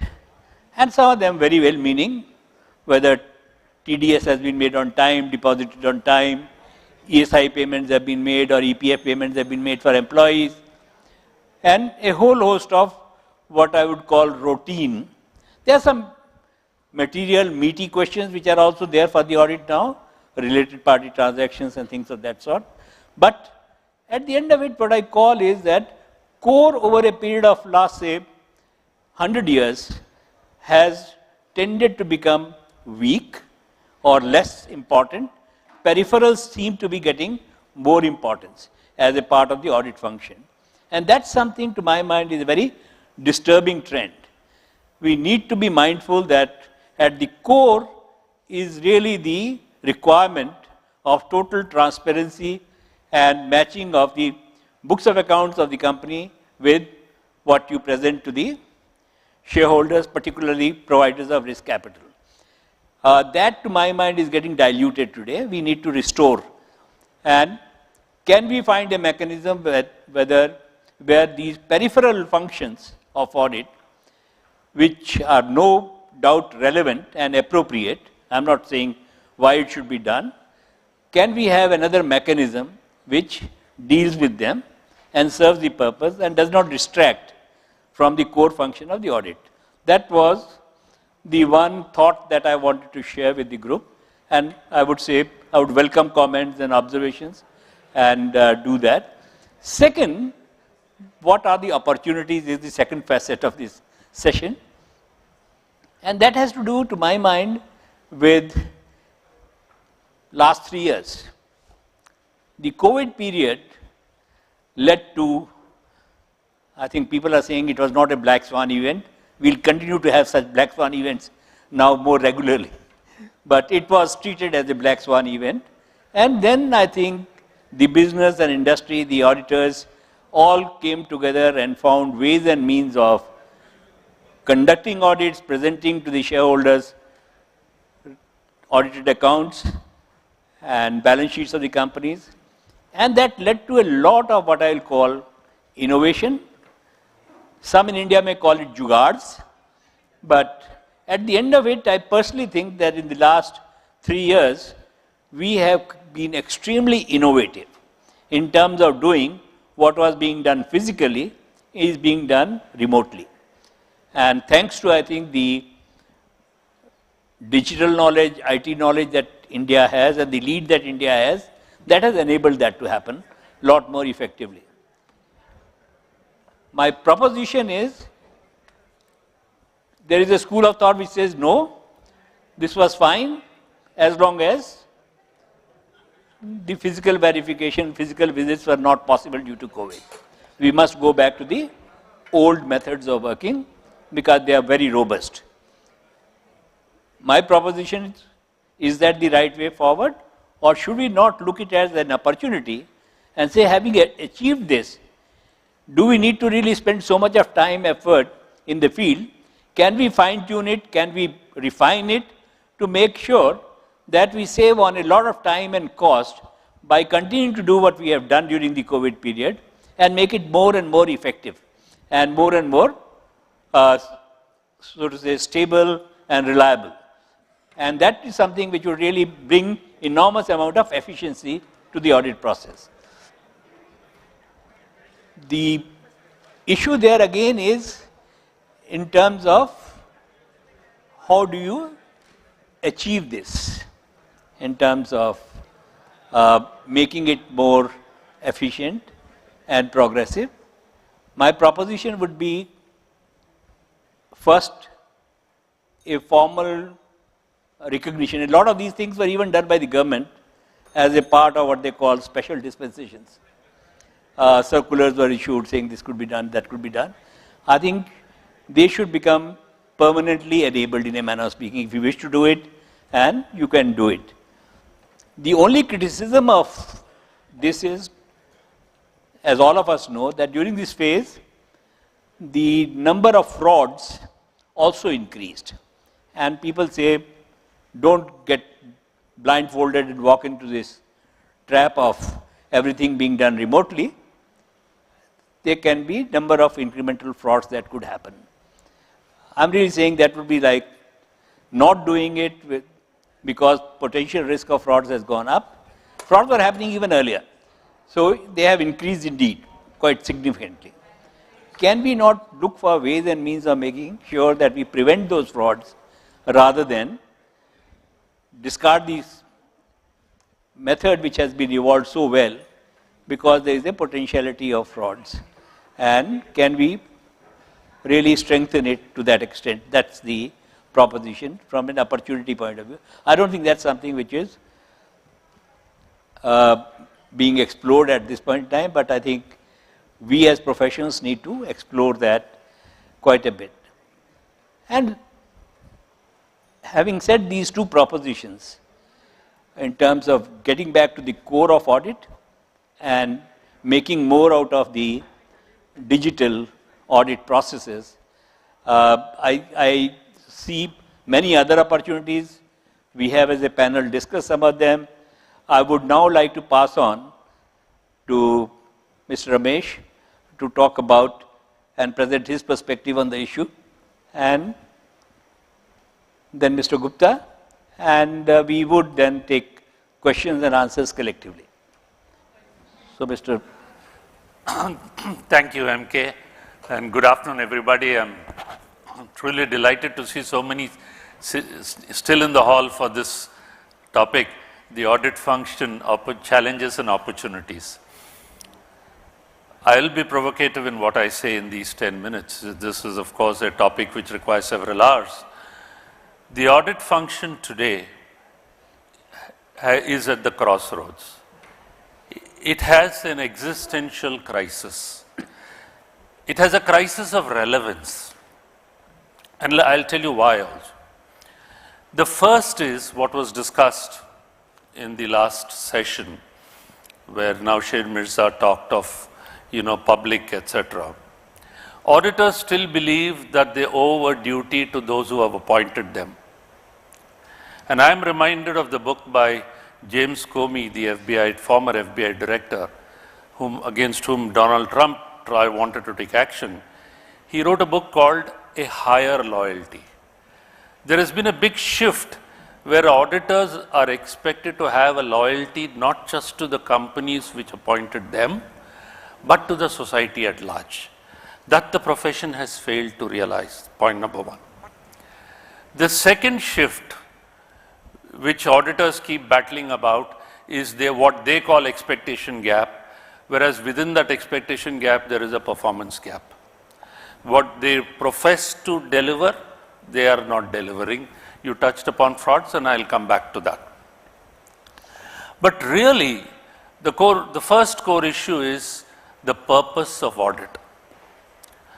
Mark Twain is reported to have said that there are two important days in one's life. The day one is born, and second most important, the day one figures out why he is born. The profession always remembers the day it is born. But I believe the audit profession has not figured out why it was born, and continues to do as it is In the case of India since 1949, in the case of the rest of the world even much longer, and hoping that will continue in perpetuity, whereas the world has changed, the expectations have changed, the business models have changed, globalization has happened, a whole host of things. We need to address the issue of purpose. Very recently, a few years ago, UK addressed this issue. Sir Donald Brydon Committee clearly said audit has lost its way. It is still a noble function. It was a noble function. It can deliver value, but is not delivering value. And what MK talks of correcting the core, we clearly need to do. But the first, let's ask the issue of purpose. Are auditors expected to find frauds? A South American president once remarked, he says, in my country, there are a lot of elephants hidden among mice.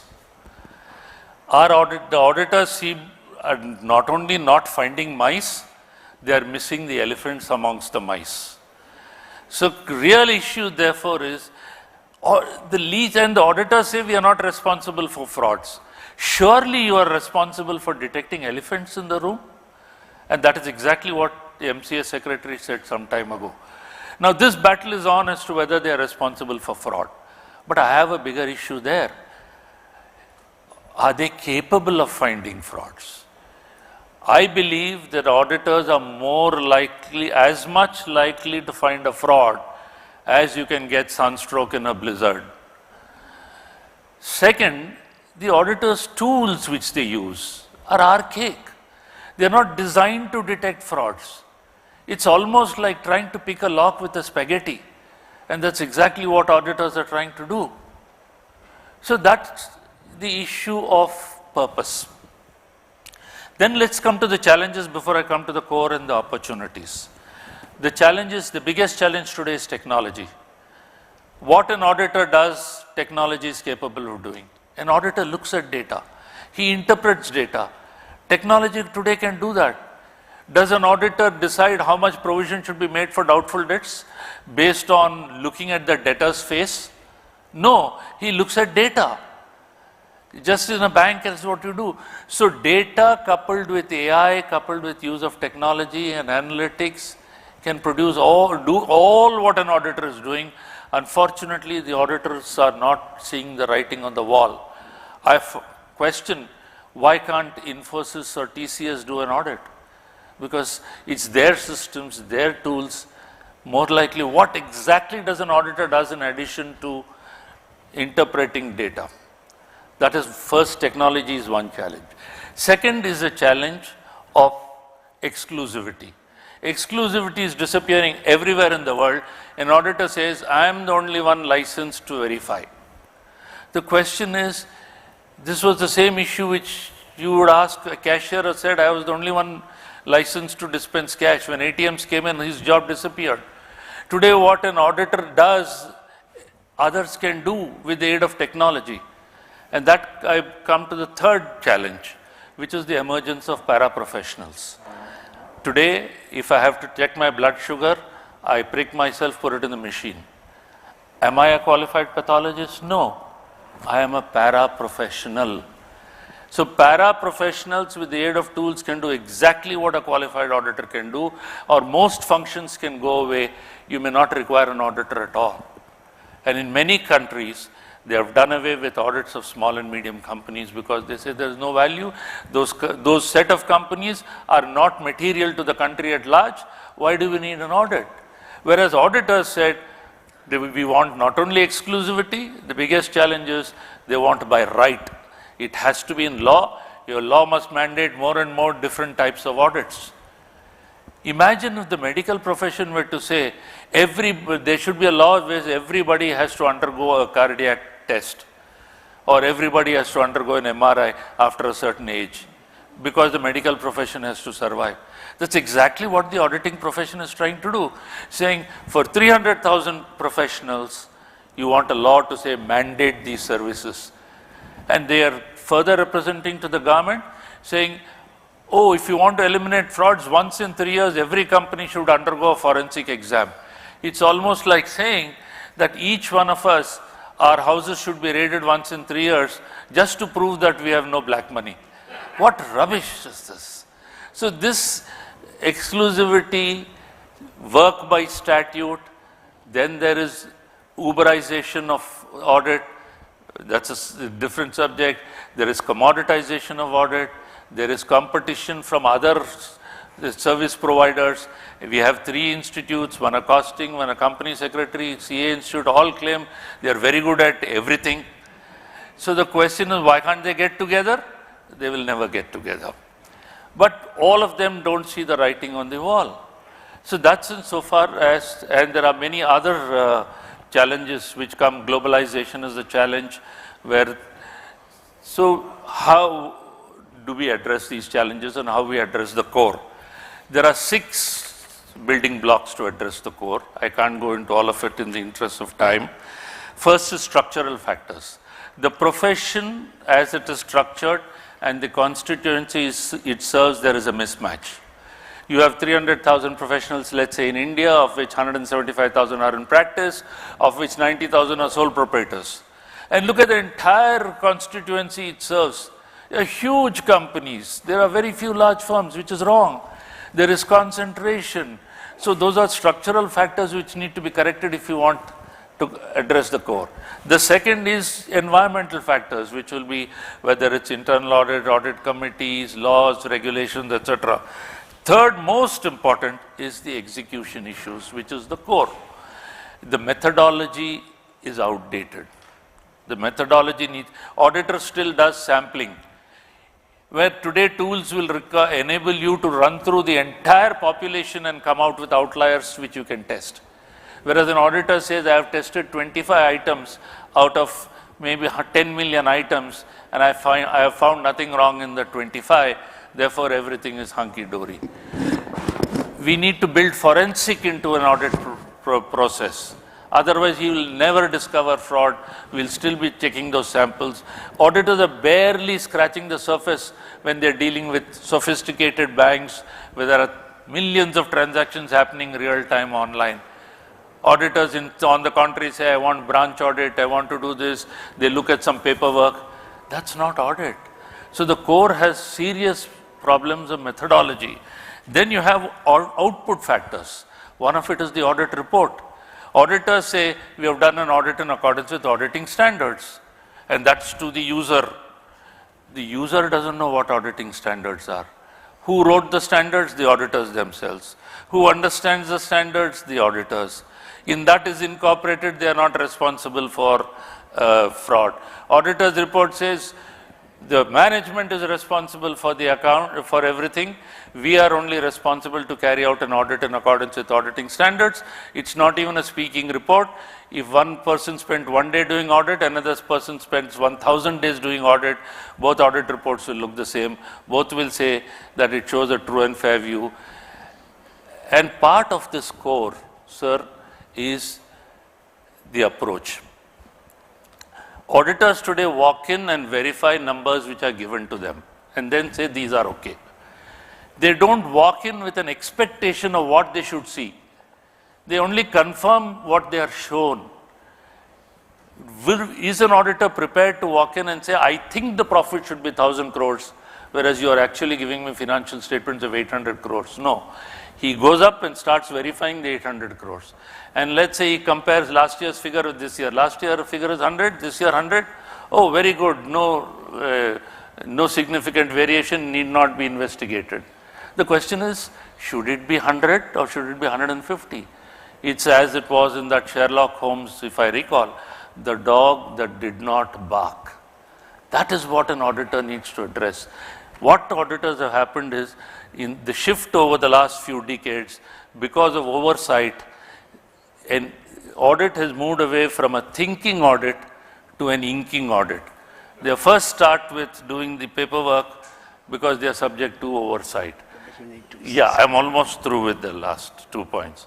So finally, I think we need an speaking audit report, and there are other factors which are time.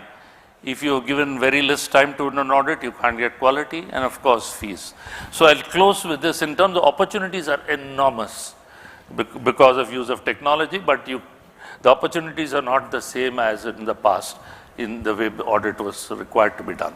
Thank you very much. I'll address the rest through questions. Niranjan. Yeah, thanks. Thanks, MK, and thanks, Ramesh. I can see a lot of people here who either are currently auditors or would have been auditors or want to be auditors. So I just want to lift the spirits a bit up, Ramesh, after your conversation. So I think I'll start by saying that, and let me focus some more on internal audit. I'll start by saying that the internal audit function overall has served a great purpose in addressing the trinity, as we know, of risk, governance, and controls. And again, across the companies and at Hero, we have a very strong internal audit function headed by our chief internal auditor, Shorab. And I'm not saying that because he's here. So now, let me try and put in a more positive perspective the internal audit on challenges and opportunities, and I come back to the core and periphery as well, MK. The way I see is that there are probably 4 to 5 things that we need to do in the internal audit function to take it to the next level in future. First is being pragmatic versus dogmatic. And dogmatic, as we know, is all about rules and principles that we have to follow. Of course, that has to be followed. But there needs to be a practicality built in when internal audit happens. The business models are changing. The SOPs against which an auditor audits, by the time it's even written, actually it becomes redundant in today's ever-changing business models. And by the time they audit, it ever so more redundant. So effectively, we need to be more practical when we are looking at internal audit from that perspective. The second I would say is past versus future.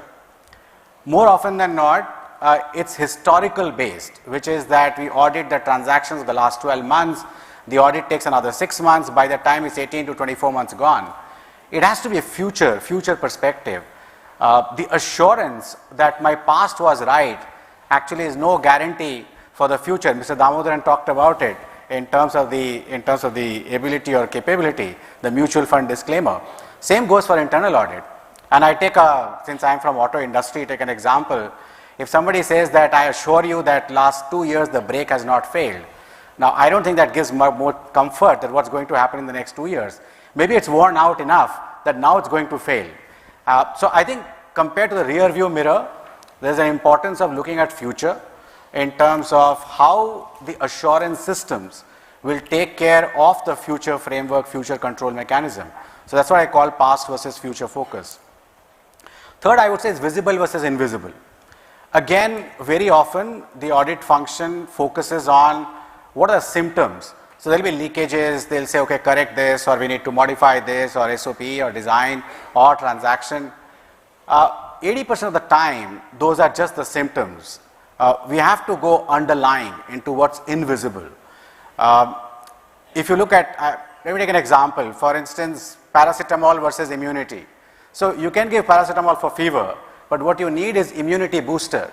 Otherwise, you'll continue to have fevers. And I think as a function, internal audit needs to focus on visible versus invisible. And invisible can be, for instance, stone at the top. It could be resources, it could be training, it could be tech. And that's where the deep dive needs to happen. The fourth thing I would say is current risk versus emerging risk. The risks are changing dramatically.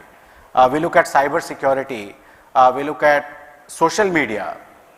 We saw one Twitter wiping out billions of dollars from a pharma firm.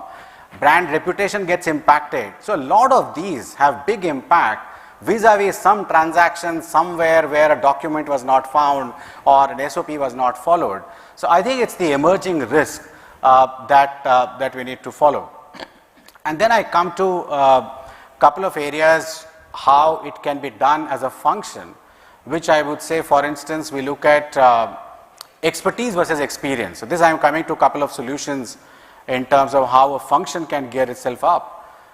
Expertise is important in the function, which is the audit skills, the subject matter expertise, extremely important. You can't expect just to have learnt auditing standards and do the audit. the way the tech is evolving. So you need to have the subject matter experts. Alongside, you need experience, wisdom, which can actually blend in the business acumen, the pragmatism. And I think it's that combination in an audit function which is extremely important to have both. And the other thing I would say is focus on value add versus value protect. I think more often than not in the past, the function has focused on value protection. The expectation from management, from shareholders, from everyone is now moving to value addition. And I think the internal audit function is well placed to do that. They are the ones who see across many companies. They are the ones who are seeing all the transactions. They are the ones who are seeing the business processes. And therefore, the suggestions on value add through benchmarking, cost optimization are extremely important.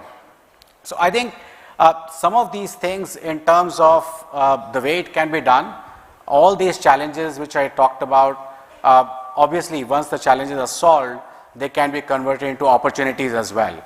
So I do see actually a huge role that internal audit function can actually play. And coming back, MK, to also core and peripheral, I think that applies to every walk of life. I think as management also, we get swamped into a lot of peripheral things. I think it's a question of prioritization. It's a question of what adds the biggest value, the 80-20 Pareto principle. Saurabh, you keep speaking about that. And I think that's extremely important to apply across the board. Of course, the regulators are not making the task easier by putting more and more and more and more, and we have to find a solution to that. But yeah, core and periphery is about prioritization of time and how we do it. Easier in internal audit. Easier internal audit. So I think that's my way of looking at the functions, challenges, and opportunities. And I honestly see more opportunities than challenges. And finally, if I have to say in terms of talent, as to how the function should gear up to address all of this, is about being more digital fit versus physical fit. I know we all focus on, and I'm not talking about physical fitness as in just health part of it. I'm talking about physical fitness means about having the number of resources, about having audit skills, about knowing your job. But I think given the way landscape is changing, the audit function needs to be digitally fit as well. And if one was to ask my opinion on that, I think we are way behind on digital fitness in terms of application of digital technology, in terms of, for instance, a question to everyone would be, why can't internal audit reports be generated automatically by a press of a button? Eventually in audit you are comparing something vis-a-vis what it should have been. So in a very simplistic way. And thereafter you get the time to apply the judgment. You get time to apply to the core.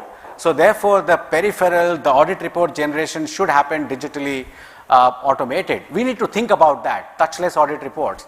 So I think digitally fit, digital acumen is going to be extremely important in the new world for internal audit to deliver what one would expect them to deliver moving forward in the next decade or so. So we are all done. I will just add a bit to what Niranjan said. I personally think that internal audit also presents us with a unique opportunity to groom our future managers in terms of exposing them. Internal audit is one function which has an oversight across the length and breadth of a business, from manufacturing to HR to legal to sales to marketing, the whole lot. And really putting talented people at the time of their recruitment and making them exposed to the normal systems, processes that the organization has, enables them to really get familiar with the company as a whole much better. That's a time when also they have a drive to prove themselves, add value. So in fact, in the organization that I work for, we always had a practice of young, bright management trainees had to do the internal audit stint at least for 3 years out of the 5 years of their career in the company. And we found that extremely value adding. So that's one bit of internal audit. Second, I think, supplementing Niranjan again on internal audit, I think internal audit again has shifting from transaction to processes. Yes. more and more internal audits are now being sought to do with, is the process right? If the process is right, the outcome would be right. But if individual transactions is something which was probably, I would say, an underdeveloped internal audit team would do. But a developed internal audit team would look at processes and see how can we add to the process, strengthen the process, improve the process to make it more effective. So focus has to shift on to processes rather than to the transactions. Talking about Ramesh's comments, I think I can't help but sympathize. I think the whole issue of the way the legislation has come about in terms of changes and expectations. In fact, I at times feel that people who draft legislations and make regulations have not looked at it from the point of view of who the customer is. If the idea is to protect public and the shareholders, they have looked at it was convenient to them. So if a given information is convenient, ask for it and make it a part of the audit requirement. Now that's not the way you should do this.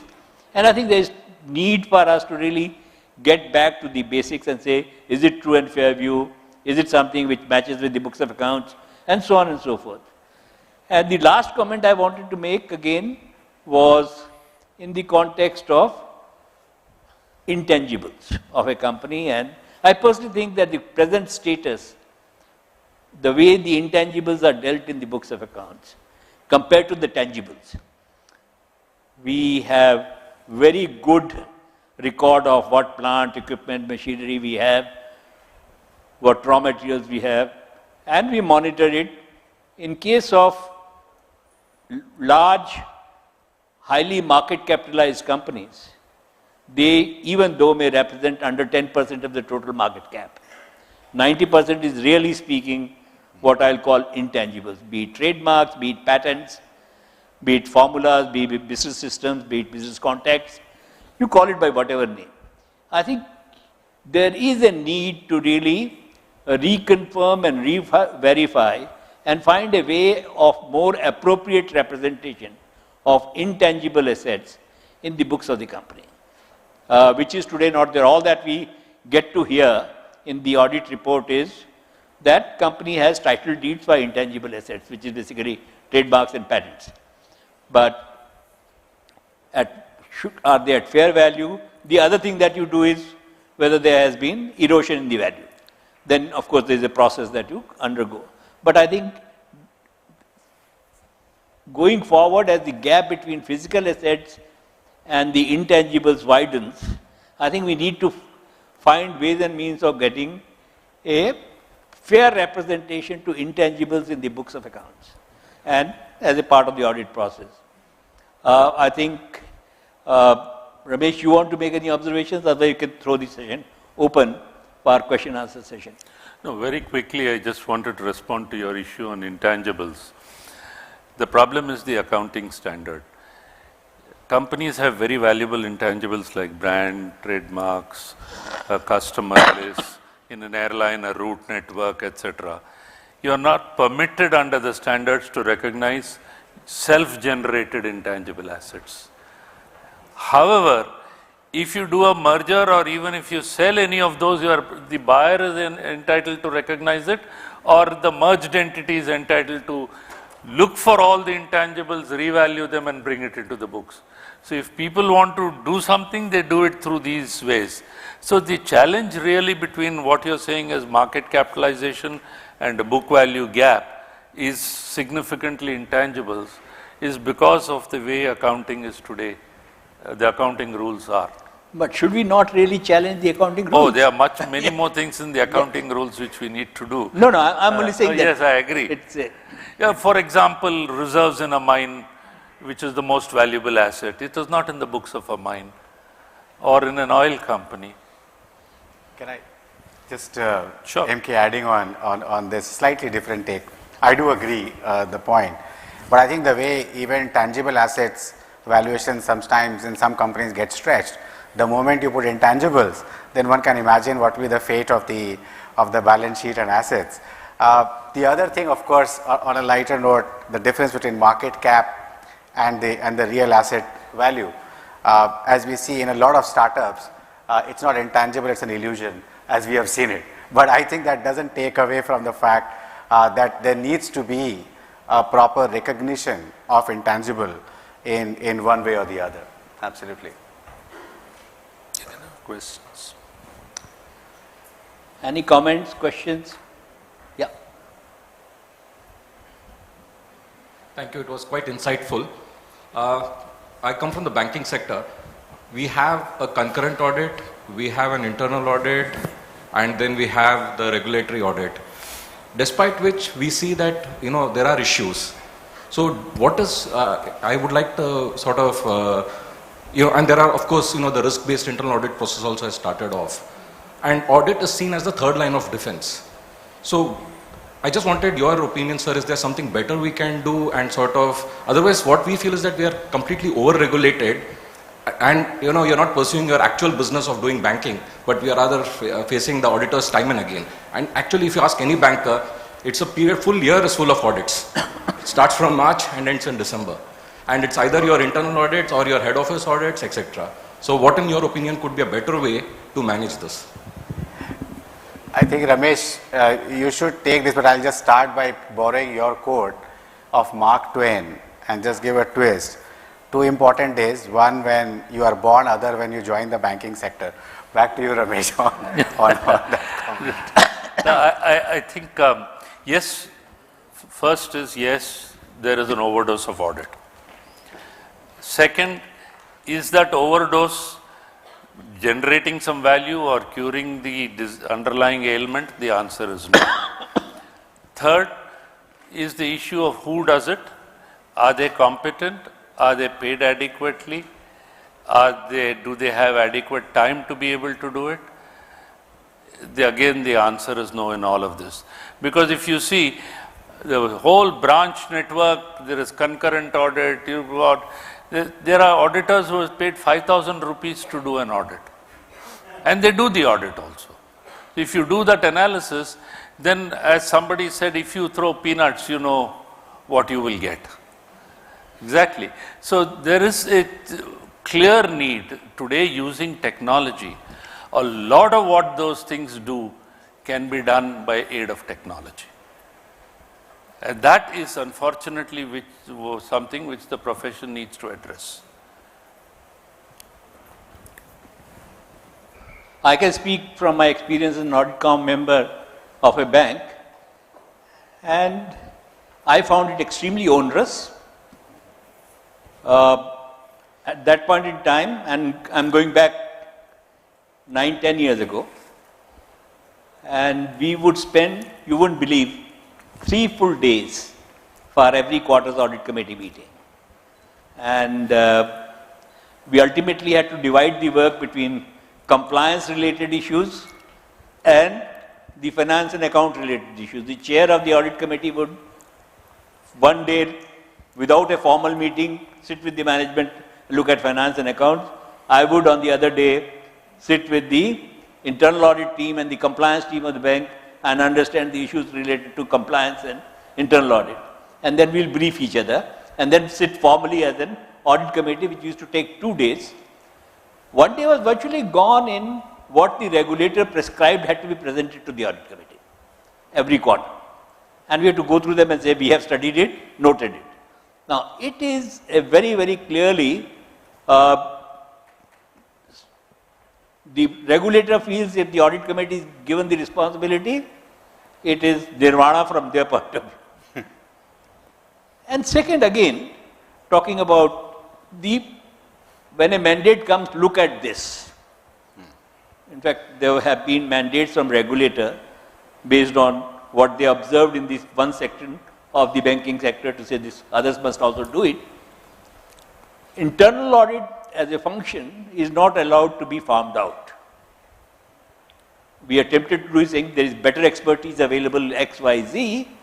You can call them in as advisors, but you can't call them internal auditors. Reserve Bank came in with a very heavy hand and said, notwithstanding an enormous amount of pleading by me personally, saying in the rest of the private sector, getting a fair division between the whole-time employees and external people for internal audit works very well, they were not impressed. Their view was that internal audit team has to be in a bank entirely its own staff. So there are challenges, but I think a lot can be done. And again, come back to what is the core that we need to define. We have today far too much peripheral in right up to customer complaints used to come to the audit committee. I don't know. So, Ramesh? No, I just wanted to also respond. The reality today is if you have a private bank, private sector bank, single auditor till the recent regulations, till recently regulations changed, the fee must have been, let's say 10 or 15 crores, whatever. Half the size of the private bank, only statutory audit. The nationalized bank would pay a fee of 100 crores, anywhere between 100 and 150 crores, because they would have hundreds and thousands of auditors across branches. Does it mean the quality of the audit in the nationalized banks is 10 times more superior than a private bank? I leave it to you to decide for it. We are not in the business of employment generation for professionals. Out of 1.3 billion population, 300,000 people can't demand employment. We need to measure everything with value which is being delivered. And that is where we need to head in determining, do we need this function? What is the alternative? Is it producing value? If so, at what cost? That close look. Merely because there are professionals around, there are professional institutes, anybody and everybody starts a profession, cannot demand work. Okay. Yes, Suri. Good evening. This is for Mr. Ramesh. So you had mentioned about what you call the relevance of audit having come down, and it's likely to go in the same direction. So according to you, who should be the best what you call the entity? I mean, is it the audit committee, or is it the CA Institute, or is it the government? Who should ensure that it comes back to its original relevance? See, Sir Donald Brydon, who headed that committee in United Kingdom, and also Professor Karthik Ramanna made the same comment. They said the audit function is broken and needs to be mended. And the only people who can do it is the audit profession themselves. So the profession needs to deeply introspect. You can't live in 1949 as an Institute of Chartered Accountants of India. You need to introspect, why am I wanted? Am I wanted because of a statute, or am I wanted because I deliver value? Remove the statute, am I wanted? If I am not relevant, what is it I need to do to be relevant? And it can't, if it means partnering with other professions, so be it. If it means having technology personnel in your profession, so be it. You can't say, I am a chartered accountant, I am the only one exclusive, and that should continue in perpetuity. That cannot happen.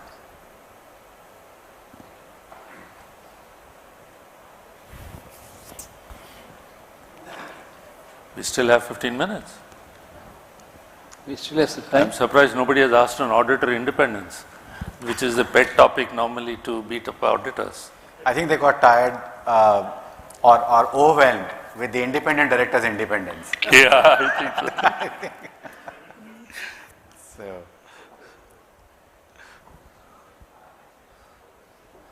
I think just while, let's say, in terms of audit, Ramesh, you said that audit profession themselves, they need to introspect. I think somewhere there's a role of regulators as well. And what MK said earlier, given the plethora of regulations that the audit committee is being burdened with, and I take example of related party transactions, and from 1st April 23, the extension that's going to happen on the definition as well as subsidiaries, related parties, I'm just dreading as to how an audit committee is going to derive assurance and actually go through and verify and actually say that it's all there. I mean, that's just one example. So I think there needs to be not just introspection, I think there needs to be some bit of more or deeper engagement with the regulators. And actually one thought I have is every regulation that comes out, we should we should ask or request the regulators that please say what is the objective and intent of this regulation. So it shouldn't start with the act and short title and commencement and coverage and XYZ, but it should actually give the entire preamble that this is the objective that is sought to be achieved. Just like in businesses you do, pros and cons and stuff like that, so that people understand that this is the spirit and this is the letter it's translated to, which then allows for deliberation later on moving one way or the other. So I think that's very important, otherwise it will go back to peripherals versus core argument. But Niranjan, I think we as people from business are equally responsible for it. Yeah. Most regulations today provide for prior consultation, drafts being published, comments being invited. Somehow or the other, I think everyone sits back and thinks that somebody else would represent and provide a rational basis why a regulation should not be framed the way it is proposed to be framed. The industry chambers, and I'm talking of the big ones, CII, FICCI, SOCHM, they assemble to consider it only when the final regulations are published. And I think we need to introspect and say, are we taking some of the draft regulations seriously enough, and do we realize that that's the time when we need to respond and react rather than wait till those drafts become final regulations. So to some extent we need to look inwards and say, have we failed ourselves? So MK, since there are 12 minutes, may I just take a few minutes to make 2 points. One is, let me respond to what Niranjan said. Regulations, it's not just about stating what the objectives are. More importantly, you need to be able to visualize what is the end state as a result of that regulation. And then measure yourself that end state with what has happened, and then if necessary, roll back the regulation if it is not so. Otherwise, every day we seem to be having regulations. The second point, which perhaps didn't come up, is the role of audit committees and the role of auditors. Now, there is so much expectation from audit committees, and in the financial services sector it's even worse, because there is the distinction between governance and operations is so blurred that everything gets pushed up till the board, and board needs to look at it, and maybe the chairman of the audit committee for all matters. Having said that, how do you expect an audit committee to deliver on its responsibilities? You meet 6 times a year, maybe sit for 8 hours looking at presentations on all through, and then even the most brilliant chartered accountant looking at presentation, fleeting slides like this, can't find out. And because of this whole issue of UPSI, unpublished, price sensitive information, financials in some cases are given on the date of the meeting, saying no, we can't do that.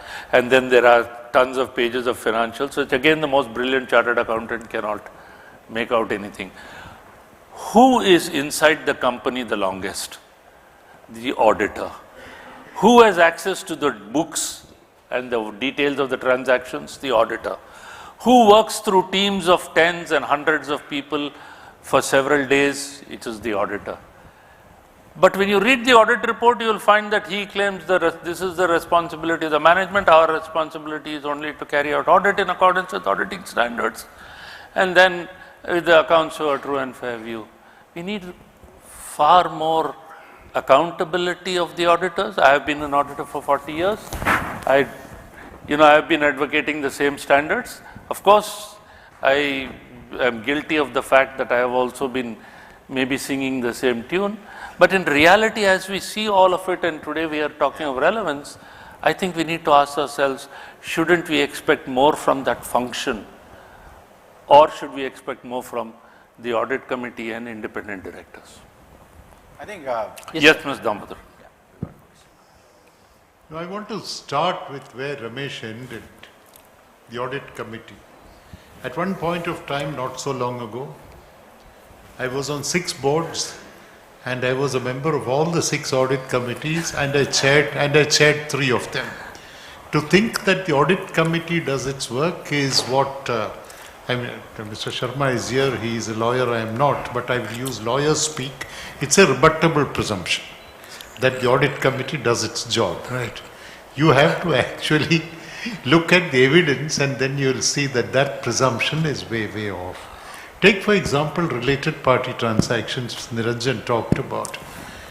I am on the board of a company, I am on its audit committee, where there are large number of related party transactions. I'm not saying they're wrong. Related party transactions are not necessarily wrong. My point is, does the audit committee have the time and the ability to ask 2 simple questions? Is this in the ordinary course of business?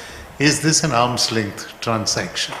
And I think we just go through it. In fact, in one company, the minutes said that the management represented that this was in the ordinary course of business and at arm's length. I said, at least write the minutes correctly.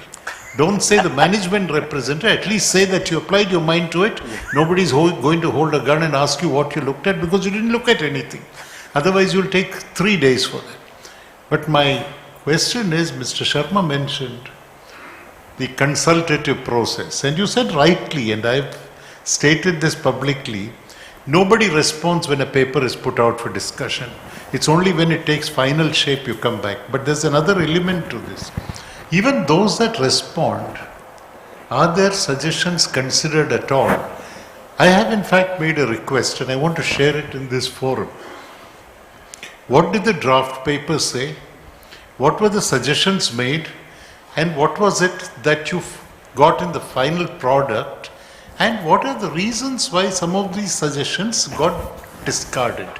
If that exercise is done, you will see how hollow the consultative process is. In other countries, they have 6 months for consultation. Here you have less than 1 month for giving your views. I think we are going through a game of pretense and we are sort of doing various things, bluffing each other, nothing more. That's it. There are no more questions. In fact, sorry. He has a question. So is there a question? Yeah, so let's take the question. But just one build up, Mr. Damodaran, on what you said. Exactly the same thing on the related party transaction. I don't know whether Dheeraj is here, but there are a lot of representation made, at least in that case, even before and during and after.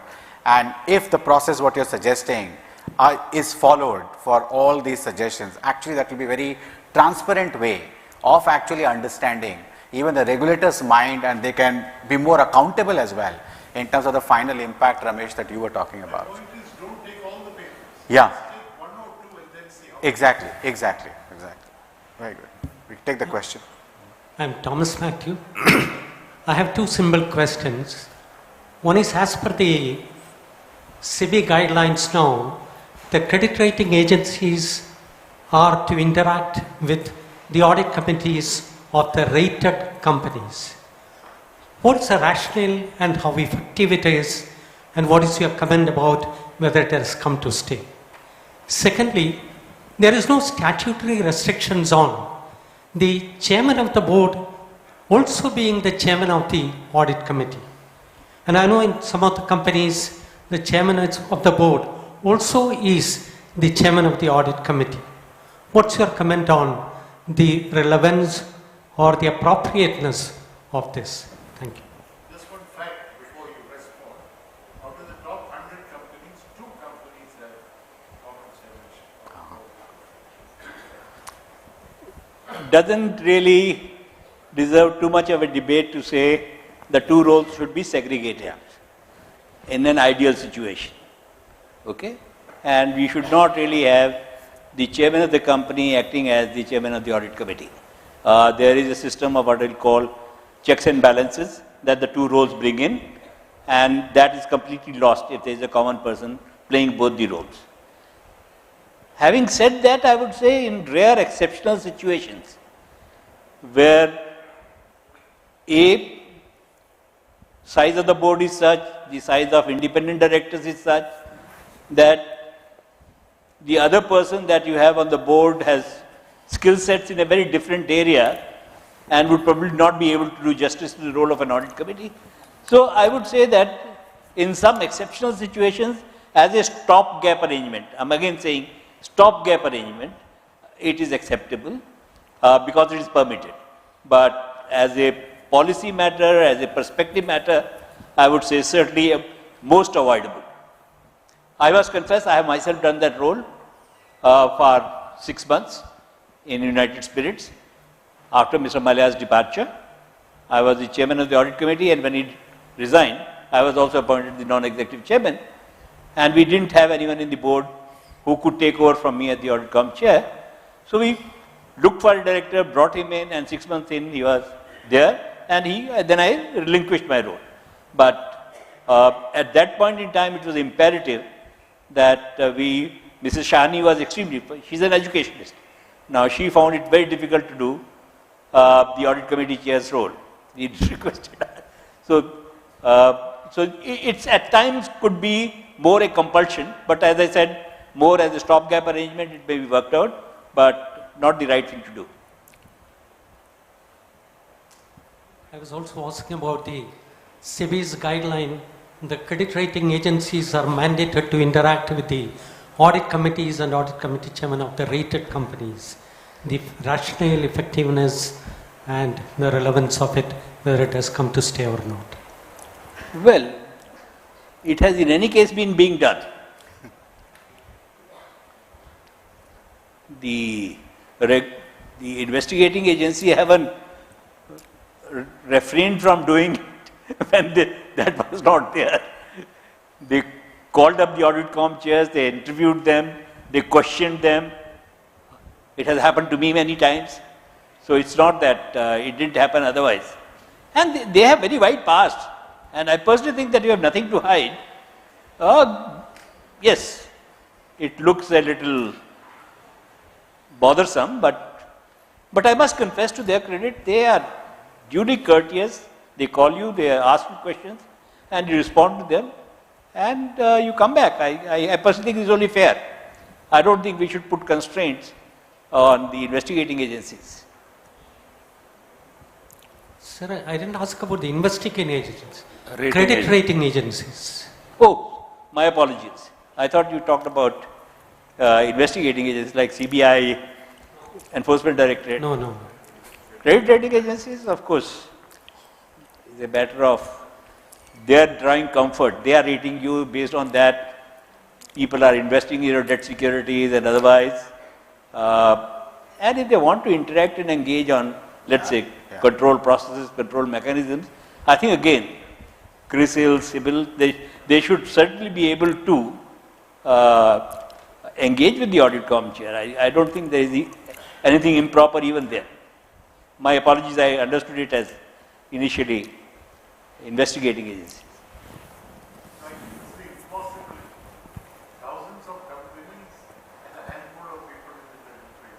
Yeah. How many audit committees do they exist? They have thrown up their hands actually. You don't have the manpower. Good. Close. Yeah. So, thank you very, very much. If there are no more questions. Thank you. Thank you very much, Mr. Sharma, Mr. Ramesh, and Mr. Gupta. May I request Mr. Radhakrishnan Nair, former member IRDAI and former executive director at SEBI, to please present the small tokens that we have. We've got caricatures of each of you, as well as a certificate stating that 10 trees have been planted in your name in the Sundarbans.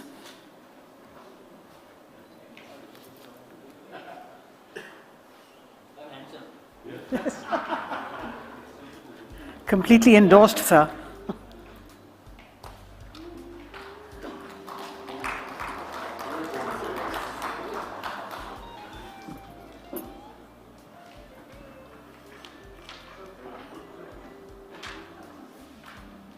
All the pictures match? Thank you very much. Ladies and gentlemen, our last session for the first day, we move on, is on risk management, the elephant in the room. Known and unknown risks pose major challenges to corporates, and the impact of the risk may be small or large, and the probability of their occurrence may vary. Boards are expected to understand the diversity and complexity of these risks, as also their damage potential. The panel will discuss all this and whether enough is being done to keep corporates reasonably safe. If I could request our panelists to please come up on stage, Ms. Shikha Sharma, Mr. Sunil Alag, and Mr. Subramanian Sarma.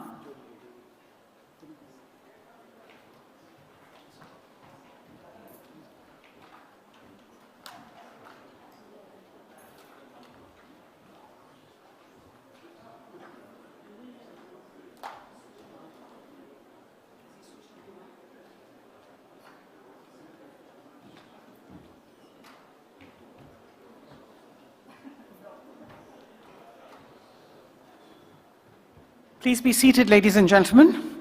I'll introduce our panelists to you. Ms. Shikha Sharma, former Managing Director and CEO of Axis Bank, is presently on the boards of several large companies. She began her career with ICICI, where she was chosen to head the life insurance division. In 2009, she joined Axis Bank as MD and CEO to focus on strengthening its retail lending franchise, enlarging its investment banking and advisory capabilities, and developing a comprehensive portfolio of products. Ms. Sharma has more than 3 decades of experience in the financial sector. Hers is an impeccable track record of building successful and enduring businesses, a deep understanding of business through data and analytics, and the ability to build businesses based on consumer insight and technology execution. Mr. Sunil Alag, former Managing Director and CEO of Britannia Industries, is the chairman of SKA Advisors, a business advisory consultancy firm focusing on marketing and brand building strategies. He has 4 decades of hands-on experience and has developed and incubated several successful brands. Mr. Alag held various senior positions in the private and public sectors, working with ITC, Jagajit Industries, and Britannia Industries.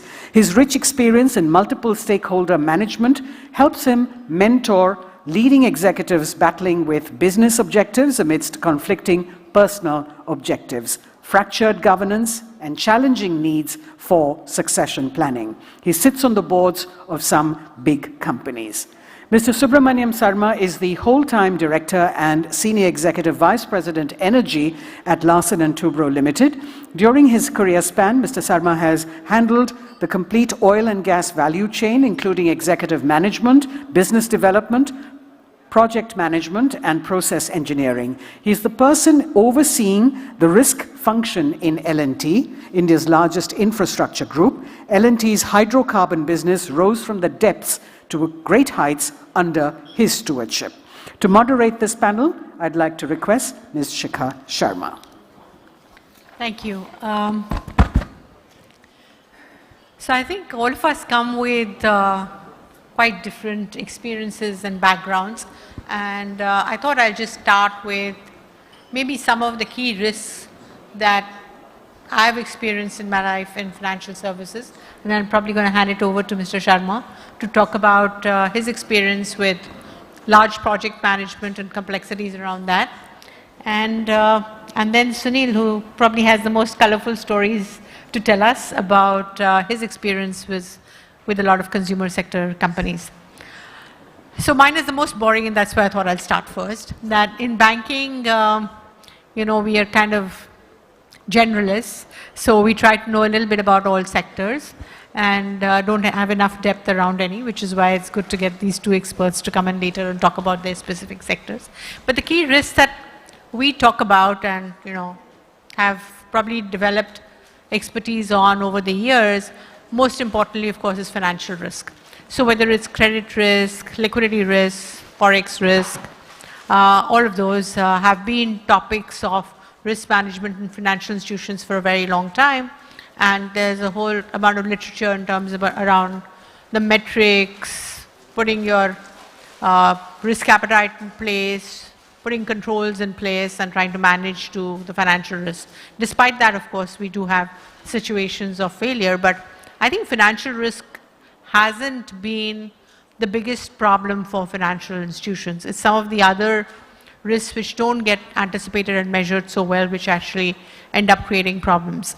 And to that, I'll talk about two specifically.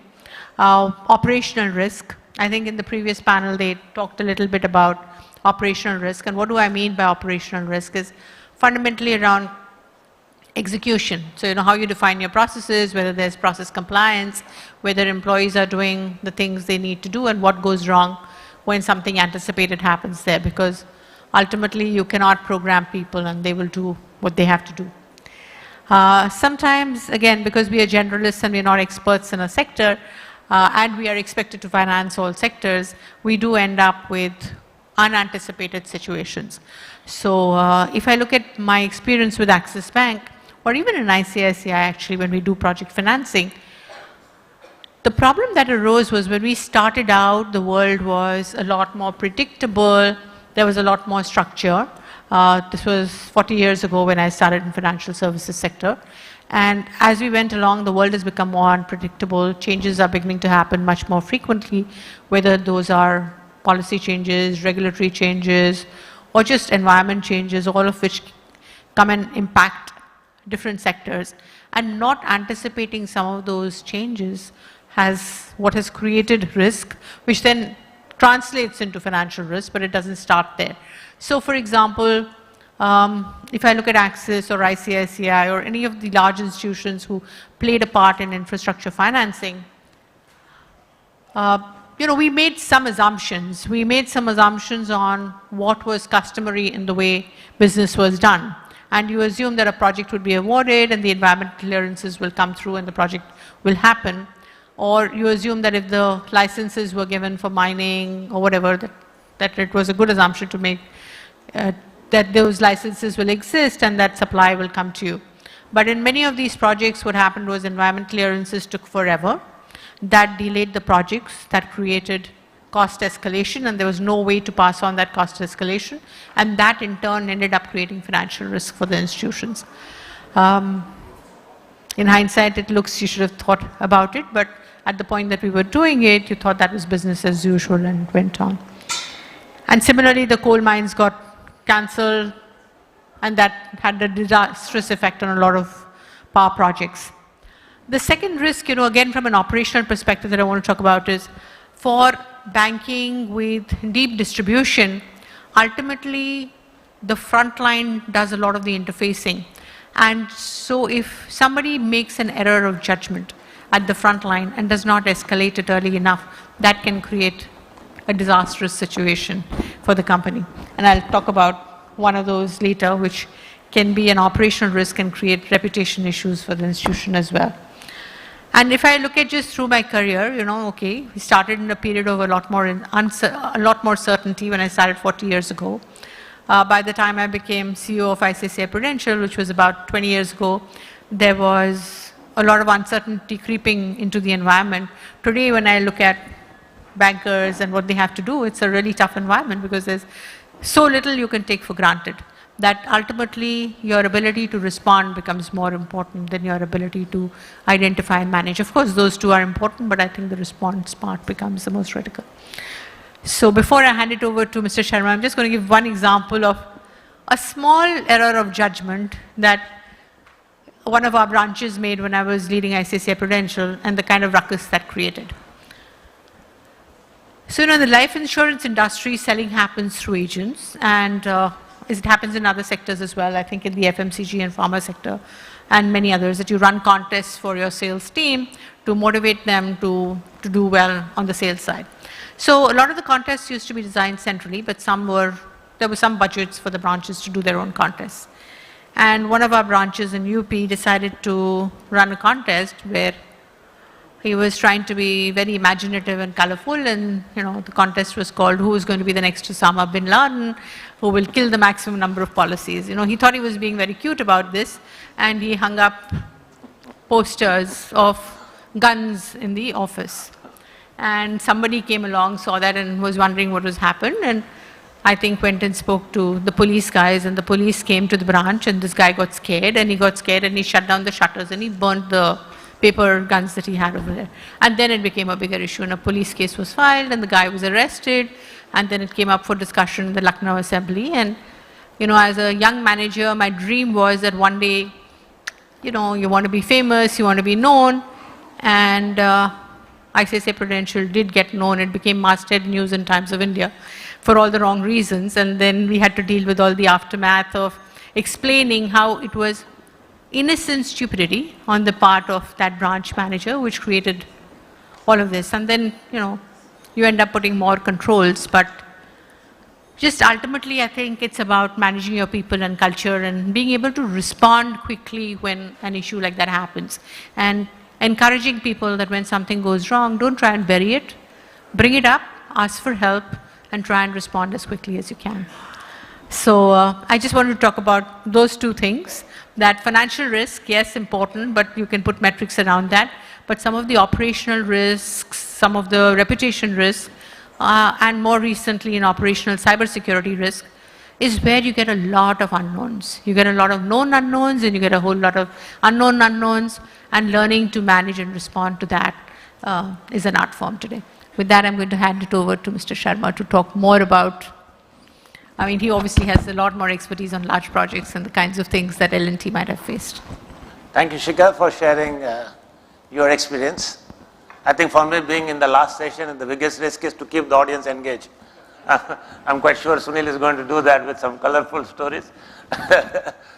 I think I work for L&T, and as you know, L&T's biggest part of the business is in the project business, infrastructure as well as energy.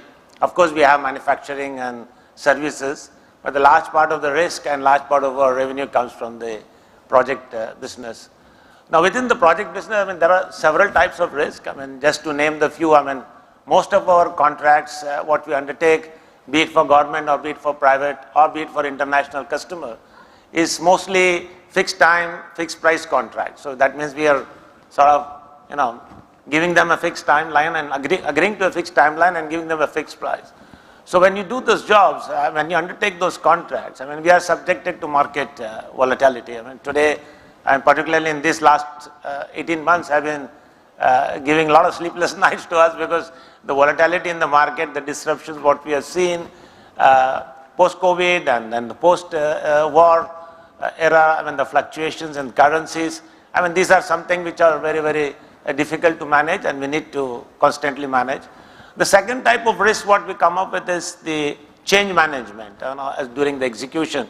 No matter how well the contract is defined and the specifications are attached, but there is always an interpretation issue, and then there are preferences, and customer always want to see certain way, and we haven't costed for it. So that becomes a bit of a dispute in the execution stage. And there are, of course, statutory approvals, be it in the domestic, dealing with central state, or you're dealing with foreign countries where we have constantly changing regulatory framework. The visas requirement, the labor component you can have, the diversity you need to have, etc., etc. We have to cope up with those kind of changes. And of course, also we have weather related, sometimes because we are working on a fixed time, so you know, extended monsoon or extended hot weather in the Middle East, that poses us a problem because we allow for some time, but not for those unexpected events. And biggest risk, of course, and I think we all face it, in regardless of the industry, is the skill availability and the talent availability, and particularly in the blue-collared space, which is very migratory in nature, and we need to keep developing those and also induct them to require not only the technical skills, but also the safety skills. So these are the kind of gamut of risk we need to cope up with. Some of them can be managed internally, I mean, by ourselves. Some we need to engage with customers. Some we need to go beyond customers also to manage with stakeholders. I will take 3 examples just to sort of demonstrate the process of managing those or mitigating those. One of them is, I think, let me start with the internal one. We do a lot of work for oil and gas projects in offshore. For ONGCs, our main customers, and build a lot of platforms there. And we, at any point in time, it's seasonal. I mean, I think offshore work in the west coast of India is done between November to maybe end of May. And after that, there is a blackout period because of the monsoon season. You can't operate in that monsoon season. So we have a specified window, and we deploy a huge number of assets. I mean, just last year, we had about 85, 90 marine assets. And just to give you a feel, the cost of running those assets is about $1.5 million to $2 million a day. That's the scale of operation. And we have weather windows, and we keep monitoring it. And any unexpected, when the weather gets worse because of either storm or wind speed or tidal waves, then we need to interrupt, which is a lot of money. So we allow for a certain amount of time. But last year was a very, very unique thing, is that sometime in April, the weather forecasting agencies started saying that there's going to be a likely storm, which was very unexpected. And the storm might hit, and the eye of the storm could come to Bombay High West. And 15th of May was the time when we were supposed to complete. And if you don't complete it, we have to go back next season, and it's a lot of money, for us to mobilize, demobilize. And we were watching very closely, the forecast was changing, and 7th or 8th of May, I still remember, we felt that the storm is going to hit, and we took a very bold decision to withdraw all the assets back to the coast, because we had about 2,000 people working. At that point in time, the financial consequence was low on priority. The safety of our people, 2,000 people, was the most important, because that would have led to a reputational damage. So we took that bold decision. We got all of our staff and our assets safely to the coast.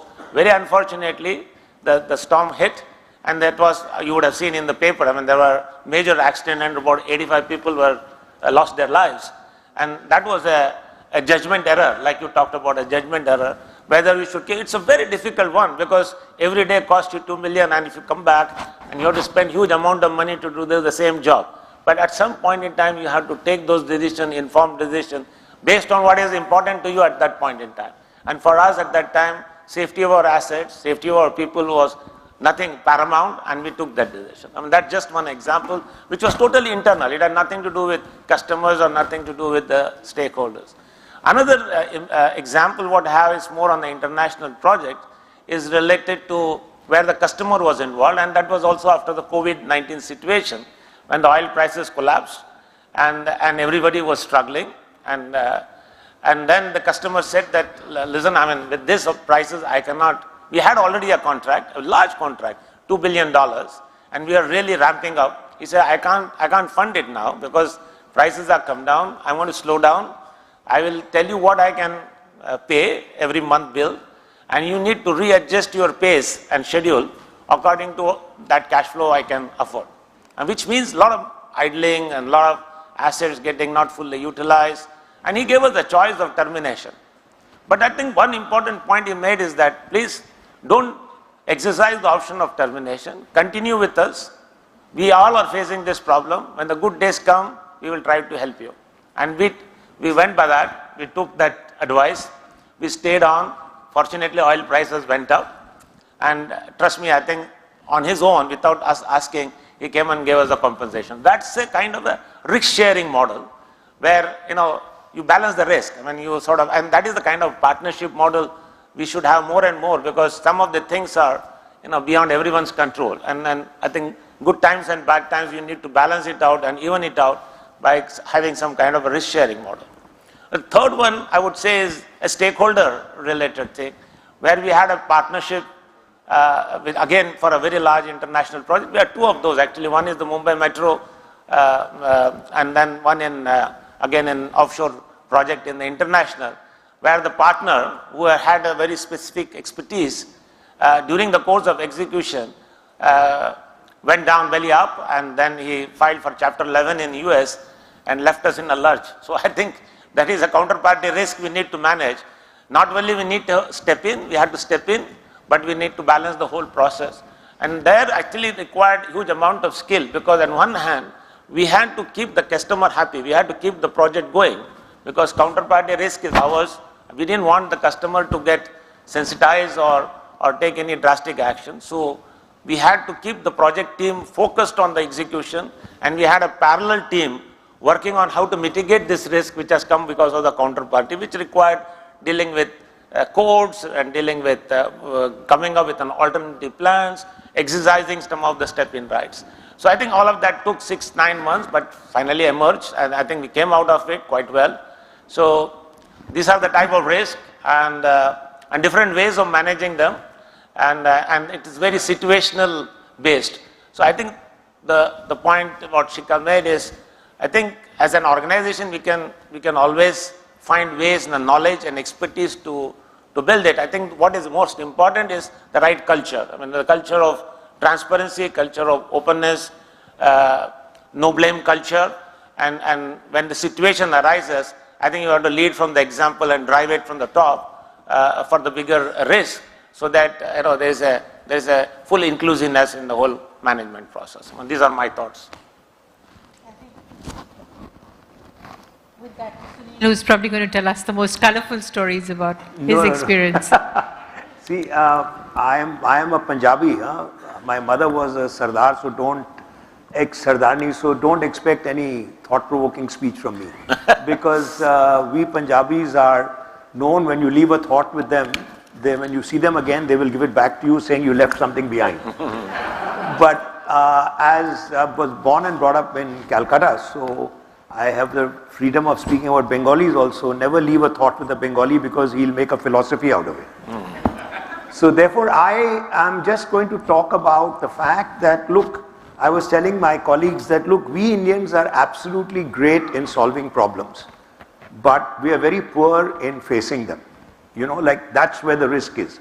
The risk is that none of us anticipate what is going to happen, and we are great that when it happens, how do we solve it?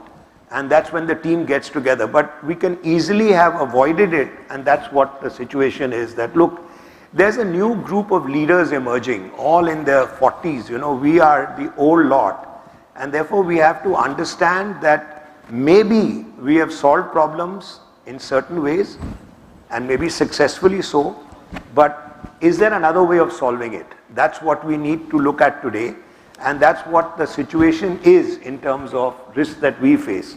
See, we have to become from task-oriented to people-oriented. That's what consumers are all about, and that's what people are all about in organizations. Look, I mean, it's important that we look at things where we, it's not just we have to move from a rule-bound society to doing what is right. Because very often in companies you find we are operating within the rules. That's fine. In fact, chairman of the audit committee, I've been on some audit committees, and we are all operating within rules. But doing what is right becomes most important, and that's the big risk in the room, where the elephant lies in the room, is that are we doing what is right? That's what's important in life. And if we are not doing what is right and we are doing what is rule bound, that is the society that we are in, then we've got a major problem coming up in the next 5 years and 10 years. When we talk about transparency, we talk about various things, but those are never followed. For instance, take for example when Maggie faced the problem, and there was one small guy in UP said something is wrong with Maggie, and most of the guys in Delhi said, oh, it's a small guy in UP, don't worry about it. They lost 50% of the sales when they didn't respond to it. So what technology teaches you, how to respond immediately to any problem. That's the big risk that we face, because it's taken them so many years to get the sales back in Maggie.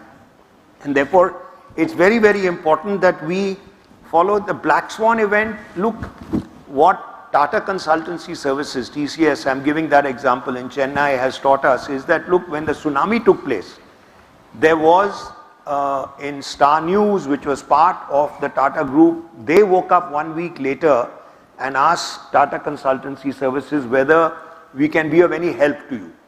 What they didn't realize is that Tata Consultancy Services had written down a book on planning for this Black Swan event, They had moved in the very next morning in terms of taking care of the people, doing whatever there is. So the question of dealing with a black swan event like a war with Ukraine or doing with COVID, you have to have a book. When I met Dhirubhai many years ago, Dhirubhai Ambani that is, I was just a marketing manager in Britannia at that time, and I asked him, and he said, look, there are 3 things which are, I don't even know whether the Ambani group follows that rule or not, but he followed it to the T when he said there are 3 things, there's birth, there's death, and there's marriage. Therefore, he had put into a policy in the company that everybody at a certain level, that is, you will be below you, if you are talking about, maybe he had worked out at that time 2,000 rupees.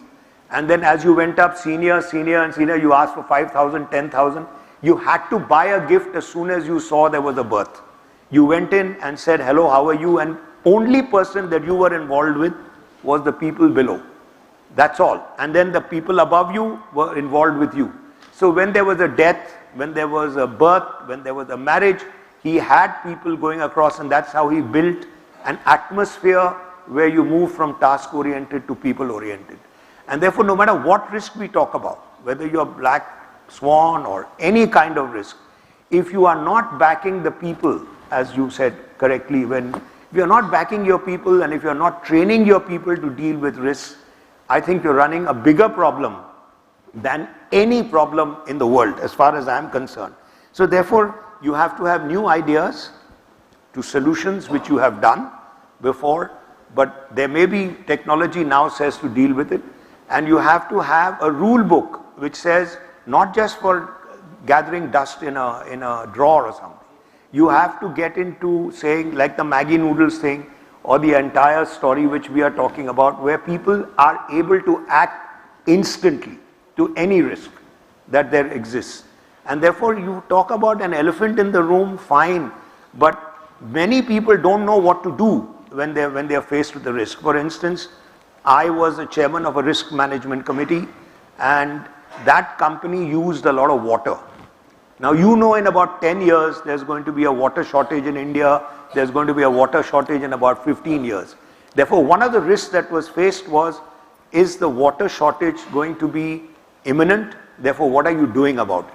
Therefore, you came up with policies which everybody was involved in, how to replace water and how do you get more water coming out. And therefore, that's a risk which you know about. But there are many unknown risks which, as you said correctly, but if you write a book and write a rule book, as he said, there's a birth, there's a death, there's this thing, and therefore you have to go out and deal with it, or you do a TCS system. And therefore, that's very, very important. Most of us stare around saying when something befalls us, and we say, now what do we do? That's out of the question now. I mean, ultimately at the end of the day, therefore you need good mentorship. What I call mentorship in managing a risk is that how do you mentor people below you, and how do you get mentored by people above you, and therefore each level needs to deal with it. Because see, leadership is something which is not only coming from on top. Leadership is something which you have to, a salesman is a leader, the sales manager is a leader of salesman is a leader of someone else. You know, there's this old story of, I don't even know whether I should tell, but I think everybody is adults. But there's a story of an Indian 2 managers and their secretary, an English 2 managers and a secretary, and the Americans 2 managers and a secretary, both of them taking a flight to a conference like this. And sure enough, the plane doesn't crash, but they have to force land, and they are in the middle of nowhere. And when they are in the middle of nowhere and they cannot contact anyone, the Americans get fed up of each other, and finally they shoot the secretary and they live happily ever after. And the British, being a little better than the Americans, keep on saying, we got to share the secretary, therefore on Mondays you have him, on Tuesdays I'll have him.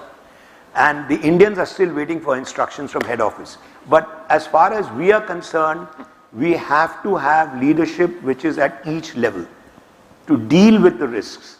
Because it's very easy to say, oh, there's a risk, there's a risk management, and there's elephant in the room and everything else. I've been chairman, I've been on different audit committees, as Mr. Damodran has expressed, and there were people who were talking about it earlier. Look, the role of an independent director is to ask the right questions. You have to rely on the management to respond. But if you don't ask the questions, then you're exposed. And therefore, the role of the audit committee is to ask the right questions. And if you ask the right questions and the management says we are dealing with it, fine. But if the management itself is shocked and you're shocked, then you better look into it yourself. And therefore, the audit committee becomes very important when you talk about, somebody asked about, there is a rule which says that, look, the audit committee must approve any transaction which is related party. Okay.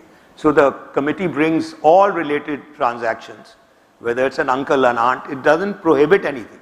What is the role of the audit committee is to ask the right questions. Is it being done at a rate which is possible, which is the market rate? You're not doing any favors. Are you doing it at the right way? Now look, you rely on management. What else can an independent director do other than that? But if you don't ask the right questions, you're running a big risk as the audit committee itself. And therefore it becomes very important, and I've been part of the audit committee which has gone into such lengths when we had to do it, that look, we have, and then you say we'll sack the manager concerned if he's giving you the wrong answer, if he's lying, if he's doing something which is not right, then sack him. But independent directors cannot do anything more than that.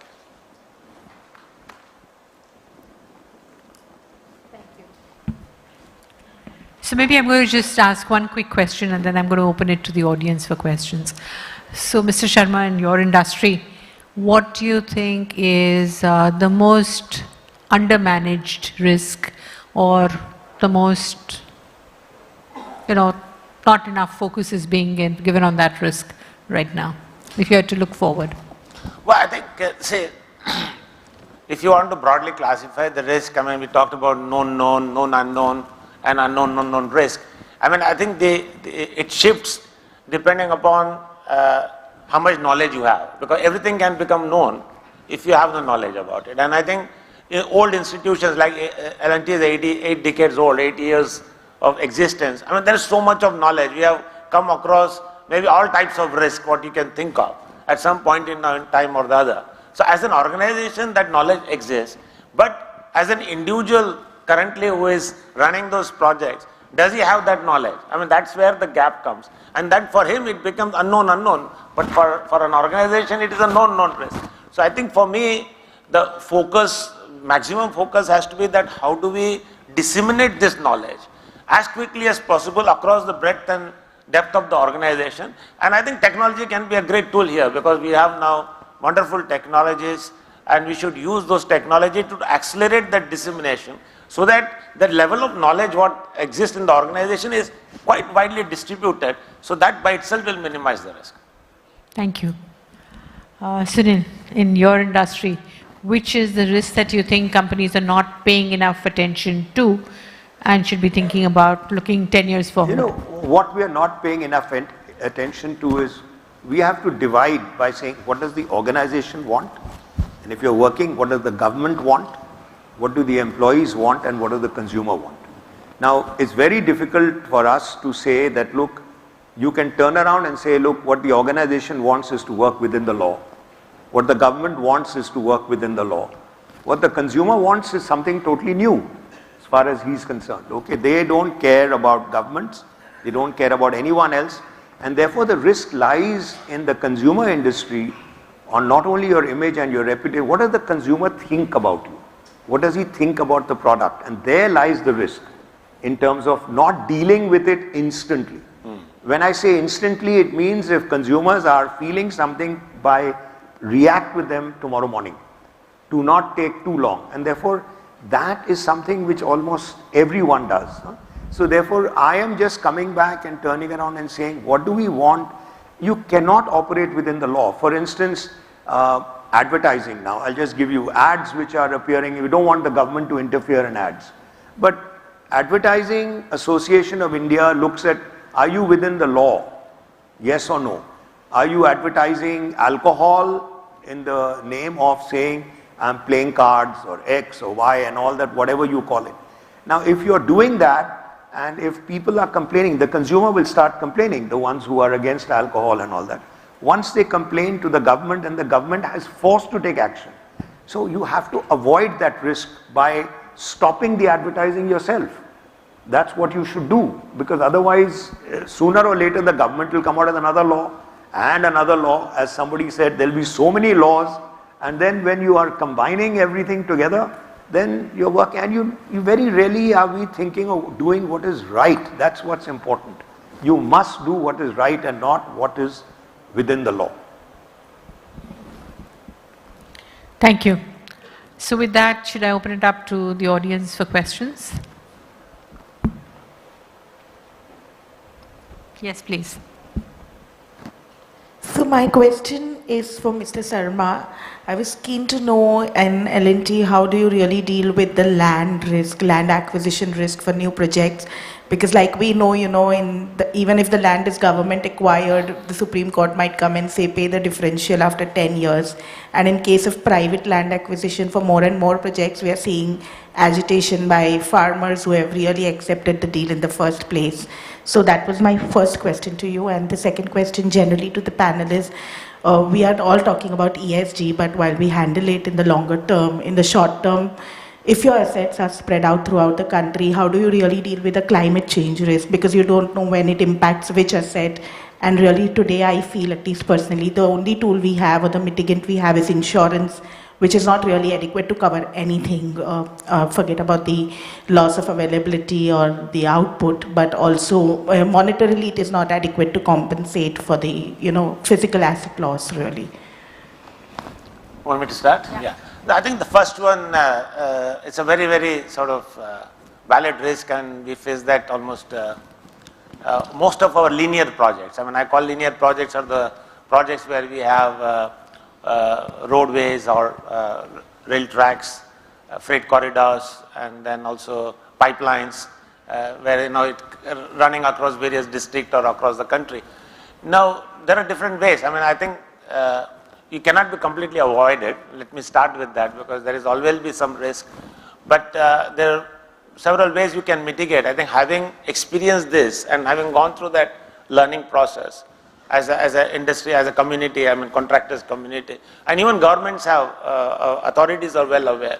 What we are trying to do is first thing is a lot of advocacy that before the tender comes out, that the authorities try to get land acquisition done as much as possible. I think now the recent tenders, the government themselves are claiming that 80% of the land or 90% of the land is acquired, and then only they let the tender out, which is a very positive development to mitigate.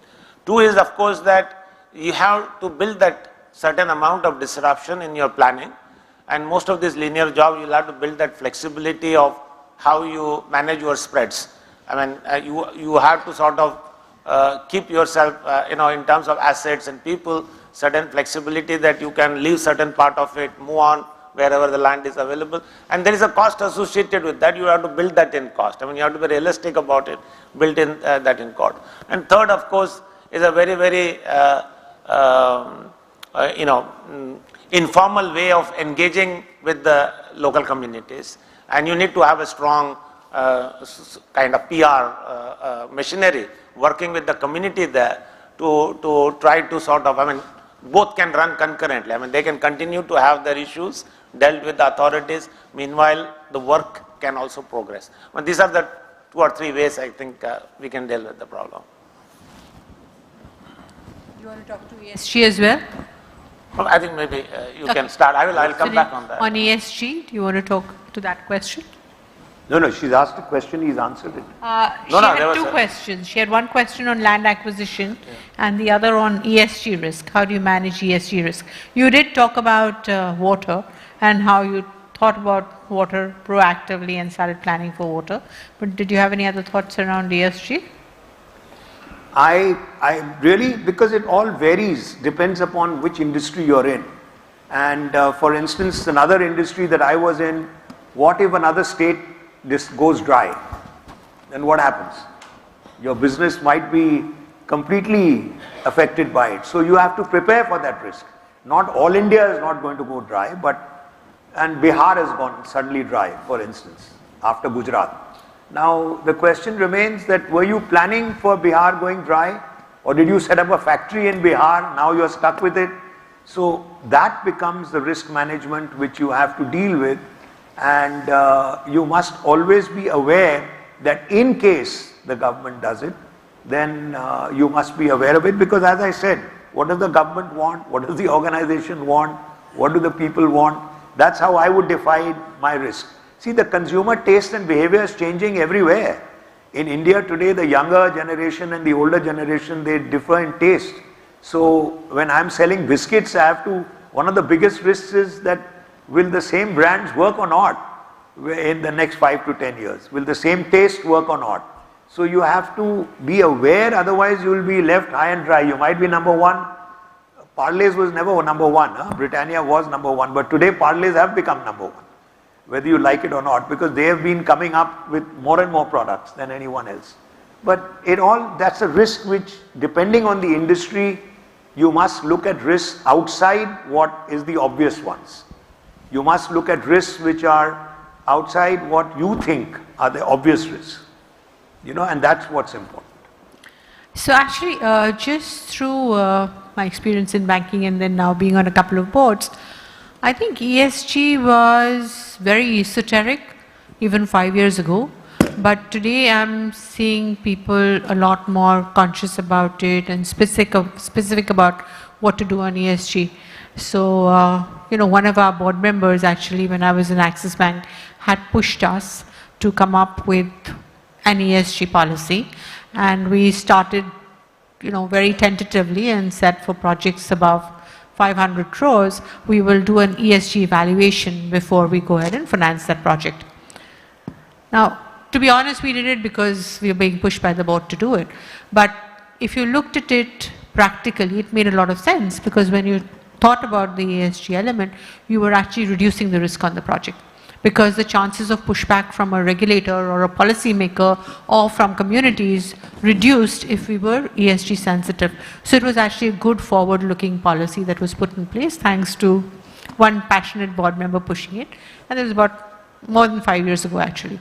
But if I look at the boards that I sit on today, some of them are actually taking this and converting it into an opportunity, because they're thinking ahead and they're being conscious on ESG issues. They're actually getting a competitive advantage on B2B business. So on winning projects, on becoming a supplier of a particular product in a bulk-to-bulk sale, their ESG credentials are helping them win. I also think that, Sunil's been talking about consumers changing, right? So as consumers become more health conscious, more safety conscious, you just have to prepare for that future and say that the world is changing, and how will you make sure that your product fixes that changing need as we go along. I don't know if that answered the question, but let's take some more. Yes, please.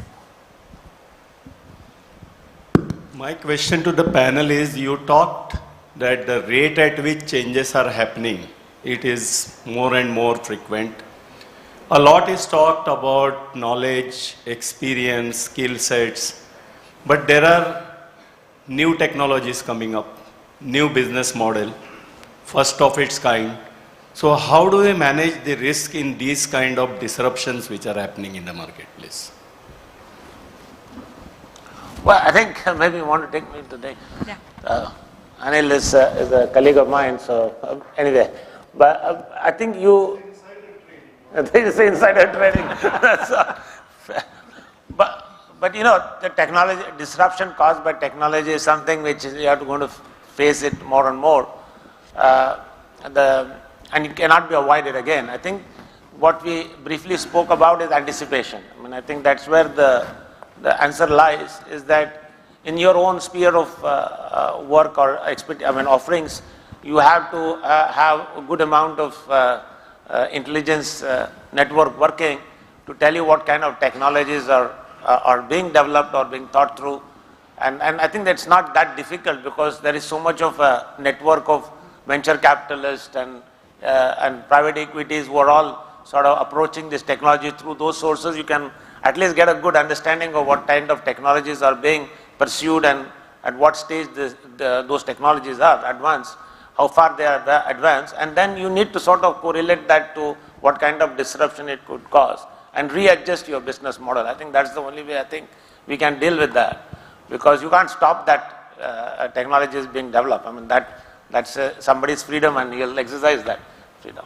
That's the way I say it. No, I think the question that you've asked amongst consumers is that, look, as far as I'm concerned, when my father was alive, when he said something, that was it. Whether we agreed or disagreed, whether he was wrong or not, I mean, we never argued with him.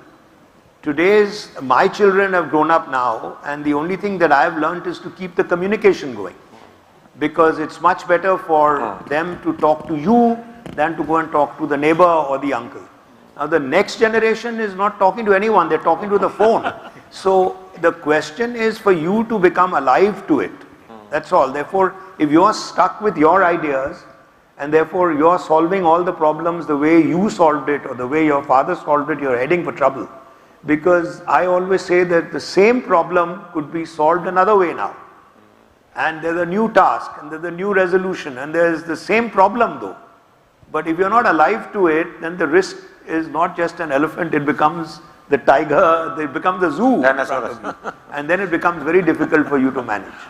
So it's a question of you trying to stay alive, because to all the changes that you can possibly, it's not that every single change that is possible to change with, but you have to be alive to it. I mean, if you've got grandchildren, talk to them and you'll find out what they are talking about, and what are they looking at.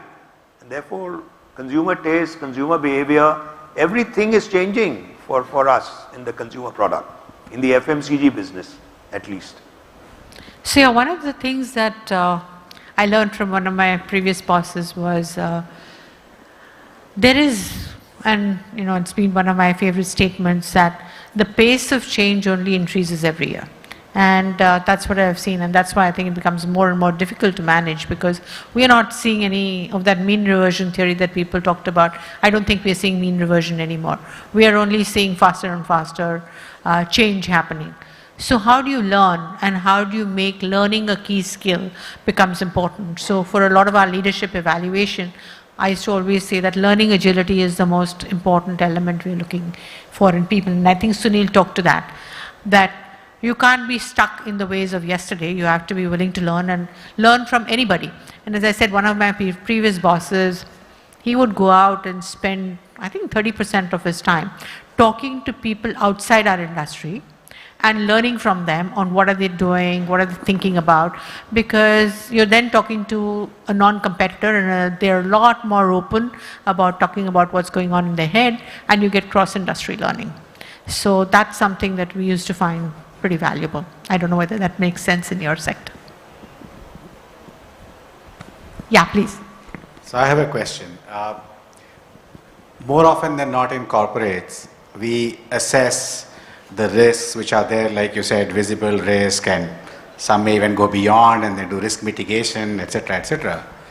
But we don't focus on the risk of not taking enough risks. Yeah, and I think that's something we completely miss out, and then people live in their cocoon that okay, units all manage, it's safe environment, but not taking enough risk is becoming a bigger risk in itself, depending on how people around you are moving, whether consumers or competition or the market. So how do you propose, what should be the approach on this, which is missed out in most of the risk metrics of the corporates? A good question that you've asked, but not taking enough risk comes from the top. Huh? That's not something will come from below. So if you're top management, if you're an owner-driven company, then it comes from the owner. If you're a professionally run company, then if one CEO is not taking it, you hope that he moves before the next guy takes it.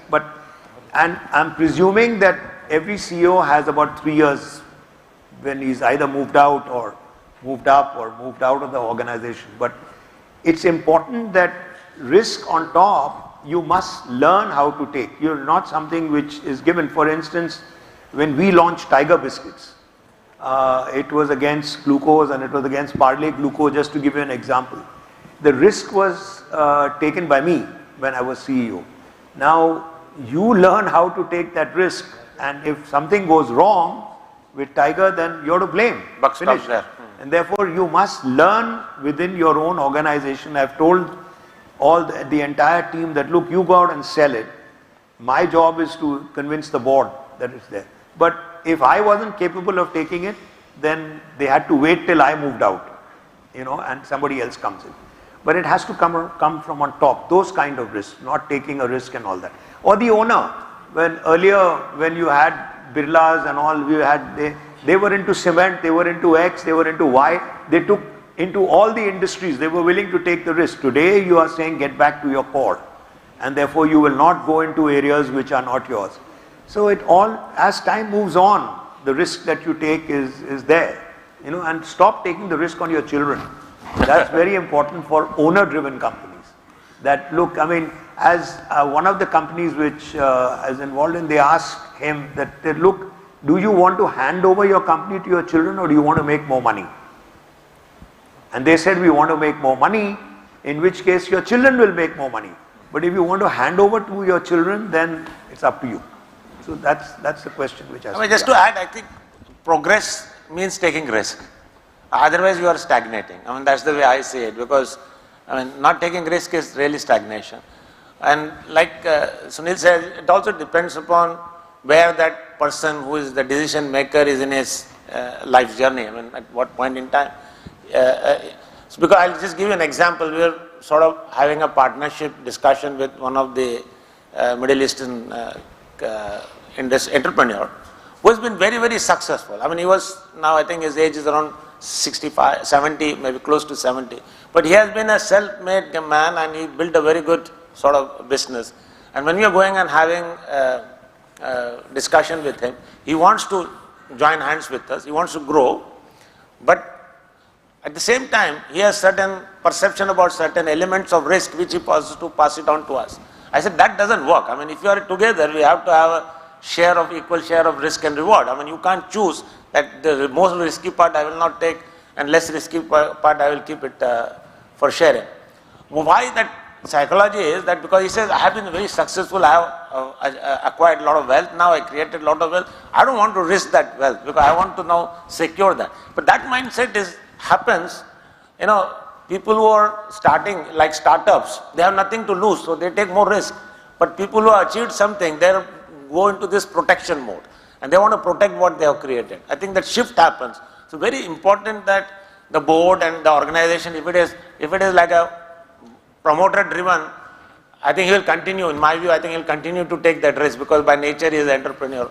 But if sometimes you have non-promoter driven and people have accomplished and then there is a risk of losing, the fear of losing makes them more conservative. That is the time when change has to happen because that is good for the organization.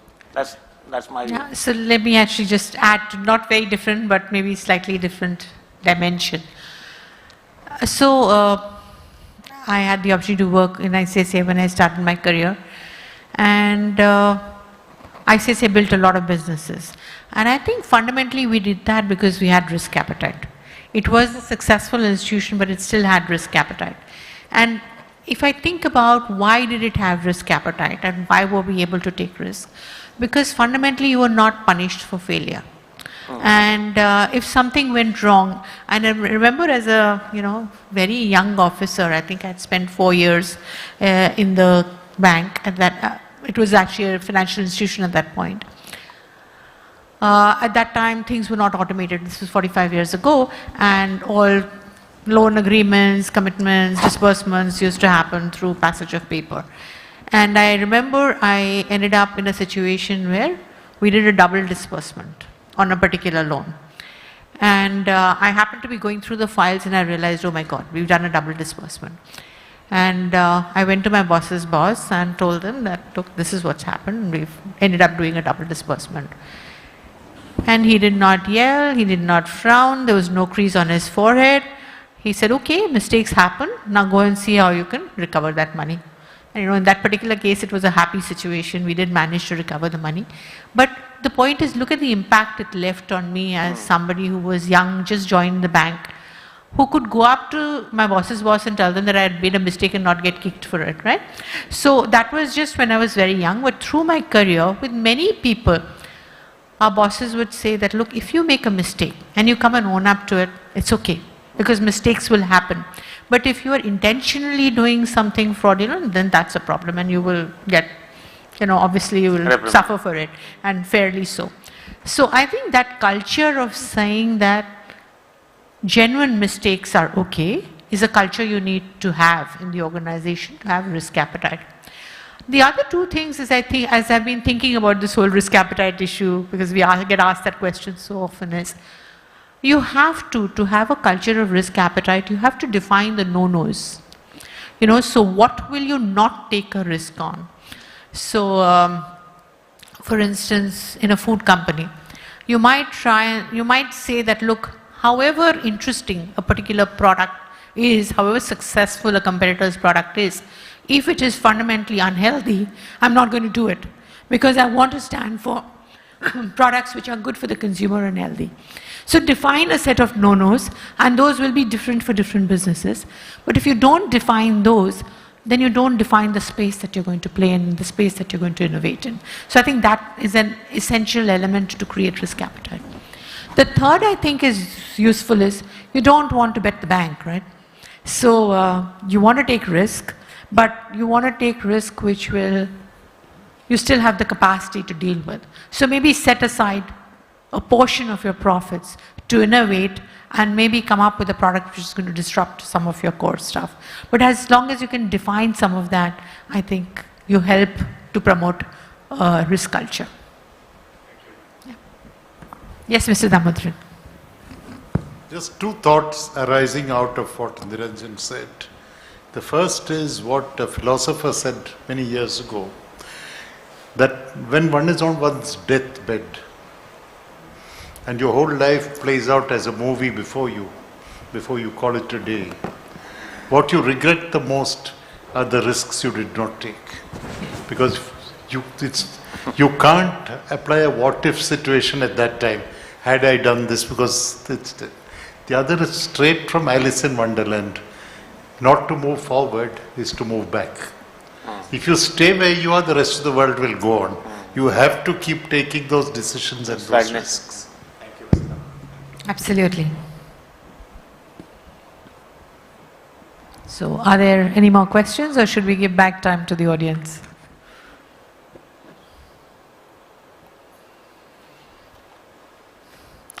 Looks like we're done, so we can give back 6 minutes. Thank you. Not bad. But thank you.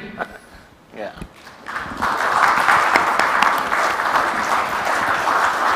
Good. Thank you very much for really timing that so well. If I could please request the former MD and Chairman of LIC, Mr. Thomas Matthew, to please come up and present tokens of appreciation to our panelists.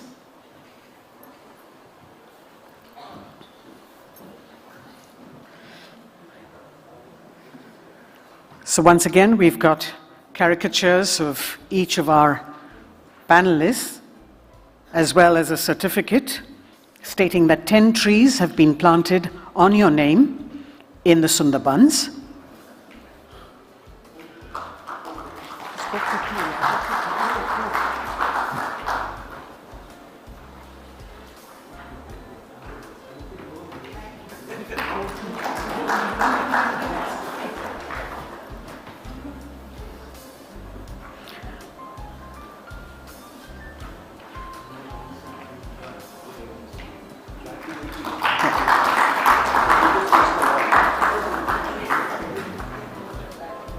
That's our panel with their caricatures and Mr. Thomas Matthew.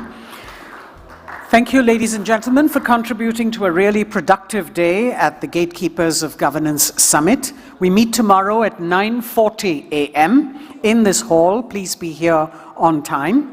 Have a restful night and be here for an invigorating day tomorrow. Thank you very much.